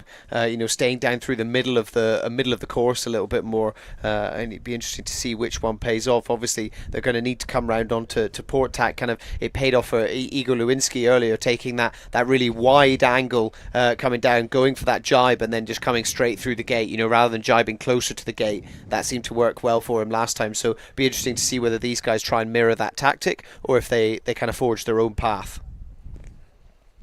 He's still got it though. He's looking up at the drone. He can see us watching down and he is happy. He's hopefully going to show that he can take it all the way to the finish. But look at this. They're not far off each other, are they? Yeah, he's still going for it. And there is Arten still putting in some really big pumps. Having a little look back at Valentino. It's not much separate, literally probably a couple seconds separating them now. Where is that bottom gate? He's probably rounding it, and there is that last one. Now it is a full drag race, all speed, reach towards that finish. Oh, it looked like as soon as Arten turned that corner, he just got that extra burst of speed straight away. And having that couple of seconds while you're on the reach, while the other person's still going downwind, that makes all the difference. And it looks like it is going to pay off. Valentino, I think he's going to struggle to catch up with him as they get towards that finish line. Is he going to go over? But it's looking like no, Arten has got it, and he takes the win for race number 3 of the Under-19 men's gold fleet. Oh, and a little duck jibe. Oh, cruising out the style. What a way to get that win. He's showing he's got it. That was a sick one as well. That was Really well controlled. Team. Yeah, right. But also a great race from Valentino Blewett there as well in that second place. Maciek, Poland, having a good race there as well. Well, insane race actually. And there's Makani Andrews coming over in 4th place as well, so much better performance after a bit of a collision in the last race. He'll be really, really happy with that one. Oh, yes, Arton, that's insane. I think that might be Devon in there as well. Maybe Ramos there as well. Not too sure. Can't quite make out the numbers, but here we are, the rest of kind of that top 10. There's Freddie in there. There's Arton. He's happy. He should be happy. He's got the win here on day, for this third race for the under-19 Gold Fleet. This is the best of the best. He had what it takes, you know. We're getting a backflip. Oh, are we getting it? Go on, go on. I think we're getting a backflip. Oh no! It's too choppy. He's too tired. Yeah. How hard he worked throughout that race is just something to behold. And well done to Arton getting that win. Oh, I love to see that. You can see, look, there's so many of them going across on the port tax side. You know, it's such a split in the fleet. But I'd say, you know, it's at least 60% are now going off on that port tax. And interesting to have, I mean, a complete stark contrast from what we had earlier with the women's, where it was kind of the usual suspects winning every race. You know, the same sort of two or three, or in the under-17s case, one athlete basically winning every race. Whereas this, we've had a different winner every single time. And even the top 5, top 10 has looked different.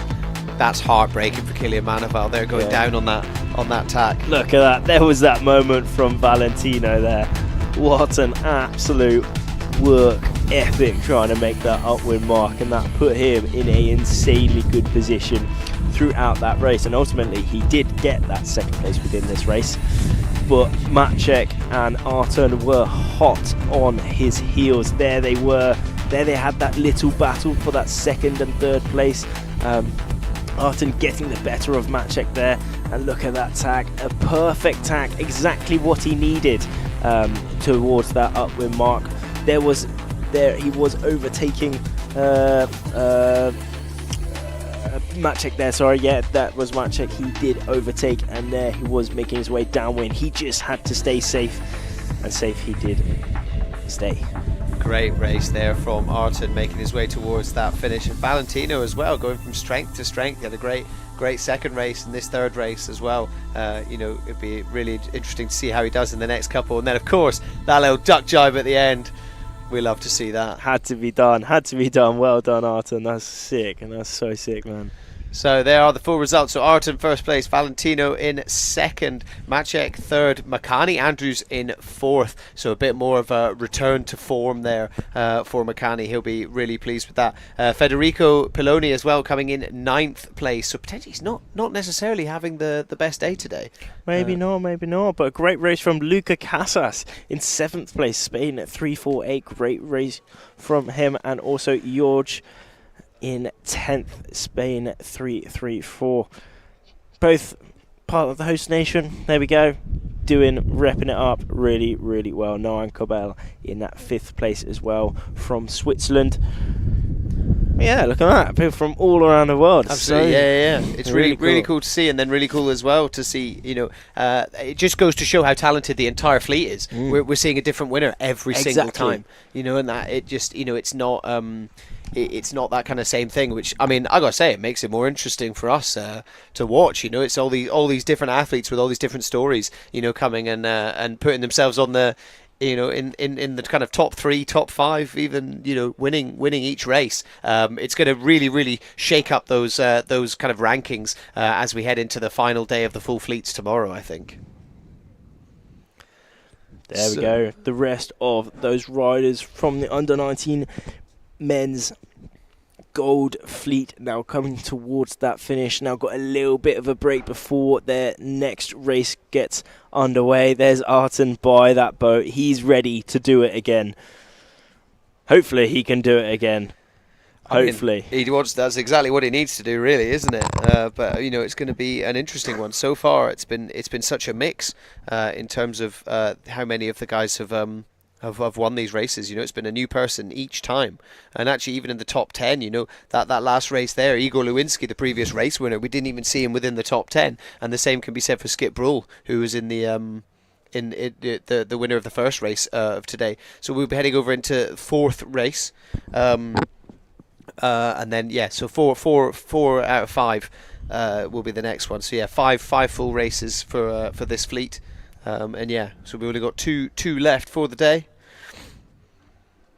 And I mean, there's been some upsets, hasn't there? There's been some catapults, some collisions, but thankfully nobody has kind of managed to injure themselves or anything like that. And it looks like we saw Leo Tomasini back on the water, so hopefully his gear wasn't too broken or anything as well. Yeah, exactly. Everyone's been pushing, everyone's been achieving the best that they possibly can, and there is Leo Tomasini on the boat at the minute, just doing a little bit of kit modification. Looks like he's just moving the boom a little bit, or maybe making the rope tighter to ensure that it stays on the boom well. Looking like a lovely sail though. Look at that, it's nice and smooth, and he's almost taking the boom off. Yeah, the outhole's not attached, so yeah, maybe that's what was broken. Yeah, maybe he's replacing the boom. Yeah, it'd be very interesting to see what went on there. Because how does that work with the because obviously they have to kind of register the equipment before, and then it goes through like rigorous inspections and things like that. How does it work with if they break something and they need to replace it? Yeah, so they have to tell the coach has to tell the race committee and the technical committee. They radio in and just tell them that it's happening, just to make sure that there's all the rules are being followed, all the rules are being put in place regarding kit, to ensure everyone's on a fair, even playing field. So obviously if something breaks, something like that, and you do have a replacement, you can replace that one. Okay, so there we go. So yeah, if you have a look, the harness line, there's some funny business going on with the harness line. So apparently one of his harness lines broke, unfortunately, which is really not ideal at all. No. So instead of just changing the harness line, apparently they're just changing the whole boom. So hopefully he'll be back up and running in the next race. Yeah, absolutely.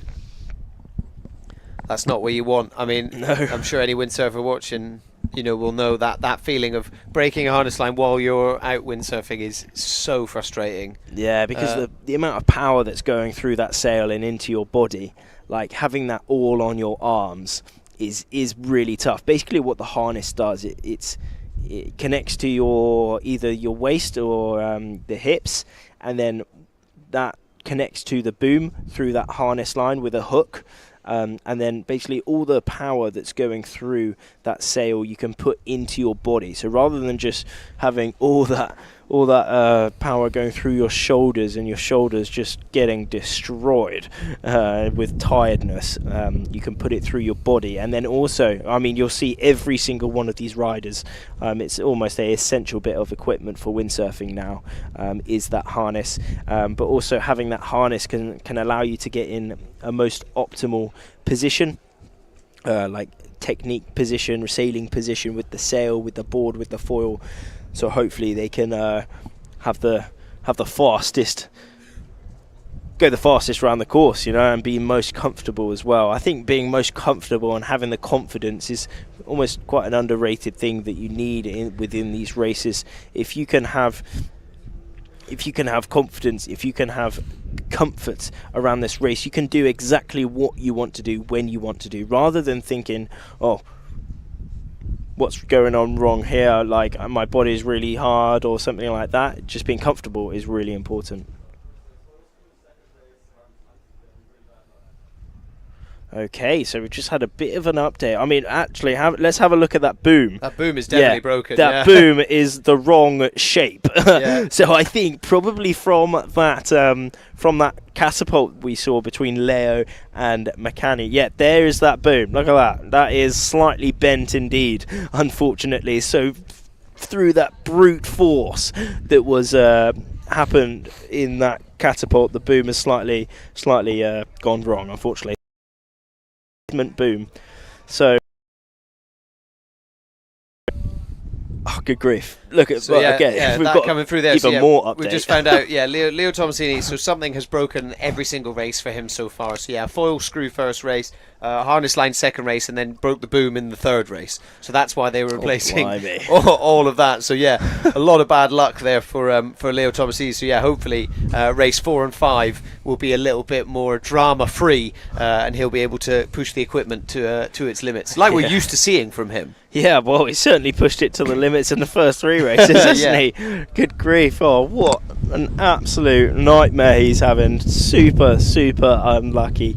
But, you know, he's pushing the limits. He really is pushing the limits. He's one of the very top players within this under-19s fleet. He's got what it takes to win, you know.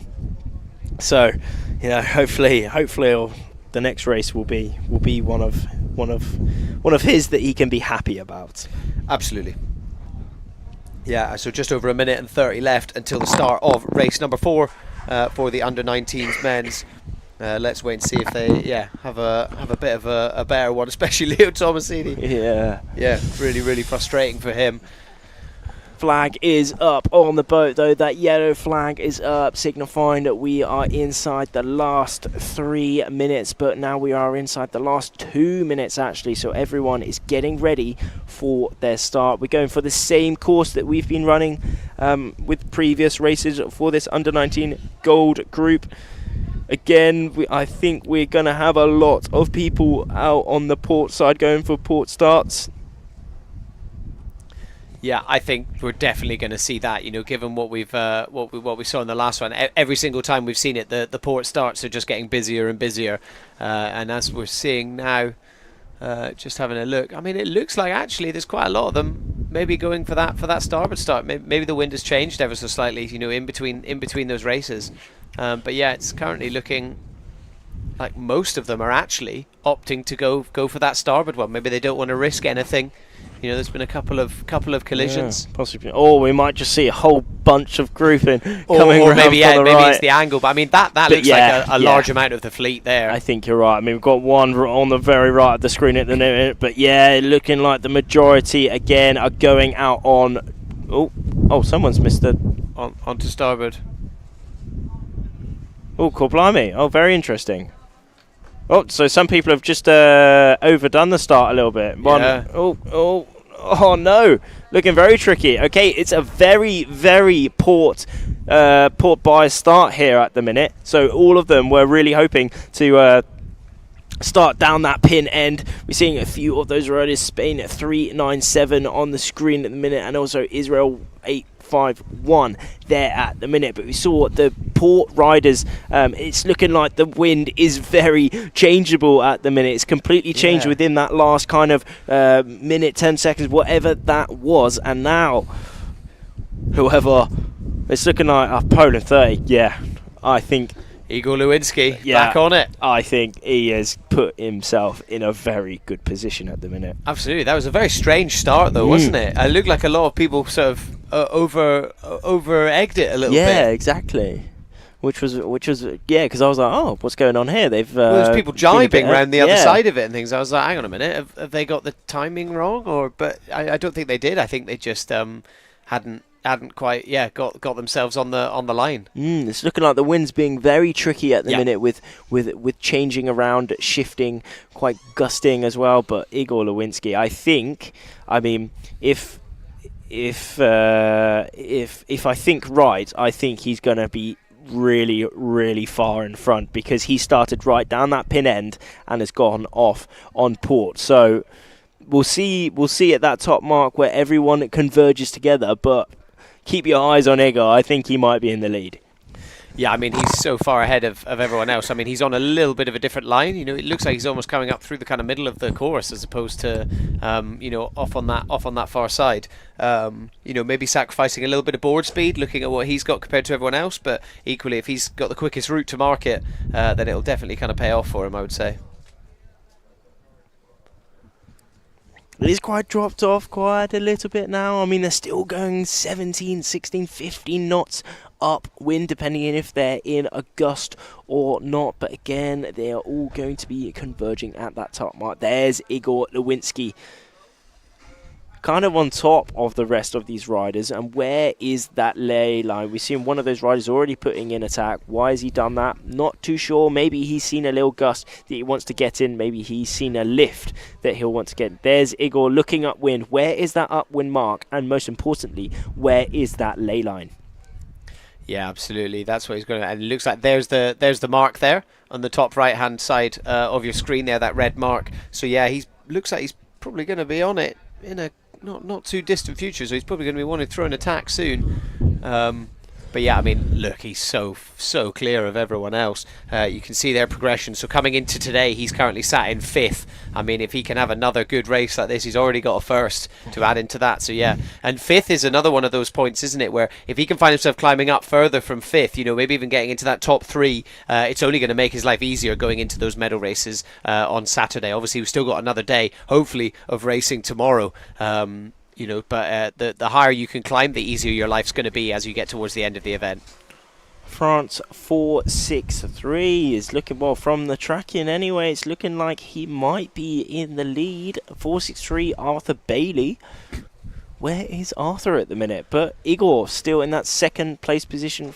Spain 3.97, also in amongst kind of that top 3. Ramon Vilonga. But it's all going to be down to this upwind mark where they all converge towards this mark. But yeah, I mean, look at the lead that Igor has on here. Look at the speed as well, the speed difference. He's just managed to find... It actually looks like he's like riding a little bit of swell. I don't know whether a ferry went past or... I think it's because... there it is. Or maybe the wind's changed slightly. Well, I think he can really overlaid the mark, actually. That's why he was going so fast. Right.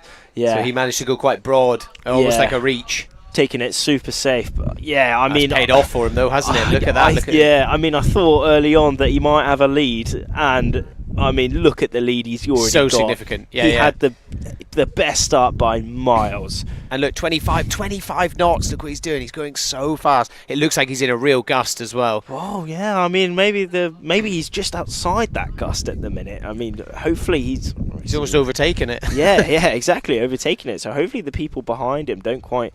Well, he's going to hope that they're not going to catch up, aren't they? But for Igor's sake, let's hope that he's all right. But yeah, I mean, he's done that all from that start. He read that start perfectly, going straight off on port, and also right near that pin end to basically get a head start within. And it looked like a very confusing start as well, didn't it? You know, it was certainly not the kind of uniform starts that we've been used to seeing today, where kind of just either the complete split or everyone going off in one direction. It was kind of a little bit of everyone was kind of a little bit everywhere in that. So in those messy starts, it's so important to kind of stick to your guns and be like, no, I'm going to stick with this. This is the decision I've made.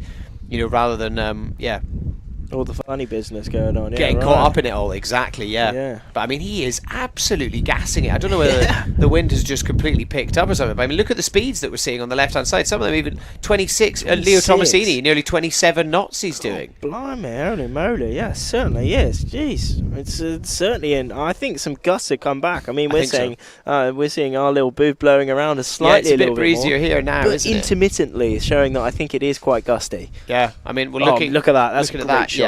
To really demonstrate the conditions that we have out here in Sa Ràpita for day number 4. Yeah, absolutely. You can definitely see it, you know, up there. But I mean, look at the lead that Igor Lewinsky has over everyone else. He is so far away from even positions 2, 3, 4, 5, 6. You know, they're kind of in that bunch there, and he's so far from them. Absolutely miles. And there it is. He's gone round the gate at the bottom, and now he's making his way back up again. So trying to, the more he can extend that lead, the easier his life's going to be as he goes there. Because obviously he is going to slow down a bit as he goes up. So you know, this is, if anything, this is where that gap will be closed ever so slightly. So yeah, Igor's going to want to really, you know, try and maximise it as much as possible. Interesting that he chose to go round the gate that way as well. Exactly. I mean, he managed to get that lead from going out onto the other side of the course. So let's see why he did that. I mean, we can see it's really hard for them to see. Well, I mean, we can see where the gusts are coming down pretty easily, but when you're on the water, it's almost impossible to see. Well, you can see pretty much directly in front of you, but you can't see behind the gust what's happening where over the side of the whole course. But I mean, he's looking like he's in a good set of wind here. Nice and consistent, nice and breezy. He's got the right technique. He's got the kind of upright mast. He's standing up. He's cruising out upwind. 80 knots of speed. Look at that. And now he's going for his tack. How is the tack? Nice and safe tack, Good isn't tack, it? good tack. Nice and safe. Yeah, not fully foiling, but Yeah. you know, he's got that much of a lead that actually it's not worth trying to be extreme, trying to do anything too much. He's not got anyone bearing down on him or anything. Just get yourself round, stay on the foil as much as you can, keep the speed, and get up to that mark. That's what he needs. That's what he needs. Leaning out even further, holding up on to the out horn. Look at him. He's on the right side of our screens at the minute, and then the people on the left. That is the second and third place. France 4.63 in that second place. Arthur Bailey 4.32 is also in there. That is indeed Maxime Paris. But look at the distance. So the distance that you're seeing on the left-hand side, if you're wondering what that is the distance from the current leader. So you can see Igor Lewinsky, France 4.63. I mean, Arthur, yeah, he is 263 meters away from Igor Lewinsky. So he's put in such, I mean, you know, a quarter of a kilometres of lead ahead of even position number 2. Get out, yeah, a little bit of a hand up. Hello, mate, how's it going? He's having a good time. Bit of style, yeah. Yeah, like, right. I'll give you something, but don't put me off. Yeah, right. He's like, yeah. Give you something, not too much, Yeah. but go on. Give us another hello. Oh no, he's got such a lead on here. Now extended it to 300 meters. Yeah. I mean, hopefully, even if he had like a proper nightmare, like a big crash, He's still probably all right. He's still probably all right. He is. I think that's the mark. You can see, it's just disappeared, just gone behind the graphic there on the screen. But you know, he's really not that far off it as well. So I mean, this is the most dominant lead we've seen so far, especially for the men's races. And I knew it was right off that start. Yeah. I just saw his start, and you know, he was in the most optimal position possible. And he's managed to completely capitalise on it. Absolutely. Really capitalise on it. And look at the lead. He's got 300 metres compared to the rest. Yeah, I mean, he's so far ahead. I mean, you can't even really see any of the other competitors. Yeah, it'd be interesting to see if he's going to throw in that tack here. Maybe he's going to do what he did last time as well, and actually take it so he can kind of almost do a bit of a reach towards that, you know, carry that as much board speed as possible. Potentially, looking at the angle earlier on, it looks like that may be what he's going to do. So actually, he doesn't need to go as far upwind on this last kind of leg as he gets himself towards that that pin. But let's wait and see. And there it is. There it is. He's got it easy. He's got it easy. There's no messing around. He's just trying to stay safe. He had a little look behind him just to see where his second place position is, where France 4.63 is, where Arthur Bailey is. But you can't even see him at the minute, realistically. That's how far ahead he really is. Yeah, absolutely. He's fully making his way back down the course now, just waving to everyone else still on their way up to that pin. They're all just going to be going straight past him. And there you can see the rest of the pack. The rest of the pack slowly still making their way back up. I mean, what an absolute show of dominance from Igor Lewinsky here. Amazing, absolutely amazing. But it is quite close between some of these, kind of that fourth and fifth. It looked very close. Here we go. Here is some of the real battles that are happening, all making their way to that upwind mark. Then they head downwind and then towards that finish. But it is very close between this. I think this is maybe fifth and sixth kind of thing. And then this is kind of, I can see Freddie with the yellow bib in there as well. Federico Poloni. Straight back to Igor. Straight back to Igor, just slowly making his way down. So he's got to get down to the bottom gate, and then he will head through for that final reach towards that finish line. He's already won a race today. Can he add a second one to his roster for day number 4? I mean, that's going to definitely jump him significantly higher than 5th place overall, right? I think so. I think so indeed. Because, I mean, after the first day, it was kind of close, and now and now it's going to be quite close again. I mean, what's really cool, we're seeing lots of different winners out here on the course for day number 4, really highlighting the significant amount of level. Everyone can win races within this fleet. The level is just completely through the roof. And just look at the speed that yeah, Igor so has cool on looking at here. the foil, isn't it? It's like hypnotizing a little bit, watching the foil just cut through the waves. It's a beauty, absolute beauty. And there is that gate coming down to the bottom. There is look that at the gate. distance now. Look at the distance now. Oh my days, he's gained. He's doubled it. He's doubled his gains. 600 meters now. Yeah. I wonder how much time he's going to have. Yeah. Look at this, only one hand. Yeah, look, he knows it. He got so much distance. Stop for a little rest, have a cup of tea, and then get himself back up to again. Think about. Yeah, right. That's mad. Incredible, absolutely incredible from Igor Lewinsky. And that's him now heading towards that finish line. That just shows, though, that if you are in the right place at the... Well, like, if you put yourself in the right place at the right time, you get every gust you possibly can. You put yourself in the correct positions.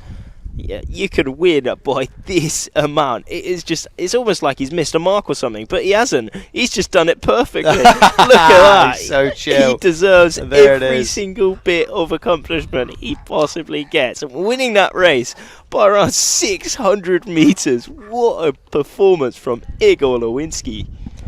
Yeah, absolutely crazy there from Igor. I mean, that entire race was just a battle for second place, basically, wasn't it? It's crazy. There it is, chill. He wants the high five. That's crazy. There we go. What a race from him. Now the battle is for that second and third place, though. Yeah, and it looks like Second that's and them third. heading down towards that finish line there. There we go. Back to it. Second, third, fourth, fifth on the screens at the minute. And it's Arthur Bailey, I think, that will be heading over into second place.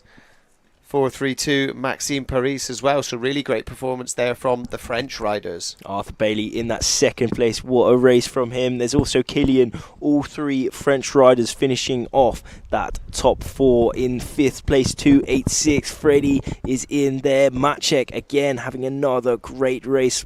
Spain 397. Ramon Vilonga having a good race. Makani is also in there. Leonardo there as well. Poland also in amongst of everything there. I as imagine Leo Tomasini's probably going to be a bit freaked out, isn't he? Still, but I mean, nice to see him getting across and into that top 10. Yeah, no, he's yeah. After those few races that he had, it's good that he's back up there, back up inside that top 10. Managed to get through without breaking a harness line, a boom, or a foil screw. Yeah, that helps. That helps. Look at this, extremely close between. I think that's Arten there as well. So again, a complete, I mean, obviously Igor already won, you know, he won the second race, but a complete change as well, you know, Arten winning that one, and then Skip Brull as well, he winning the first race of the day. You know, we're just seeing so many changes going on within that top 10. And yeah, Federico Piloni just not having the best day at all, is he? Not the. Well, I mean, still finding himself in that top 10, of course. There's that start. I mean, where is Igor? Look at that. Look at that start from Igor there. By far, having one of the best starts out there. Right off that pin, getting the bias perfectly, and going off onto that right side of the course. He was basically the only one that had the perfect start. Yeah. Everyone else just sort of got a bit flustered, didn't they? But still, I mean, there was people behind him. He only had maybe kind of 5 or 6 seconds there, but from then on, he gained. Yeah, I mean, really impressive there from Igor Lewinsky. I mean, two first places as well, and that is the end of race number 4. So next up is the final race of the day, race number 5 for the under-19 men's gold fleet. Another person to mention as well is Val Ertsen. Yeah, I mean, I saw him coming towards that finish there. He was around kind of, I think, that 10th to 15th place at the minute. Another insane result, a great result. Maybe not what he was. I mean, he's sitting in second overall coming into today. So yeah, exactly. Similar to Federico as well. The two of them just haven't quite managed to sort of find their form today.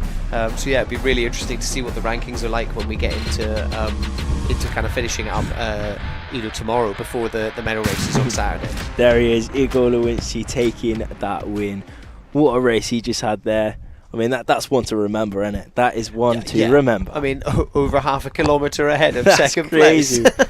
Yeah, right. Being like 500-600 metres ahead, and there is the final top 10 for the under-19s for this race. So yeah, Arthur Bailey coming in second place. Really impressive. Kilian Manhaval again finding his form after a bit of a crash in the third race. So yeah, coming through in fourth. Federico in fifth place actually. So yeah, had a bit of a better race that time. Makani Andrews in eighth. Yeah, in eighth, and then we have Leo in that ninth. Jacob in that 10th place. Great result from him. Maciek in sixth. That was a very interesting race, though. Not quite textbook, that race, though, was it?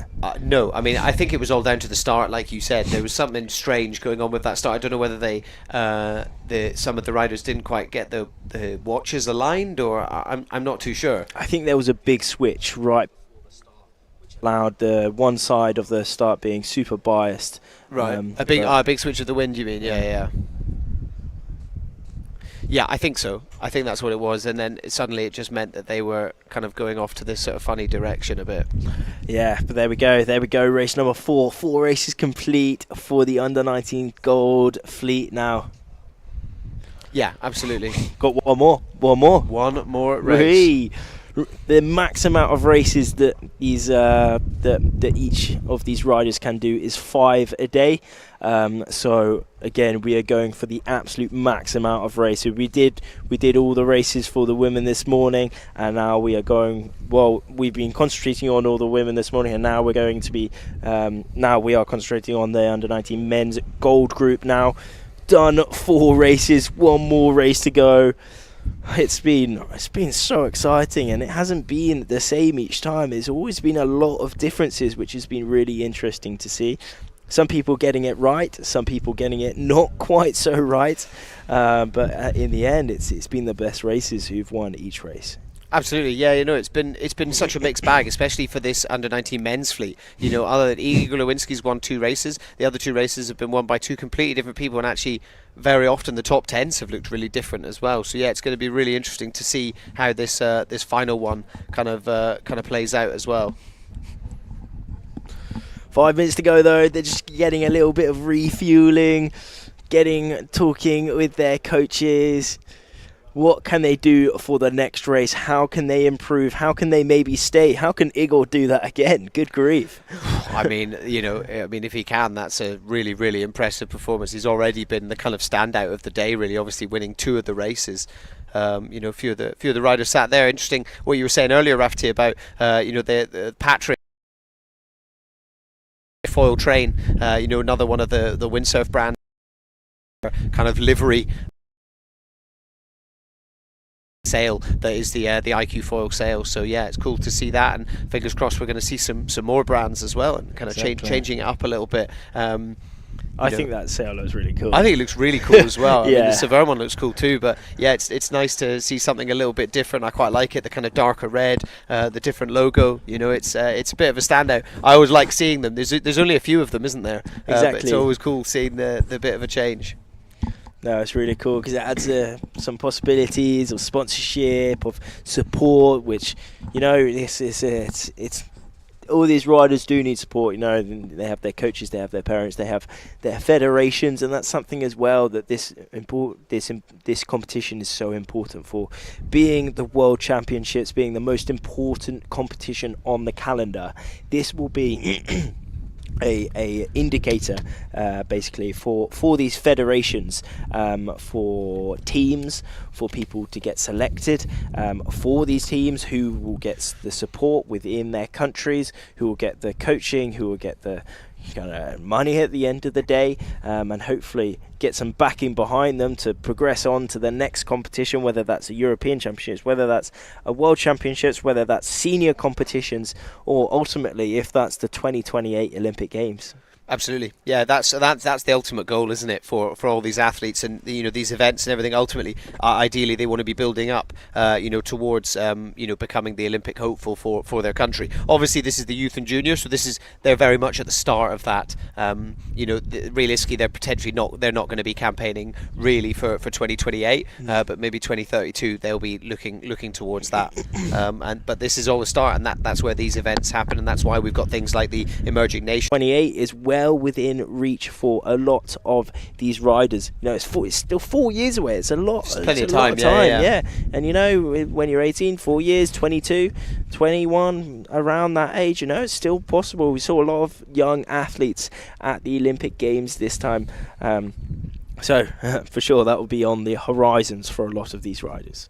Yeah, and of course we're at the start of one of those Olympic campaigns, aren't we? Obviously we only just had the Olympics this summer, so this is that kind of time where they're going to really want to start ramping up with a view towards the next sort of cycle, essentially. So 1 minute and 40 seconds left to go until the start of the final race of the day. That's the 5th race for the under-19 men's fleet. Been a bit of a mixed bag in terms of results, but so far, Igor Lewinsky really has stood out, especially after that last race. They're putting in a really impressive performance, getting himself so far ahead of the rest of the pack. It was a bit of a funky start, but managing to sort of find a little bit of room and just to basically accelerate past everyone, and it's sort of paid off for him. So yeah, let's wait and see if he can look to try and repeat that. Indeed, only 1 minute to go before this race starts. The final race for the under-19 gold men on the way now. Absolutely, they're all starting to line up on that start line. I wonder, are we going to see a mix again, do you think? A little bit Mix of it looks like there's a few of them over that far side as well. Again, maybe going off onto that other side of the pin, then putting in their jives and going off on port throughout the start. But it's looking like the start is a little bit more even now, which is interesting. Where will the leaders come out from? Maybe the middle, maybe the pin end, maybe that committee end. 20 seconds to go. It's looking like the majority again deciding to go towards that pin. Maybe the wind has switched yet again and they need to go off on that pin end to get that maximise head start within this race. A big group out on port. Hopefully there's no comings together, hopefully no crashes, because remember the people on starboard need to make way. Oh my gosh, it's close. Good grief, it's so close. But whoever gets out on that pin end first gets the best head start within this race. Okay, a lot of these riders have now followed in Igor's footsteps, seeing that was a huge gain and decided to go off on port at that pin end. Absolutely, yeah, really big, and it looks like Federico Poloni is actually the one up the top end there, so has managed to accelerate up ahead of the rest of the pack on port tack, but equally it's still kind of too early to really say, but yeah, a huge split at that start line, and that was really cool to see, wasn't it? Certainly was. Really sick to see. Spain 10 on the screen at the minute. Antonio Medina Rodriguez having a good start, definitely in that first row. Arton Senol also in there as well, one of the Danish riders there as well. Arton obviously winning a race earlier today, winning the second race of the day, so yeah, is he be interesting to see how he does. A little bit of confidence, and he'll want to try and replicate that, and get himself as far up those rankings as possible. I think that's Rasmus, Denmark, 1, 2, 3. If I am not mistaken, I think that's 1, 2, 3. Can't quite make out the number, so, yeah. But yeah, there we go. A good little start from him there as well. Arton has just rolled Antonio. Unfortunately, yeah. Arton has the speed. He has what it takes. I mean, he won a race earlier today. Can he win another one? We'll find out very soon. So currently looking at the rankings, the leaderboard on the left-hand side, it does look like Federico Poloni currently sat up at the top, closely followed up by Poland third. I think is that Maciej? No, that's Igor. That's Igor. Sorry, that's Igor. Yeah, so top. Igor again putting himself right at the front. Let's wait and see, though. It's still so early on. It all depends on getting up to that first mark is what makes all the difference. Rajaran Peleg on the screen at the minute. Israel 8-5-1, having a good start. He's really decided to go all the way off onto Felix Dari. Indeed, having a corker, having an absolute corker, having a corker, having an absolute corker on that Patrick Sale. On that Patrick Sale.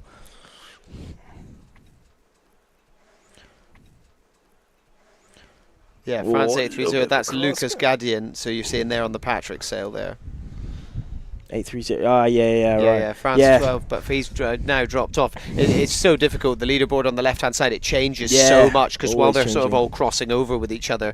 So currently it's actually looking like Kilian Manhaval sitting up in first place, but of course it's still everything to play for as they make their way up to that pin end mark. There's Rasmus again deciding. He did that in one of the previous races as well. Ooh. Just close. Jolly close indeed. Rasmus was all right, and Igor repping up that side, leading this little pack. Will they lead into that first mark? Oh, I think they might. Absolutely. Let's wait and see. Still looking like it's Kilian Manhaval leading, and there we can see on the left-hand side, just about, you can see that that pin end just between the end of your screen and the current leaderboard.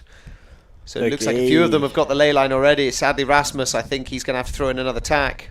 Oh, really close between these three riders, Freddie, Igor and Kilian. Kilian just dropping out from these top two. He's now in that dirty wind, but he still managed to make it just dropping off on the foil, but he's still got the speed, so it's okay. Igor leading this race once again, closely followed by Freddie in yellow. That was pretty close indeed, wasn't it? Good grief. Yeah, absolutely. Looking like a bit of a drag race down to that bottom mark now, or down to the gate. Federico Poloni currently leading the event. You can see wearing the yellow jersey. Hasn't had the best day today. On the other side, Igor Lewinsky currently sitting in 5th and has had a really great day today. So we're definitely going to see those rankings change. But this race could also change things up a little bit if Federico can have a good result here. Of course, they've got Kilian Manhaval right on their tail as well. Currently sitting in 3rd. Only 9 meters separating these two. Basically doing exactly the exact same amount in terms of the board speed as well, as we see Igor Lewinsky going for an early jibe. Early jibe indeed, but Freddie decided to keep going out onto that side. Gamble that was from Igor. Will that put him in a good position? I suppose we'll find out at that bottom gate, because they are both going towards that bottom gate. Remember, it is just the upwind, downwind course that we're doing at the minute. Freddie's putting his jibe, pumping out, really trying to accelerate back up to speed, back up to angle, making his way downwind. But it is quite light now. It's a lot lighter than we saw Definitely this morning. has dropped off, yeah, for sure. Yeah, Federico Poloni doing it. That's Igor Lewinsky out in the background. So actually they're pretty level at the moment. Federico opting to go for that jibe a bit earlier. Igor potentially actually, he's only thrown that one jibe in so far. And they managed to do it, and as we see that, there we go, he's going for that second one there. And how many more transitions is he going to need to make, or is he going to try and manage to just keep coming down through the middle?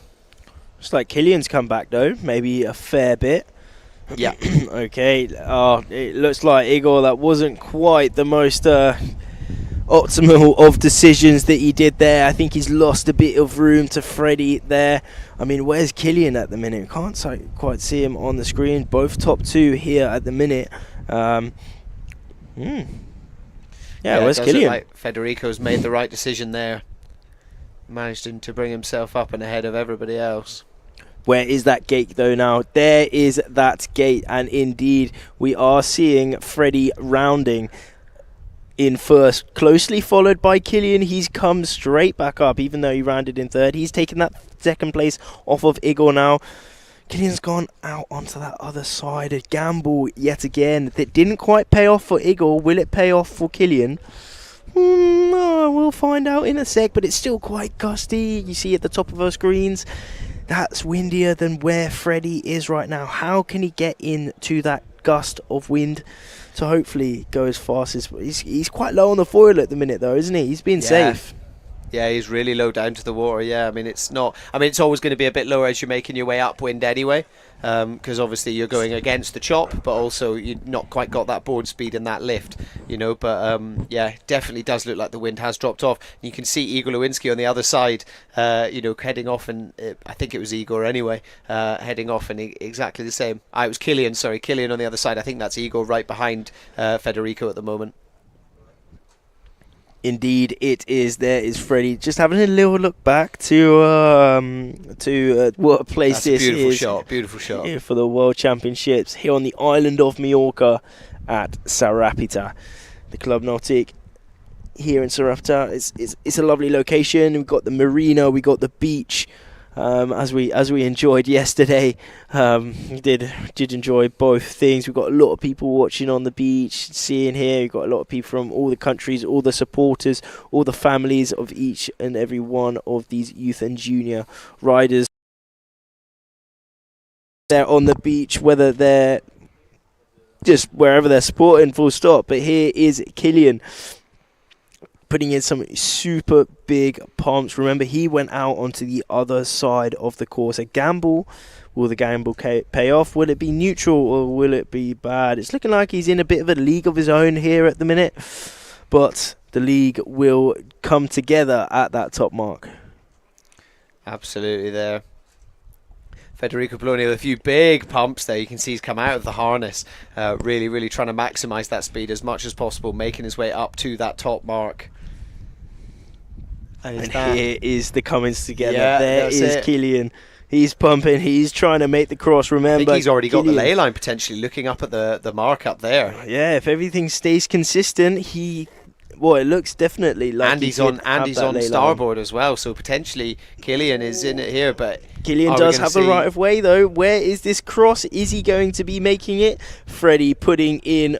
Oh my good gosh. Holy moly. Now that was probably the creamiest thing that I've ever seen. That was insane. What a manoeuvre that was, allowing him to go take the lead. And wow, that was incredible. Taken me aback, actually. He literally could not have done that any better. Yeah. And it was such a moment of pressure for him as well. And he just managed to push right through it. Really nice. I mean, he's going to be right on the ley line, but those couple of extra pumps, he's good. Look at that. What? Wow. That shows the pure dedication to racing Freddie really has. He's taken the lead. Another great tack from Igor Lewinsky there, taking that third place. All three top riders within this fifth race for the under-19 men's gold fleet here. Freddie, that was incredible. That was all Killian could do was just sit and watch it happen. Yeah, he's just trying to do it, and he just did that right in front of him, and then to just race past him, get round the mark. I mean, whoa, that was so smooth, creamy, smooth like cream. That was insane. Really good. Yeah. Incredible. But as we hear, back to Igor Lewinsky on the right side of our screens in that third place position. It's quite an interesting shot here. All top three riders. You can see what gains they have to the rest of the fleet. They've done it incredibly well. Yeah, absolutely. And now they're making their way down, so they will go through the gate, and then it will be one last reach towards that finish line. And I gotta say, it looks like Igor is slightly gaining on Killian Manaval a little bit. He's definitely sort of closing the gap. If you look, he's got an extra knot of board speed as well. He's actually going the fastest out of the three of them at the moment, 23.9. Killian only going at 23, so that extra little knot of board speed makes all the difference when it comes to let's have a look at this tack again. Holy moly. He went around so fast. Incredible. Didn't even touch down at all. Honestly incredible that was. As we said, literally couldn't have been any better. No, literally absolutely textbook. And Epic. Did it just at the exact perfect time, everything. Yeah. Insanity. There we are. He has extended his lead a little bit here. They're all kind of that 22 knots downwind now. Second is still pretty tight between Igor and Killian, but out in the lead, having a little bit of distance to that second and third is Freddie. Absolutely, yeah. It looks like Freddie's definitely got a pretty good lead, but yeah, it's kind of a battle for second place right now. Yeah, that's kind of where I'm looking. Is Kilian Manaval definitely did have a bit of a lead, but Igor Lewinsky is definitely closing in on him, and actually looks like he's taking it now. And that is the fight for that second and third, and Igor's done it. He's only gone and done it. He's pumped, and he has overtaken Kilian here. Just had that little bit of extra speed to roll over, give him that dirty win, and allow him to snatch that second place. Over a knot more, almost a knot and a half of extra board speed, and that makes all the difference there, doesn't it? Incredible. As we see him going around that final mark, going through the gate there. And now it is that reach, and look, he's just put the gas on Federico fully, and now he's just, really, really put some distance between himself and Igor Lewinsky, currently sitting in second place. It's mad though. Still, this top three are quite far ahead of the pack again, aren't they? But there is Freddie. Look at that shot. He's really cranking over, really harnessing the power of that wind. Transfer it through that foil. He's got it. He's happy, and he knows he takes the win here. Gotta be a.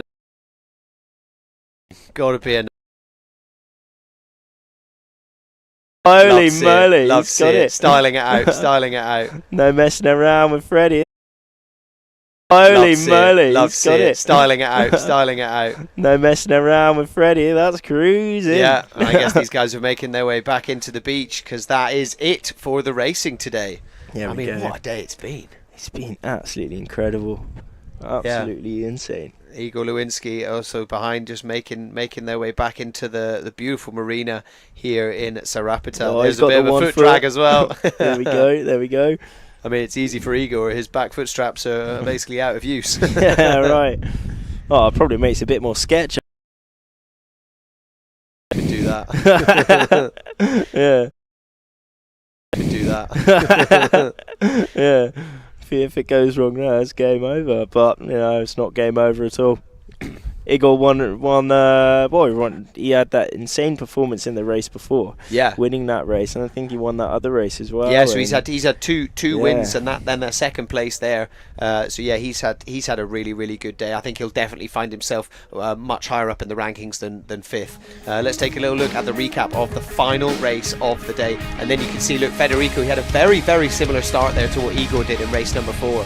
It seemed going off, kind of cutting through the middle of the pack on port tack, making sure that you're out and away from everyone on starboard, so they're not going to get in your way, you're not going to get in their way. That's what seemed to have made the point of difference, I think. But still really close at this point between Igor and Freddie, but it was Freddie who rounded that bottom mark, and Kilian came back quite a lot actually. There was that tack. No, that wasn't that tack. That was just another insane tack, wasn't it? But look at that technique. Yeah, no, he's been doing them the whole race. There was that moment. Oh, yeah. Quickly he went round there. The footwork was incredible.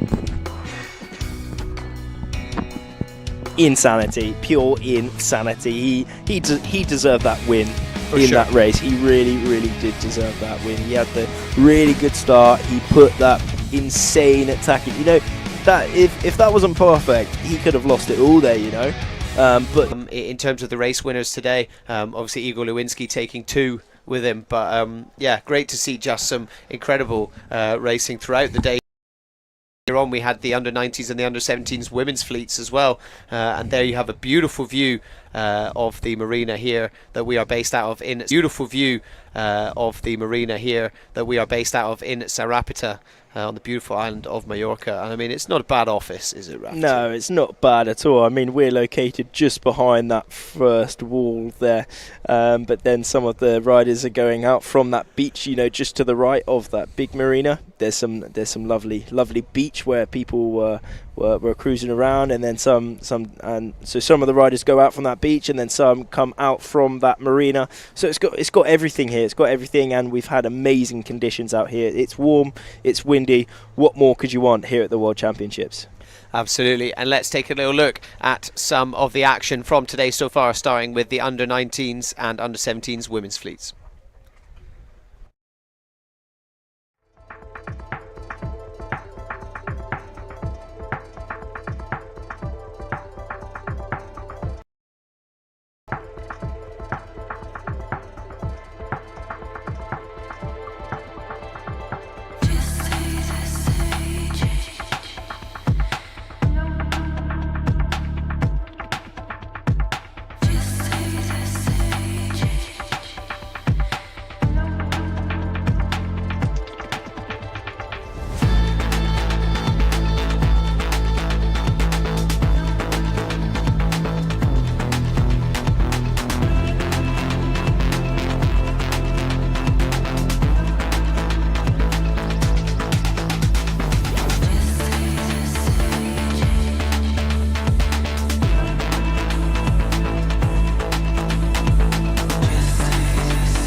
Awesome action there from the women's racing. And let's take a little look at the full rankings after today's day of racing for the women's fleets. First of all, the under 19. So Darcy Shaw continuing her position in first place. Maya Giesler having such a great day today, but can't quite knock Darcy off the top. Also, Darcy had a really consistent day, was consistently within that top 3, wasn't she? So yeah, Nella Sadokova also having a really great day, sitting in that 3rd position. Carola Colasanto as well, coming up into 4th. So a little bit of change going on, but still remaining quite consistent after the last few days. Yeah, but it's closer at the top now. You see only 1 point separating first and second, and then 7 points to Nella, having a very good day as well. A little bit of another gap to Carola as well. Nohayat having a good day as well. It's all still quite close, and then a bit of a jump to Noah again. 60 points is still pretty good though. Only 4 points separating her and Francesca, who is in 8th. Martina moving up to 9th. A great day for her in 7 points. Yehele in 10th, Ifka in 11th, and Katerina. Absolutely. And then let's take a look at the under 17s. So I mean, Alba Klein, just look at the points on the right hand side. Just extreme show of dominance throughout today. Coming away with so many first places. She manages to continue that lead. Looking a little bit further down, Hila Partouche as well, one of the other Israeli sailors. She's had another really good day, finds herself up into 5th place. Maria Rudovic as well brings herself up into 8th. So a little bit of changing up going on. And then, of course, down in those all-important positions, 11 and 12, Zofia and Martina as well. So, they'll be looking to really maximise on it tomorrow to try and get themselves up into that top 10 ahead of Saturday's medal races as well. Certainly. And then going up to the under-19 men's rankings without the last race taken into consideration. I mean, Freddie won that last race, so for sure he will be still leading overall. Igor had an insane day today. Really good, picking up 2 race wins, and he is in that 2nd place. Kilian Manhavel, the under-17s. He is doing really well now in the under-19s as well, moving into that 3rd spot. Maciek, a great day from him, pushing him into 4th. Leonardo, we heard unfortunately he had problems, but still he's done enough to keep him inside of that top 5. Absolutely, yeah, he'll be really pleased with that. And then Arton as well, getting himself up into 6th place, had a great day today, managed to win a race. He'll be really pleased with that. Makani Andrews as well, sitting in 9th currently. And then, of course, I've got to mention positions 11 and 12. Valentino from Canada now finds himself up in 12th position after a good day today, so he'll be again looking to break up. Same with Rasmus as well, had a really consistent day within the top 10, so we'll be looking to ideally break into the top 10 to go into the medal series tomorrow as well. So yeah, really interesting changes there, but Federico managing to hold himself in that 1st place. And then of course Luca as well, but I mean, taking a little look at that view as well. There we go, it's lovely in here. All the riders starting to come back. Sure, I mean, we did have the under-17 women, under-19 women this morning, so they'll be well back on the shore, ready, refueling, getting ready for their final qualifying day tomorrow towards that medal race series on the last day. But as we're seeing some of these under-19 men making their way back to the beach, I mean, yesterday we've had some big wins, and there's a lot of seaweed on the beach at the minute, which is interesting. But still, the sand is lovely. We have the stage on there as well for the opening ceremony. We'll have the prize ceremony there, and then the lycra ceremonies each day, where the lycras, the top 3 are handed out. Special coloured lycras, red, blue, and yellow. We saw Freddie wearing that yellow bib today.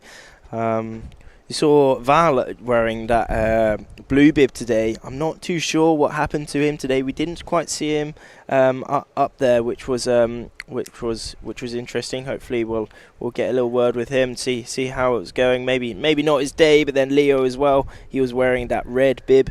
But again, maybe not having the most. I mean, for optimal Val day. to drop straight out of that top two, Yeah. he was second, and then to drop out of that, that's got to be pretty frustrating there for him. So yeah, it's not ideal. But yeah, I think his tracker was having issues today, so we'll have to wait and see, and we can come back with confirmation tomorrow about what happened with Val. Yeah, hopefully. I'm rooting for him. Hopefully he'll be back up there. He's one of those riders, isn't he? He just seems to go from strength to strength at every event, and I mean that's definitely what we saw, I guess, the first few days here. But yeah, obviously not having his best day today. So yeah, it'd be interesting to see what happened, and maybe even kind of get his thoughts on what the conditions were like, because he is quite good when the wind is a bit stronger, and he's super comfortable with the kind of the foiling tacks and the upwind and things. So it should have been the kind of conditions that would have worked well for him. So yeah, it'd be interesting to see how he does.